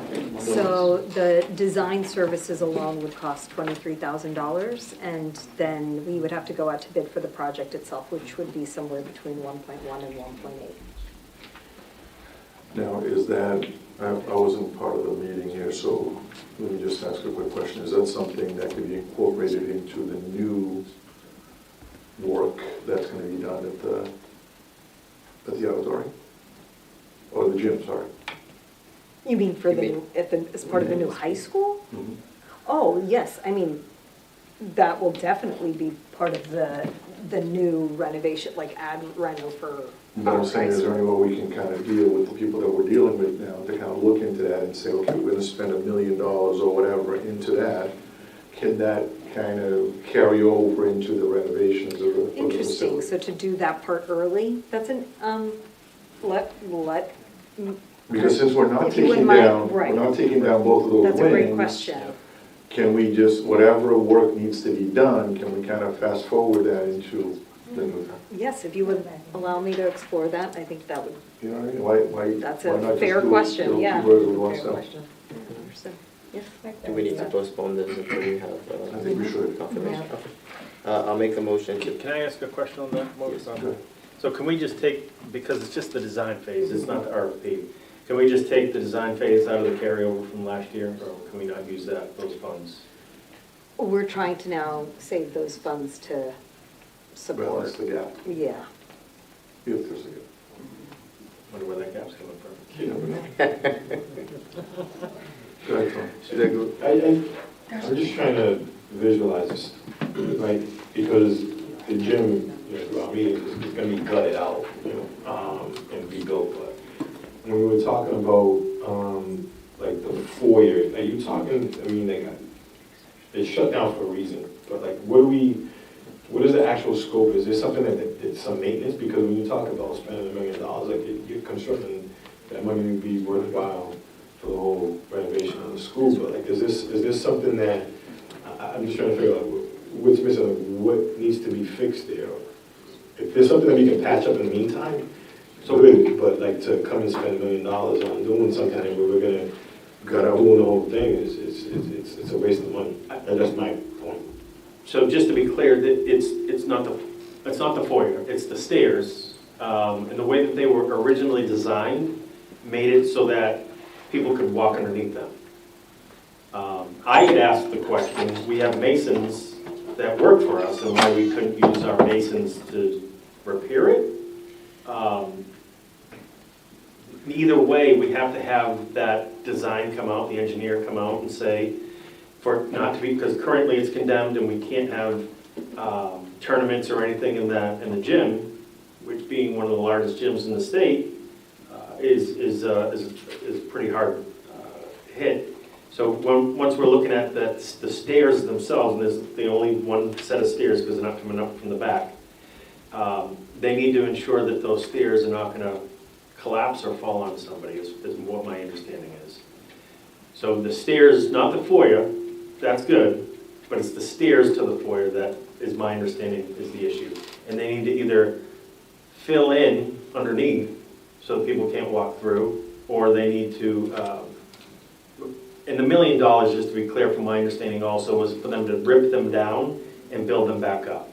I had asked why we can't just repair them again with the masons that we have, the stone workers or whatever. And what was the answer? I didn't get one. And who did you ask? Facilities? Huh? He's not here, so I Just through the superintendent, I mean, something to follow up with facilities and see if there's something that, that we can just repair in the meantime. You know, I'll be honest with you, Steve, I should love athletics and stuff like that, and I understand the stuff, but I don't think, right at this point, you know. But again, it is, that $1 million mark is for the entire rebuild, not for what I'm trying to do is just to make them safe so that the city won't condemn them. And we don't know what that amount is because we don't have the engineer to come out to do it. I mean, if they want to volunteer their time, tell us what we need to do, but. So that was about $23,000 that somebody had said, that's what it's going to cost? Engineering services. I can look into it further and Well, forward you all the why don't we chat tomorrow and see if we can come up with something? Okay. All right? I might have a couple bucks here and there. So should we hold off until we get postpone until we get more information? Motion to postpone Bowen Facilities Usage and Planning Subcommittee meeting for the. Seconded. All right, motion has been properly made in second. All those in favor? Those opposed? It carries. New business? Or we want to do the security first? Quick, real quick. Let's do security first, and then we'll do the new business. Yeah, good. Yeah, go ahead. Okay. Okay, we have any new business? Good. Go ahead, security. Good evening, everyone. Oh, actually. Let them go first, and then we'll just, since we got them up Take a here. motion to take it out of order. We have new business? We do. One item, super quick. You can stand right there. So we have a meeting on the 19th. The regular meeting is set for 7 p.m. And because we have other meetings scheduled that same day, and we have to do the public hearing for our budget, we need to push that to at least 7:30, right, Madam? And we need to vote the committee too. Good. Somebody make a motion. Make a motion to accept the change in time for the whatever meeting that is. A motion has been properly made and second to change the time of our 19th meeting to 7:30. All those in favor? Anyone opposed? Okay, carries. Now you're on, sir. Thank you, sir. All right, only updates I have right now, well, it's only updates just till. Preparing for 3 upcoming graduations, Promise Champion Brockton High. And we have 3 recruits graduating this Friday, Cape Cod Community College from the Police Academy. And I think a letter was submitted to the school committee. Sorry. What time is the graduation? I believe it's at 11 o'clock. I'm not 100% sure, but I believe it's at 11 o'clock. Can you check that out? Yes, Send it sir. to us. Yes, sir. Thank you. All right, and that's it. Awesome. Good night.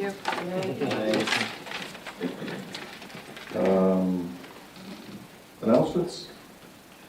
Ms. Oliver. Quick thing, I just want to just give a shout out to all the educators. This is their week this week, and I wanted to say I truly appreciate each one of you, and especially all the hard work.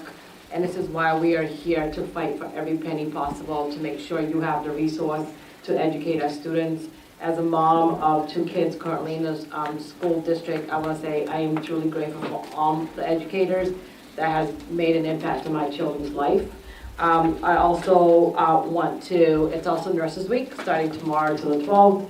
I want to thank all the nurses in the school district also for all you do.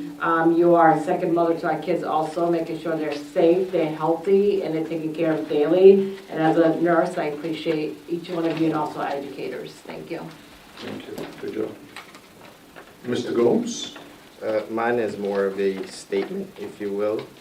I had a few residents, my constituents, reach out to me via phone lately, and a few things I want to put out there, and I also put it in writing just so I can keep my train of thoughts straight to the point.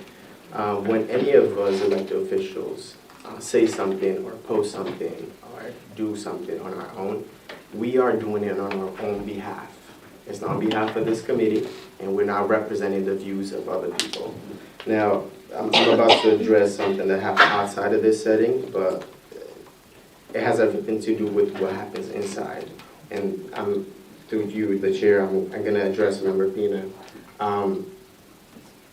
You recently made a post on social media that contained information about Cape Verde, my home country, that was not only inaccurate but offensive to me, disrespectful, and in my view and others as well, xenophobic. And I'm not going to soften that word because I think it fits. I am Cape Verdean. My constituents are Cape Verdean, majority of them are, and a significant portion of the very students that you and I were elected to serve are Cape Verdean or of Cape Verdean descent. And this is not a small footnote. Brockton has one of the largest Cape Verdean communities in this country. And these are not strangers. These are our neighbors, our families, our students. The children sitting in the classrooms that we make decisions about every single day. And you chose to post something about our country, the heritage, my country, that, for lack of a better word, I would say nonsense. Disrespectful nonsense at best. I took offense, my constituents took offense, and they reached out to me because they expect me to say something, because that is what representation looks like. So I just want to be very clear. I do not condone what you posted. I find it despicable coming from any person, but specifically from someone in your position, someone who sits on a school committee, someone who holds public trust, and someone who is supposed to champion every child in this district, regardless of where they come from or what flag their family flies. And you do not get to post content about community one day and then come in the next day here to make decisions for the education of our children. That is, to me, it's not integrity, it's not leadership, and this community deserves better from you. The Cape Verdean community, I expected better from you than that. One thing is words have consequences, especially when they come from people in power, people like ourselves who get to make decisions. And I'm pretty sure you knew this when you ran for this seat, so I would say we need to act like it. And I'm calling on you publicly and on record, and I owe it to my constituents. A lot of them have reached out to me. I share this with some folks that also got similar approach. And I would ask that you need to take accountability for that post. I know it was targeted at other individuals, but things incorporated in that post were offensive. And things that the insight, the perspective that it was portraying was just inappropriate, if you may. And I believe a real direct acknowledgement of what was shared was wrong, and that the Cape Verdean community in Brockton deserve better from you than what they're getting. And I would expect that, and until then, I just want this on record. I want to tell my constituents I do not condone such behavior, And that's why I'm very cautious with what we put out on social media, especially if it's not something that's positive, then we need to be careful what we're saying to other people, other race, considering that Brockton is a minority majority city. That's all I have to share. Thank you. Thank you. Anybody else? Go ahead, ma'am. Roman numeral 9 is executive session. There are 2 items under executive session. Pursuant to MGL Before we go in there, Oh. can I respond to the comment that was just made? Well, finish reading what you're reading and then we'll go on this. I think you'll have your mic, so. Yeah, it's on. MGL Chapter 30A, Section 21A3, to discuss strategy with respect to collective bargaining or litigation if an open meeting may have a detrimental effect on the bargaining or litigating position of a public body and the chair so declares litigation. Second item is pursuant to MGL Chapter 30A, Section 21A2, to conduct strategy sessions in preparation for negotiations with non-union personnel or to conduct collective bargaining sessions or contract negotiations with non-personnel. And this is regarding salaries for non-union employees. Okay. Now go ahead, Steve. Sure. Just to make my own, make sure that I put my own thought on the record, I would say that I disagree wholeheartedly with the Vice Chair's view of that post. I don't think anything in there was incorrect, as the evidence from anything that was in that post was also within the comments of that post. The mayor did leave. We are in a deficit. We are in a financial whirlwind. That was what the CFO had said to us. There is nothing else. That's what his own words were, not mine. There is nothing else within that post that was false, misleading, or made up. So if you want to have that debate, I'd be more than happy to have that debate offline. But again, I don't apologize for it. I didn't even want to be involved in this discussion because I don't want to give oxygen to something that's totally nonsense. You know it. The whole country knows it. Never mind the city. I paid my own way to go to Cape Verde for a week with the purpose that I had to go, which is actually my business because although I'm an employee of the city, I'm allowed to take a week off on vacation if I needed to. I can guarantee you and everybody else that's watching us that I actually laughed my behind off when I saw it, when somebody showed it to me. I didn't see the Cape Verdean thing because I believe your ancestors came from those islands. They did. So you're kind of insulting your own self when you say that. That one is true. I'm just as an American as you are, Steve. You know? I happened to grow up in the middle of the Civil War in Angola. When a kid grows up in the middle of the Civil War, nothing frightens a kid. So I'm just letting you know, I'm not afraid. I'm not petrified. You know, especially when comments are made in whatever which way you made it.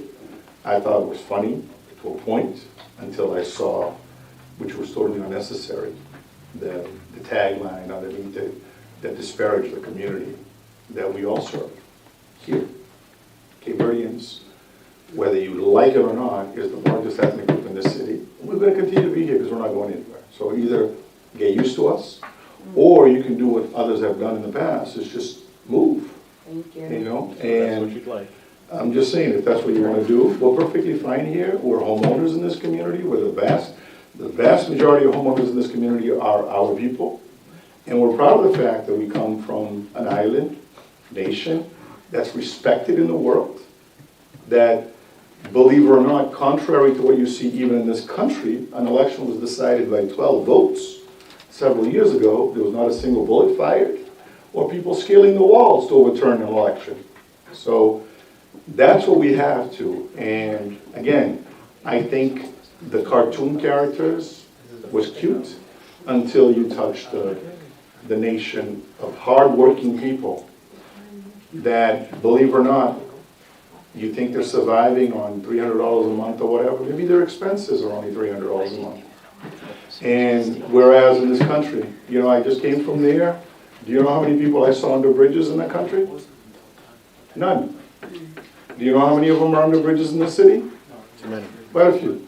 So that's how I looked at it. The reason why I didn't answer it, I didn't do anything, is because you do not provide oxygen to nonsense. And that was nonsense, and you know it. You did it for a laugh, so whatever, you did it, great for you. But at the same time, let's make sure that we call it for what it is.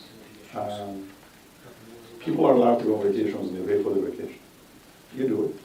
I also have the First Amendment right to say what I want as well. Yeah, you do, but you gotta be honest about things. You know, don't. AI is the one that made the photo. Well, well, then you know what? You need to grow up and get out of the AI business like the rest of us. Fun. You know what I mean? So you need to do that, and we need to make sure that we're not sitting here. We're fighting for kids in the school. A third of the kids in the school are Cape Verdean kids. So we're going to talk crap about Cape Verdeans when a third of the folks in this community who are paying taxes for us to build things are Cape Verdeans. You know, so we got to be a little honest and be a little more grown up about things. You know, stay off the AI because it's not doing any service. Motion to go into executive session. Second. Motion of roll. I don't have to do roll call. But why can I just say You have all those to. in favor? You have to. All right, Mr. Isaac? Yes. Mr. Tina? Yes. Yes. Mr. Me, Mr. You? Yes. Mr. Miss? Yes. Tony? Yes. Okay. Thank you. We're not coming Ew, back. and I just, for the folks watching us at home, we're going to an executive session and will not be returning. So therefore, as far as we're concerned, this meeting is adjourned. We're celebrating over.